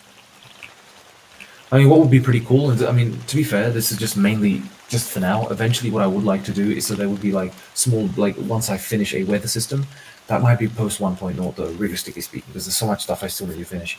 But what I would like to do is that there'd be, you know, reduced rainfall during the match, right? The rainfall kind of like gets reduced and then it just ramps up to like, you know, torrential downpours so everything will become incredibly wet. Ideally, you'd have flows of water, but it's exactly the technical limitations to that, right? But yeah, that's the kind of idea. But I could do literally a rising level of water. I have to write water physics. I've already done that twice in the past. Ironically, once for Take on Mars. That was just for a mod.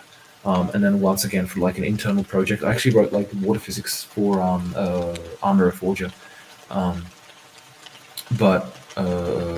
Yeah, like, I just write it a third time here.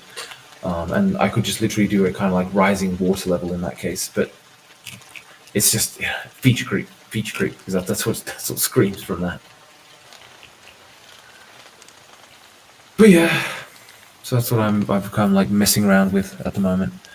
Oh shit, I missed a lot of questions. Sorry. Damaged cargo ship could work. Yeah, true. You could have a damaged cargo ship which crashes, but I think there's no need to be harvesting Volterium here. Realistically, it could literally be you're harvesting the rice fields. Just for food. Obviously not with a harvester, because that might look a bit weird. But then again, why not, right? At least have a river. Yeah, true. I could have a river. I wanted to avoid that purely for like technical reasons, right? Then I have to put in water physics and everything. So I might be doing like more of a, low key, maybe prepared for a riverbed, or just a very shallow river. Yeah, so it won't actually affect the physics. Like nothing will float in it, but scavenging mechanic. Yeah, that's another idea. That's true. But seeing as it will be different material, will then the income also be lower, seeing as Volterium is worth more? Yeah, true. But then again, here it's you're being paid by your superiors, which are on the planet, so you're kind of like it's planetary defense. So in fact, the income kind of becomes more of a meta gameplay mechanic rather than actual practical. If you get the point. Will the trees be destroyable? Yes, I would like them to be destroyable. Just like the crystals, I'll do the same way. There will be a particle effect when you destroy them for simplicity. I don't want to do them so they collapse and stuff. It'll just be, it's like, it just adds another headache for stuff to be multiplayer synchronized. Maybe post 1.0. But, given that this is not the main location for the game, no point going overboard,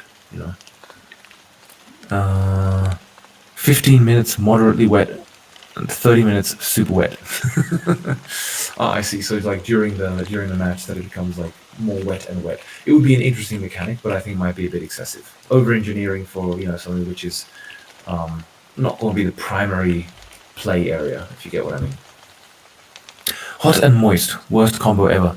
25 degrees felt, 40 C. Yes, very, very true. I remember in Australia, because I lived there obviously for 20 years. There was a day which was 45 degrees Celsius. It was a heat wave, just a standard heat wave in Australia, in Sydney. And it was 45 degrees Celsius during the day. And in the afternoon, it rained, but like literally for like 2 minutes, yeah? And not a torrential downpour either, just like a normal rain. So it all evaporated. Literally the floor was dry within an hour, but the moisture in the air just went up, tenfold. And it stayed 37 degrees Celsius during the night. That was the night I wanted to die because I didn't have AC. I put a fan into the window, blowing at me, and it just felt like an oven. It was just hell. But yeah, that was the only night which I truly suffered like that. Otherwise, everything was pretty okay. Yeah, I love the puddles. So you got puddles. So, I mean, if we got puddles, technically speaking, we should get rivers, right? Yeah, true. I mean, I'll probably do like I said, I'll probably do very simple rivers. I just want to avoid doing all the complex things like you have to have flow maps. That's complicated, and all this kind of stuff. So I'll have to do some simple system for doing rivers, yeah, while keeping them looking realistic and good. But yeah, that's the current progress on the Centauri atmosphere. I hope you guys liked it. Or, it'll be fun to play at. It will be it will definitely be more slippery, so the vehicles will slip around more. That should be interesting as well. So in terms of gravity, I've kind of kept it currently to Earth-like gravity. I haven't changed it because I mean, if I mess around with that, I can. There's no problem with it. I don't think I've actually got it exposed at the moment to show you guys. But, okay, I haven't exposed it. Fair enough, just physics tick. But I could. And if I want to mess around with it, let's have a look. So, wait, I'll stop this. If I change the gravity, let's have a look. Player settings, I believe it's physics. Where is the gravity? 9.8. All right, here we go. All right, let's say it was in fact less. So let's say it's something like Mars, yeah, roughly speaking. In fact, let's put Mars, 3.711 kilometers per second, meters per second. And if we put it now, we're going, shit's just going to act weird.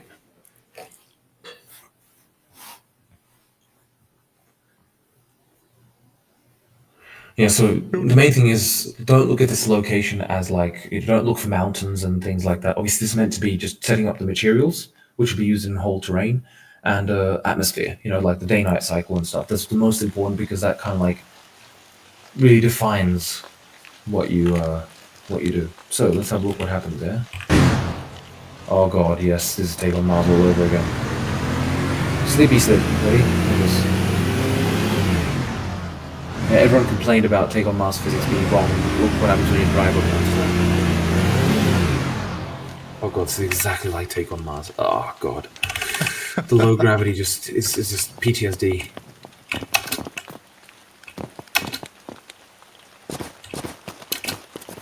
This feels the same.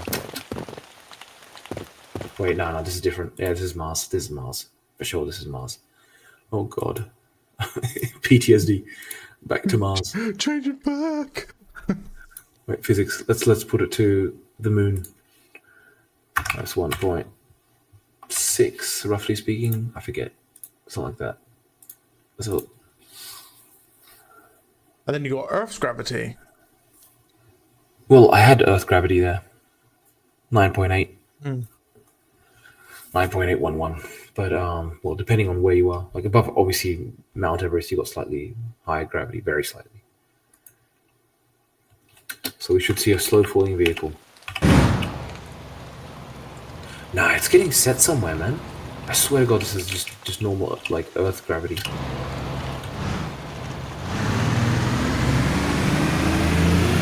Yeah, it's Earth gravity. It's Earth gravity.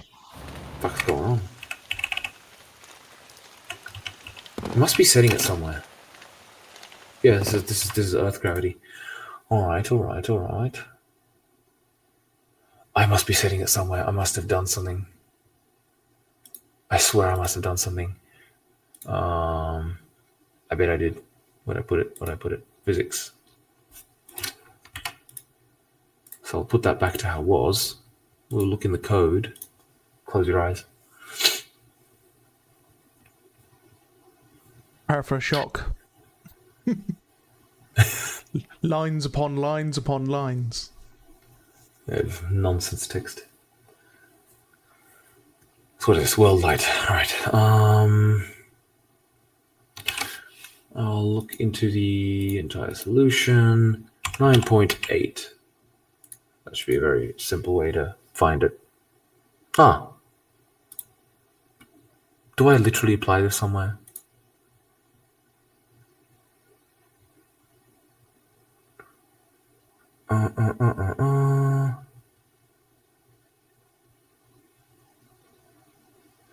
No, it should be literally taking it from physics gravity. You know what? How about, because we want fun, I'll add the parameter here, yeah? So you guys can see, let's add this, gravity, and we don't need, in fact, gravity Y. Should be float, and we'll put it, what the hell did I put it as default? Well, it was minus 0.9. Shit, 811.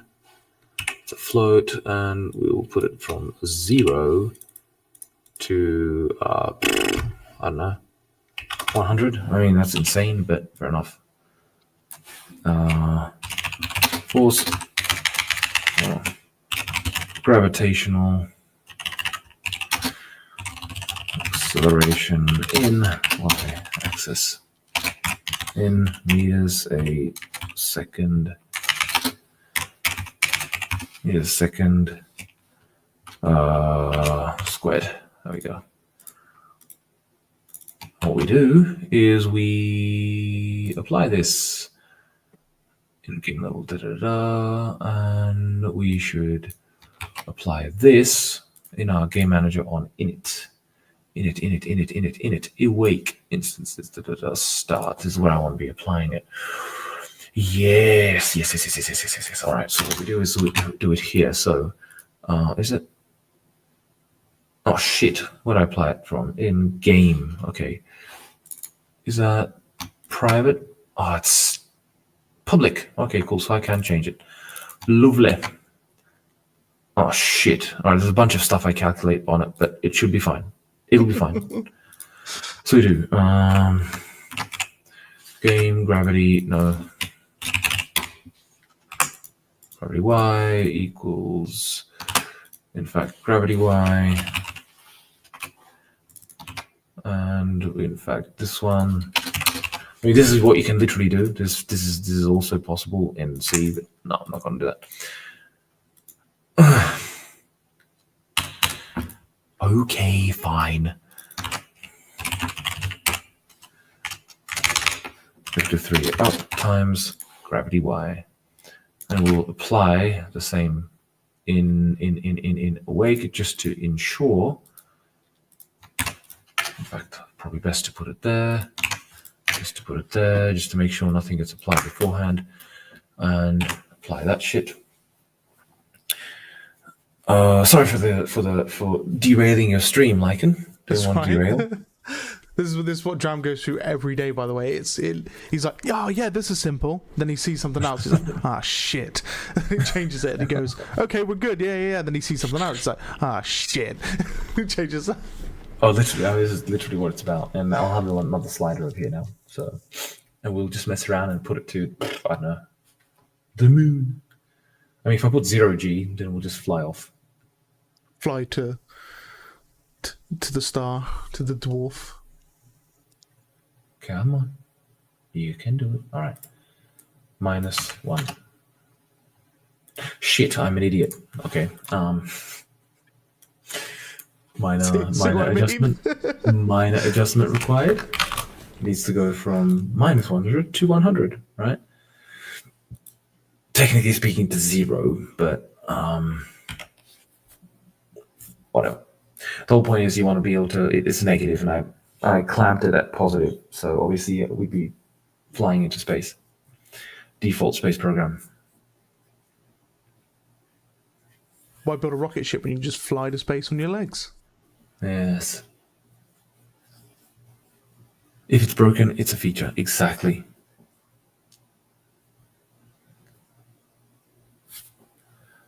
And all right, so oops, what did I do? The fuck did I just do? All right, okay, fair enough. -1 meter a second, so it should be very slow fall, 1/10 the gravity, roughly speaking.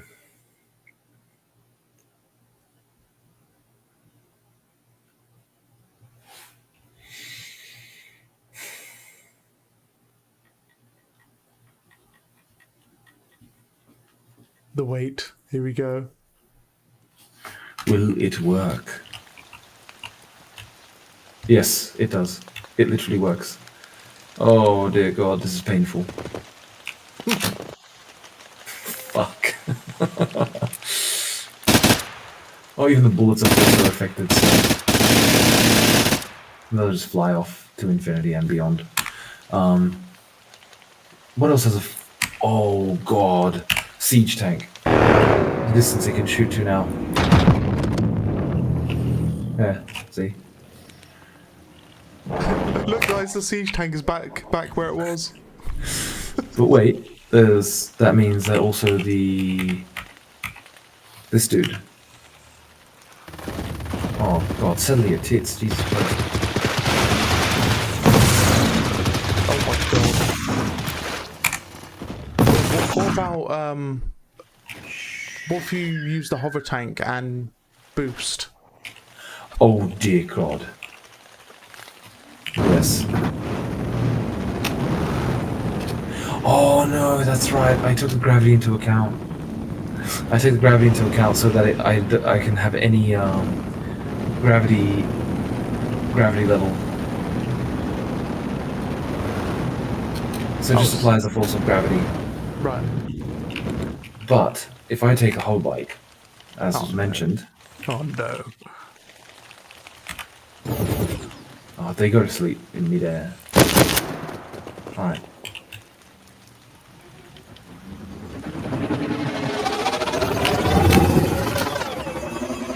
You get a lot of airtime. Yeah. A bit easy.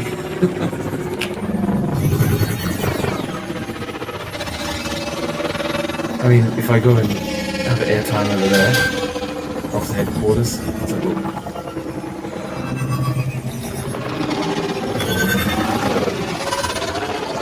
Honestly, I could probably, I'm probably gonna make it.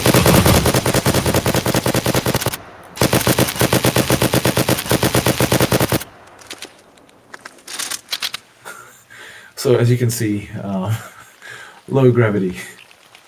Look, gentle landing. No parachutes required. Yes. Oh my God. What about aliens? Crab. Land. There we go. Now. Oh, right, yeah, I might want to switch AI off. Oh, there we go. And jump. Do it. Rocket jump with the heavy. Yeah, I mean, literally, you get slowed down by the air friction, and yeah, I put the sleep, like to save performance. Yeah. It goes like it puts the physics to sleep, so that's why he's just no longer just moving. floating. Yeah.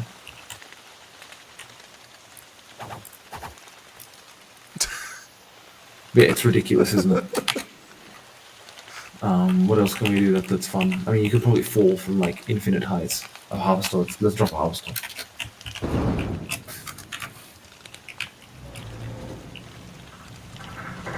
He's probably just gonna bounce.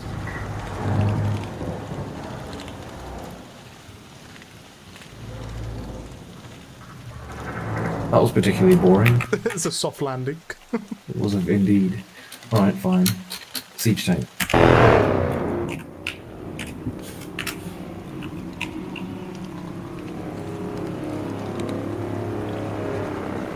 Alright, yeah, of course. It's got so much force that it's able to do that. Fine. Rocket launcher. Forward.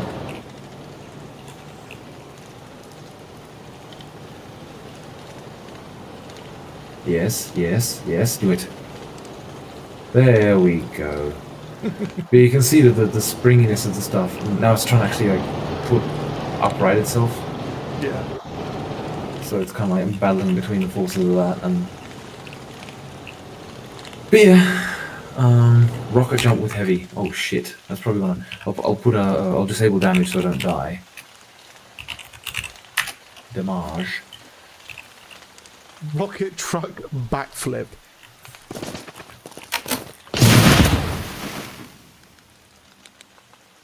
Oh my God, it's like Quake all over again.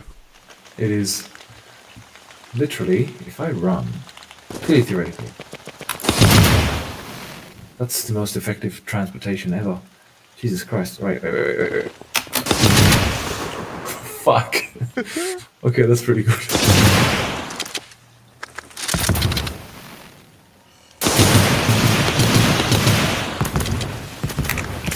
Well, it's a very effective technique. And you got this guy also. His grenades can fly straight too.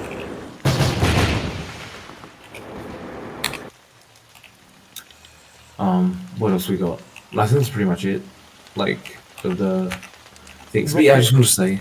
Rocket truck, shoot it sideways if it does a barrel roll. Oh, he probably will, actually.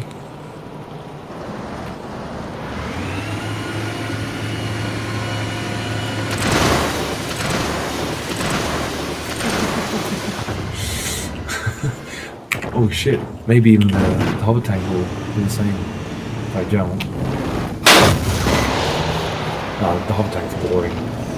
I made them so that they're gravity agnostic, so to speak.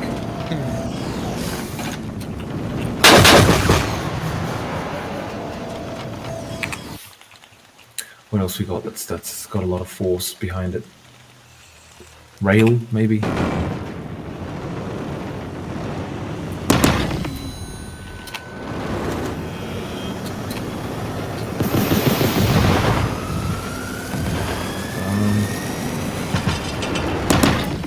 Nah, it's boring as well.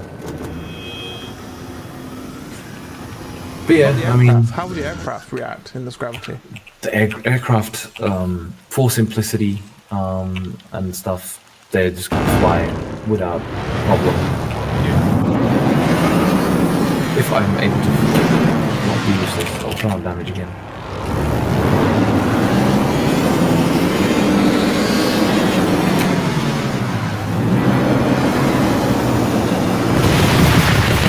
They're the same, but the ricochets, that's where it's going to get interesting.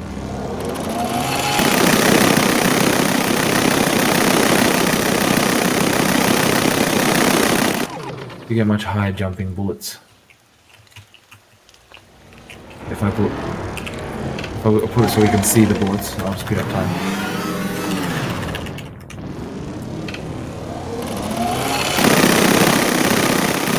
You can see the bullets flying here, little yellow dots.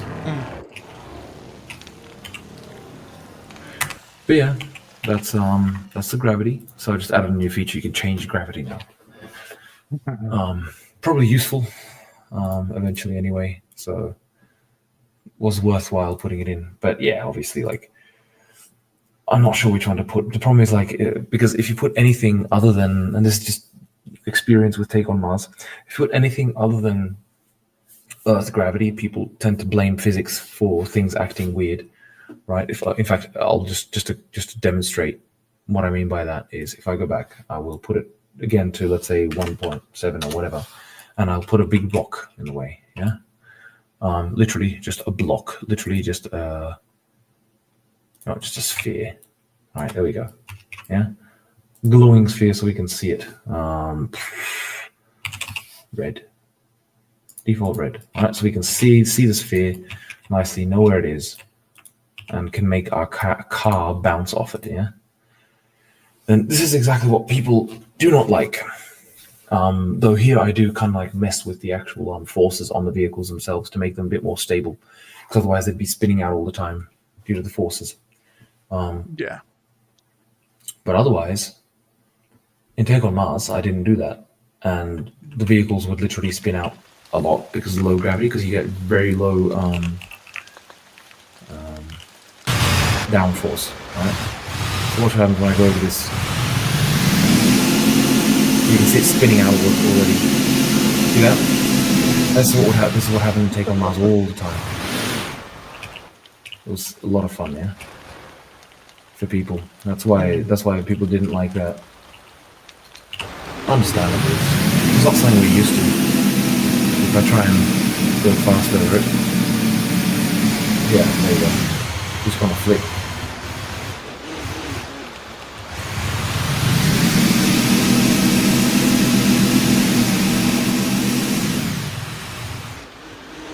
Which is not something we're particularly used to. So, getting yeeted by the behemoth shot. Oh god, that's a good point. Yeah, you probably would get yeeted. Game. But I mean, if we put it to something more like, literally like Mars, then I think it's going to be like relatively okay. But so if I put this to something closer, like to Earth, but not entirely, let's say to 6, you know, then you'll be able to survive harder, like higher falls, while still keeping the vehicles relatively reasonable. But obviously, the lower the gravity, the bigger problem it's going to be to make it up hills as well. Let's try this. So we still spin the fuck out, but okay, jump.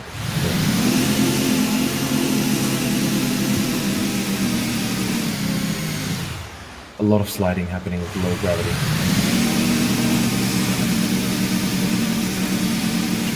In fact, AI, you go there. Let's see what happens.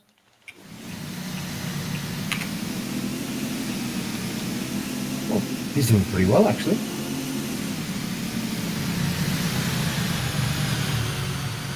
I'm genuinely surprised. Are we actually following the route, though? He is. Holy shit. This was honestly not what I expected.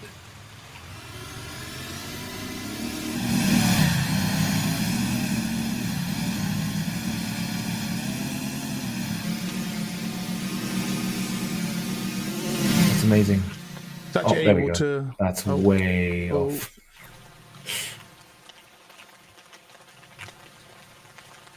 And what did you say, sorry, Lycan? I was like, oh, oh. Yeah, this is the other thing, you know, getting the AI to work properly with the vehicles afterwards. Yeah. It's just not worth it.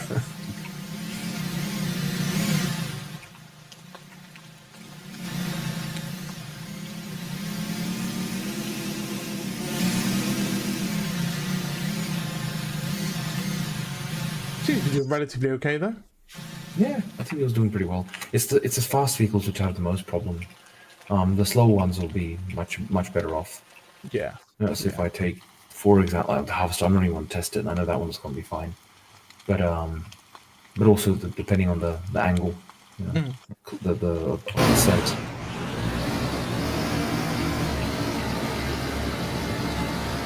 This guy gives no shits, but he spins out with that.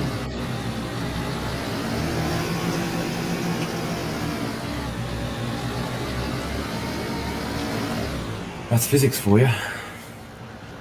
All you do is change the strength of gravity and things slide around like you. But to be fair, we're on the wet material as well, so... Yeah.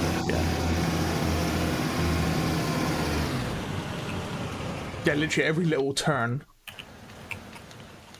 Every little turn is a little problem, yeah. Yeah.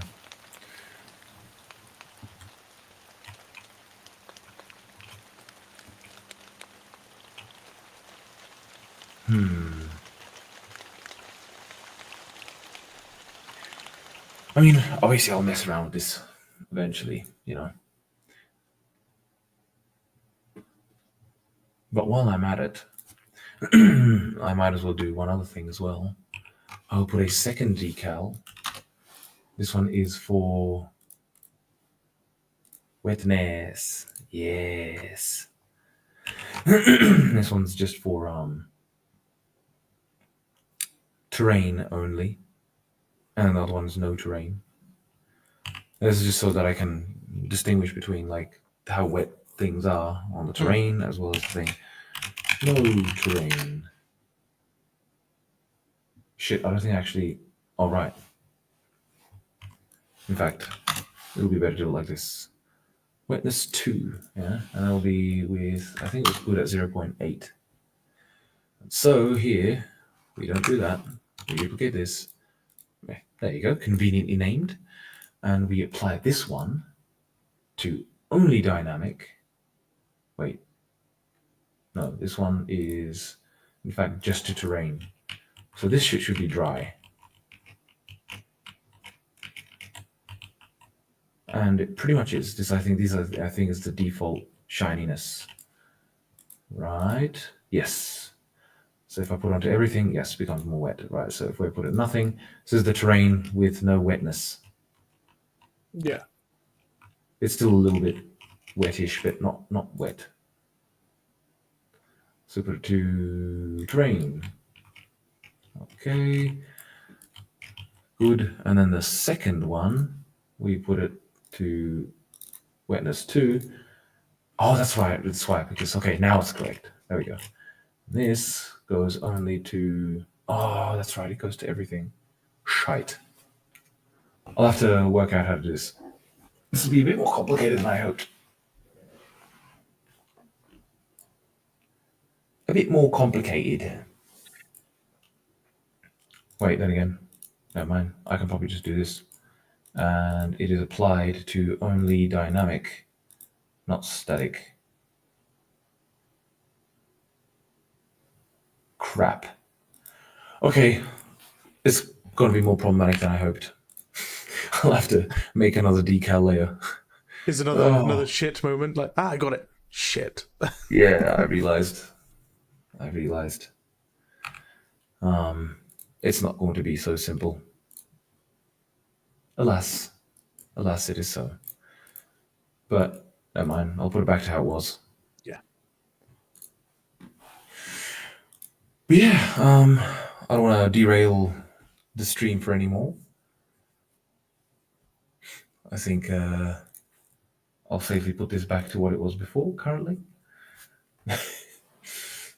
Because mass gravity is not fun. Mm. Oh shit, did I just apply it? Oh, I'm an absolute turd. Okay, well I just applied it. It doesn't matter. So we will... I'll just return it to how it was. What are all my changes? 5.6 billion, of course. So this is what you got to deal with always in development. Did I... That was in this, but then I applied it to the prefab. Wait, I didn't apply it to the prefab, did I? So if I reload it, it should be fine. Right? No, it's still fucked. Alright. In that case, I did apply it somewhere where I was not meant to.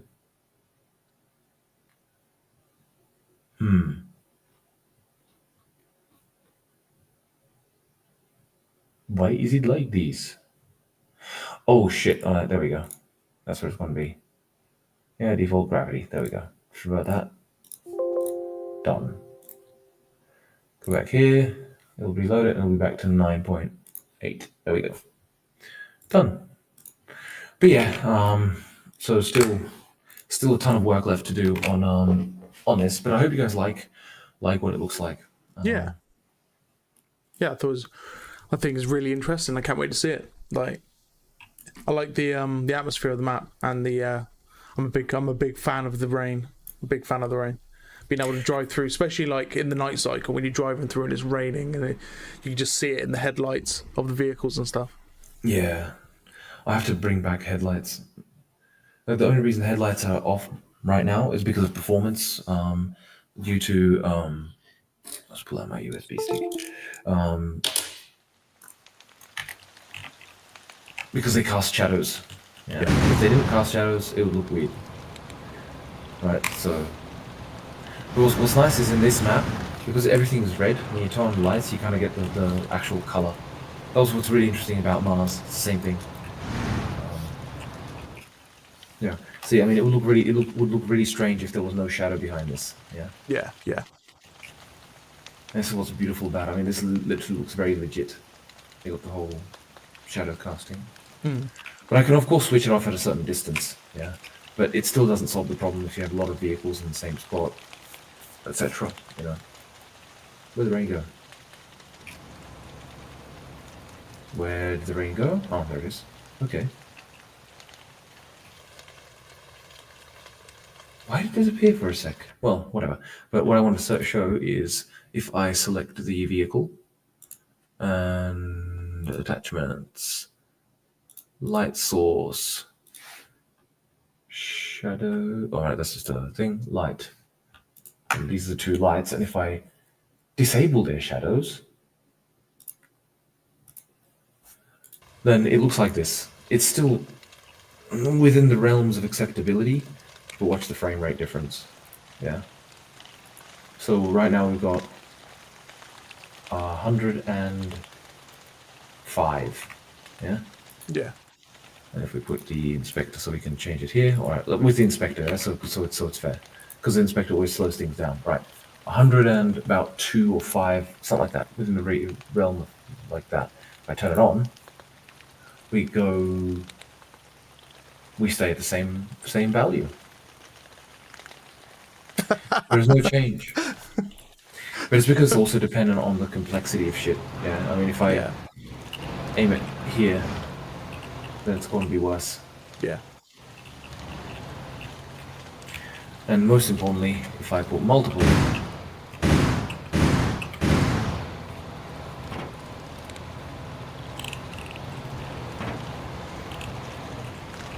Right now we're starting to tank frame rate.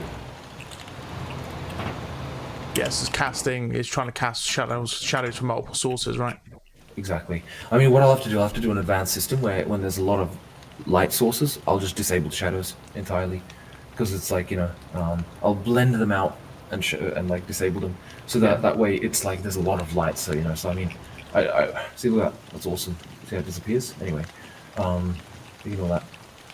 But yeah, over here, I would probably expect so much ambient lighting from like stuff that you'd still get it a bit lit, but you know, but yeah, the difference would be still drastic. But anyway, so for comparison, let's just open those guys up. So we've got project. Oh god, all right. Now we go through all their attachments. Attachments, shit. All right, light source. Attachments, light source. Yet again. And yet again. Now 1, 2, 4, 5, 6,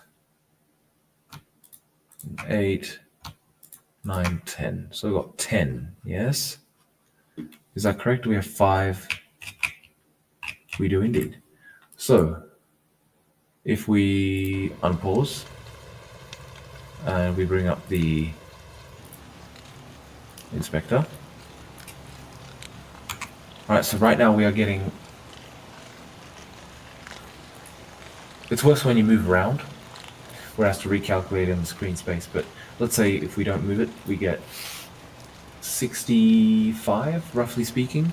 Now if we disable the shadows, it jumps up to 85, right?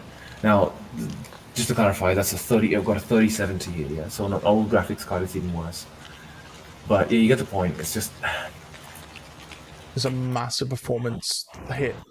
Yeah, I mean, even with just without shadows, I also forgot the other thing, which eats performance, probably more than the shadows, to be fair, is this. Volumetrics. Look at it jump to 90 FPS. Yeah. Yeah. Yeah, then you get close to something where it has to draw lights behind it. Look at that, 70 FPS. Yeah. And if I disable the lights entirely, makes no difference. Why is that? Oh, that's probably the inspect. Oh, okay, that's probably an editor thing. Never mind. But yeah, no lights. Wait. Yes. Oh, just the ambient one. You get 100 FPS. And then with volumetrics and shadow, you get 80 on this PC. But it goes up from there, you know. It's dependent on what you're looking at. That's the problem.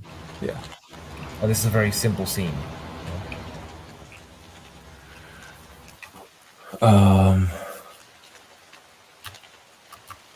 So, was there anything? Yeah. Cool. Well, I don't want to keep anyone up, and I'll have to go to sleep myself. It's 1 a.m. on my end. Yeah, it's 1 a.m. for you. Bloody hell.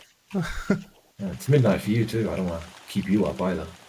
It's alright. Holy shit, look at it run like shit when I come close to you. What the fuck's going on? Is that because it's rendering everything Well, up actually, close? it's very strange. It shouldn't be. It's more like it's taking a shit. See, no problem here.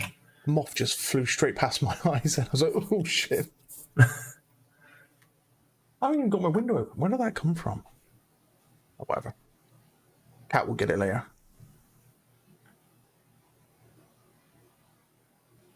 Come on.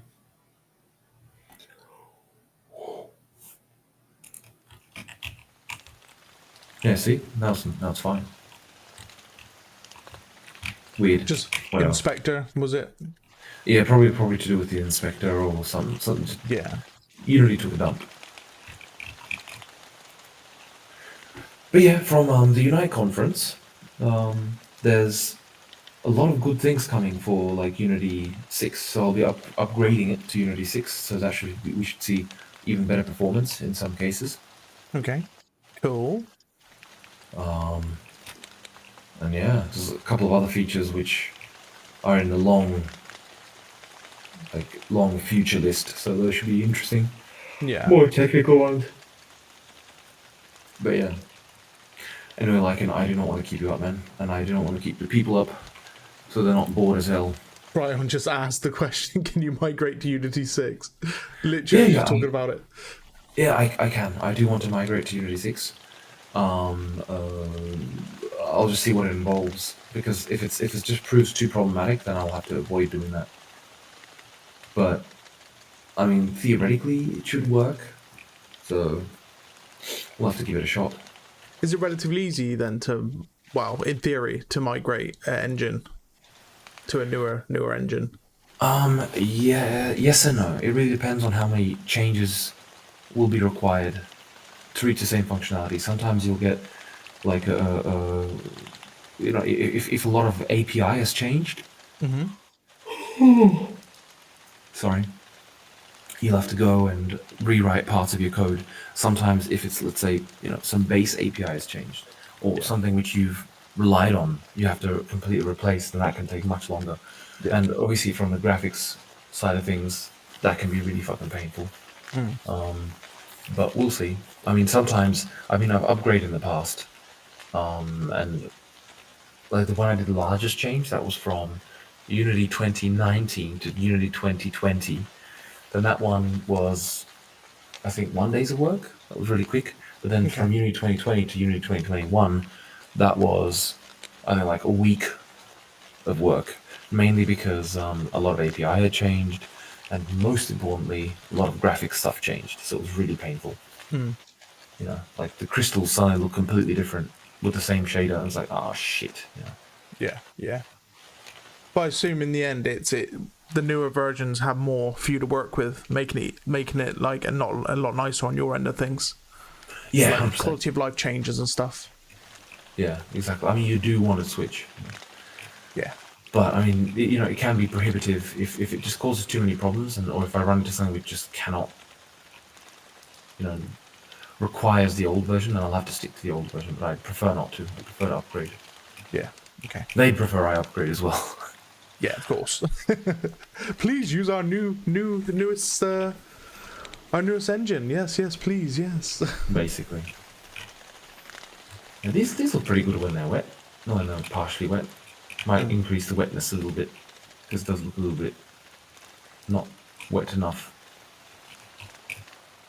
But anyway, this is it. I mean, literally, this is one thing which you can be tweaking forever.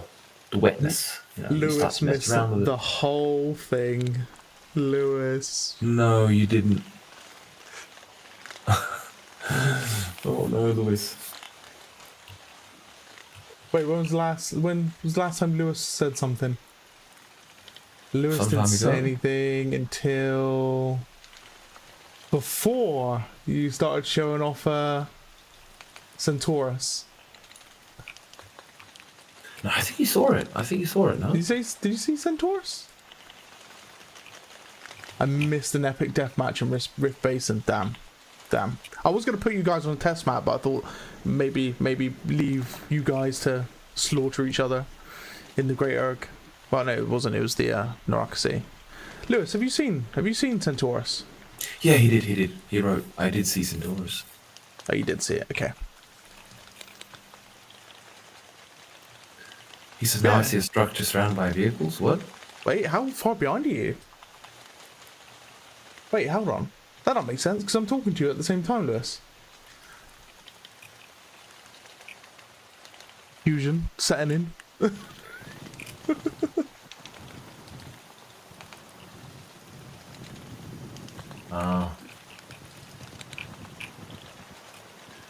But yeah.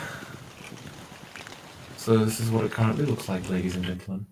And I will increase the wetness. This is the thing, you just keep going back and just keep adjusting it. It's just infinite. You will never ever be happy with anything. This is why a game is only released, it is never completed.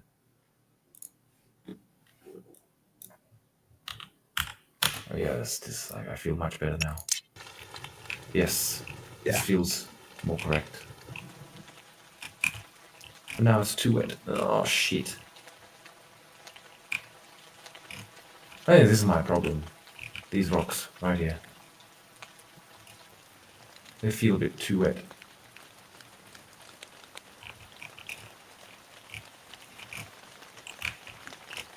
Is it really too wet though?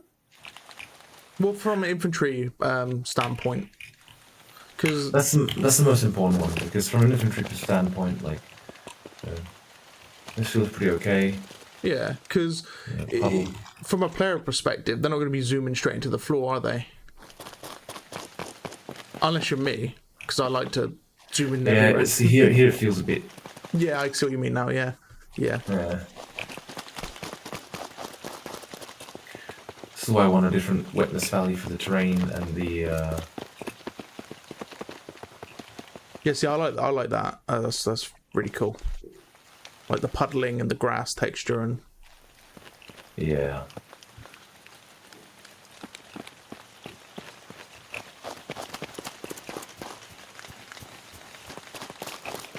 When you shine a light on it, it's actually green.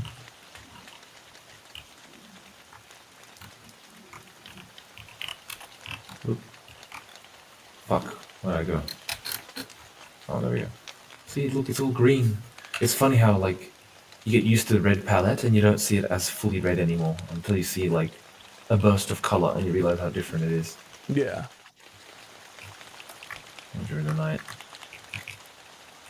Rex is off to sleep. It's 1 in the morning and I work tomorrow. No worries, Rex, mate. We're about to come off as well because it's 1 for Dram as well and it's midnight for me. So we are going to be ending the stream momentarily. But thank you for joining. Very much appreciated, mate. And I'll see you maybe in the week, if not next week. Next weekend. It was a pleasure, guys.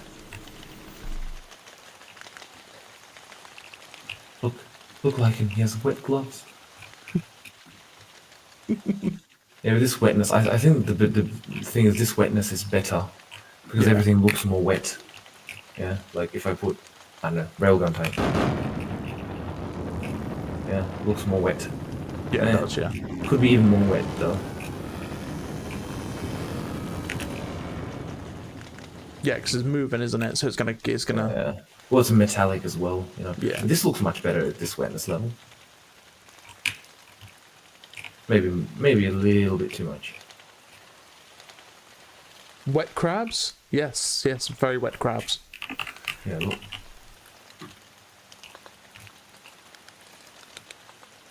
A crab that's never experienced the lovely fluids of the H2O finally gets to bask in the water of Centaurus.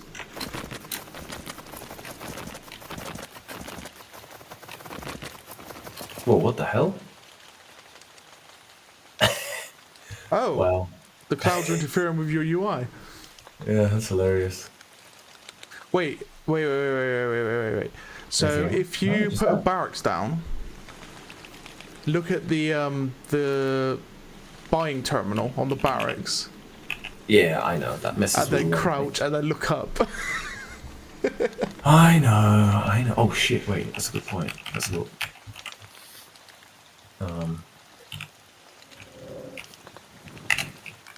Look at that, look how different it looks when it's wet. Yeah, that's good. Yeah.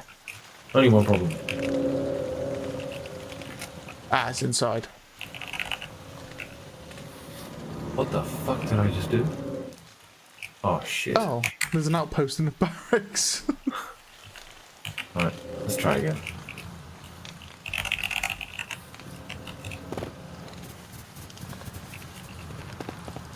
Yeah, see, this feels correct. Yeah. So you go inside, and it's all wet too. Yeah. Oh no.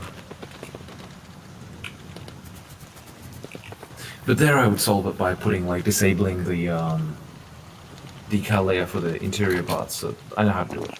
It's possible. Oh, so do you hear anything from people from Unity? Yeah, they like the game. They've seen it, obviously. Like, but there's a couple of things I can't say, covered by NDA. But otherwise, Yeah, they told me please move to Unity and like Unity 6. And we shall see how that can help. You know, the project and stuff.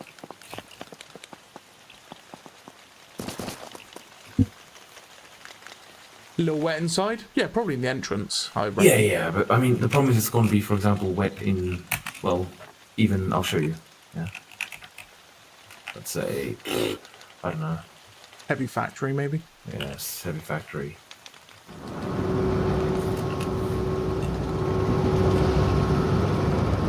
Yeah, you'll get a few raindrops coming through, but here it makes sense. Yeah.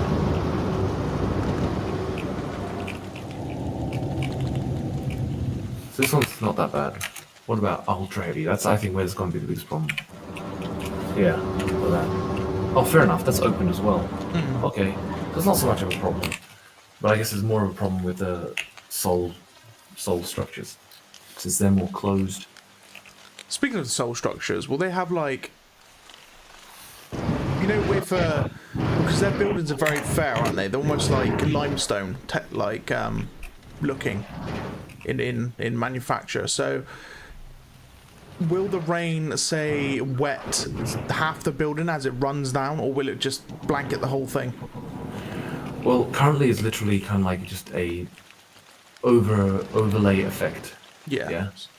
So it will just blanket the whole thing, because I mean, to do it like complexly, where I have absolute control over it, you'd have to do it per object. So each map would have its own series of objects, and oh god, man, that's just not possible in like even for a large team. You want to avoid that shit, you know. Yeah. Okay.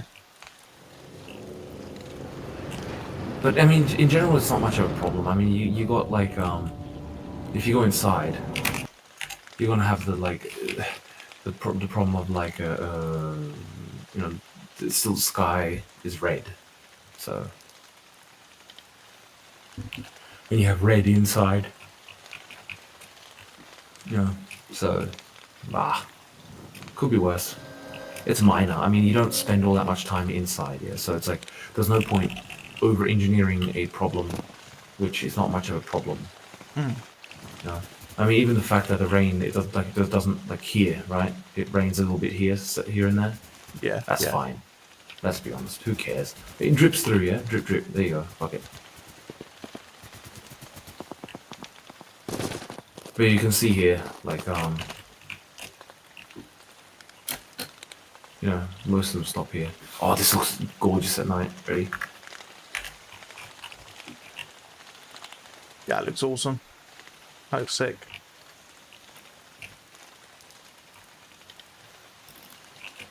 Oh shit, the rain casts shadows. Not entirely intended, but welcome, I guess.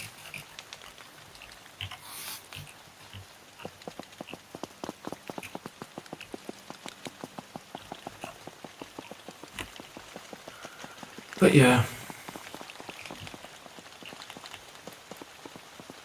I guess I will end it there, because otherwise I'll keep going forever. No worries. Right, guys. We are going to let Dram go to sleep, because the man needs to complete the Centaurus map. I mean, he needs to do other things as well, but yeah. Centaurus map. You have had your first little look. Oh, just like the Centaurus materials and stuff. Yeah. Otherwise, Bliat and Springbok will be working on the Centaurus map itself. Imagine we use Unity 6, we could use DLSS. Yeah, there's no DLSS in there at the moment. Unfortunately. DLSS would be huge. Yeah, definitely massive. For lower end systems, 100%. It would be. It would be. I mean, even my system, like, I know I get, you know, an ungodly amount of frames, but it would still, we would be talking double what I normally get, so like 240s, which would be my monitor's cap rate. And then we'd be looking at high 80s probably, end game scenario with that sort of stuff. Exactly. I try, because I was speaking to some of the render programmers there, I tried pushing them for it. It's like, DLSS important. So we'll see. I don't know. 1 million frames, yes, infinite frames for me. Right. Anyway. Right, guys. Yeah, guys. very much appreciated. I will see you again in the weekend next week. Big thanks to Dram for joining me and showing us the glorious of all the Centaur stuff he's working on. It'd be good to see it soon. But yeah, any news for next week, Dram? A little snippet for next week before we end it. I'm hoping to have for next week the like the tower defense in beta. Ooh.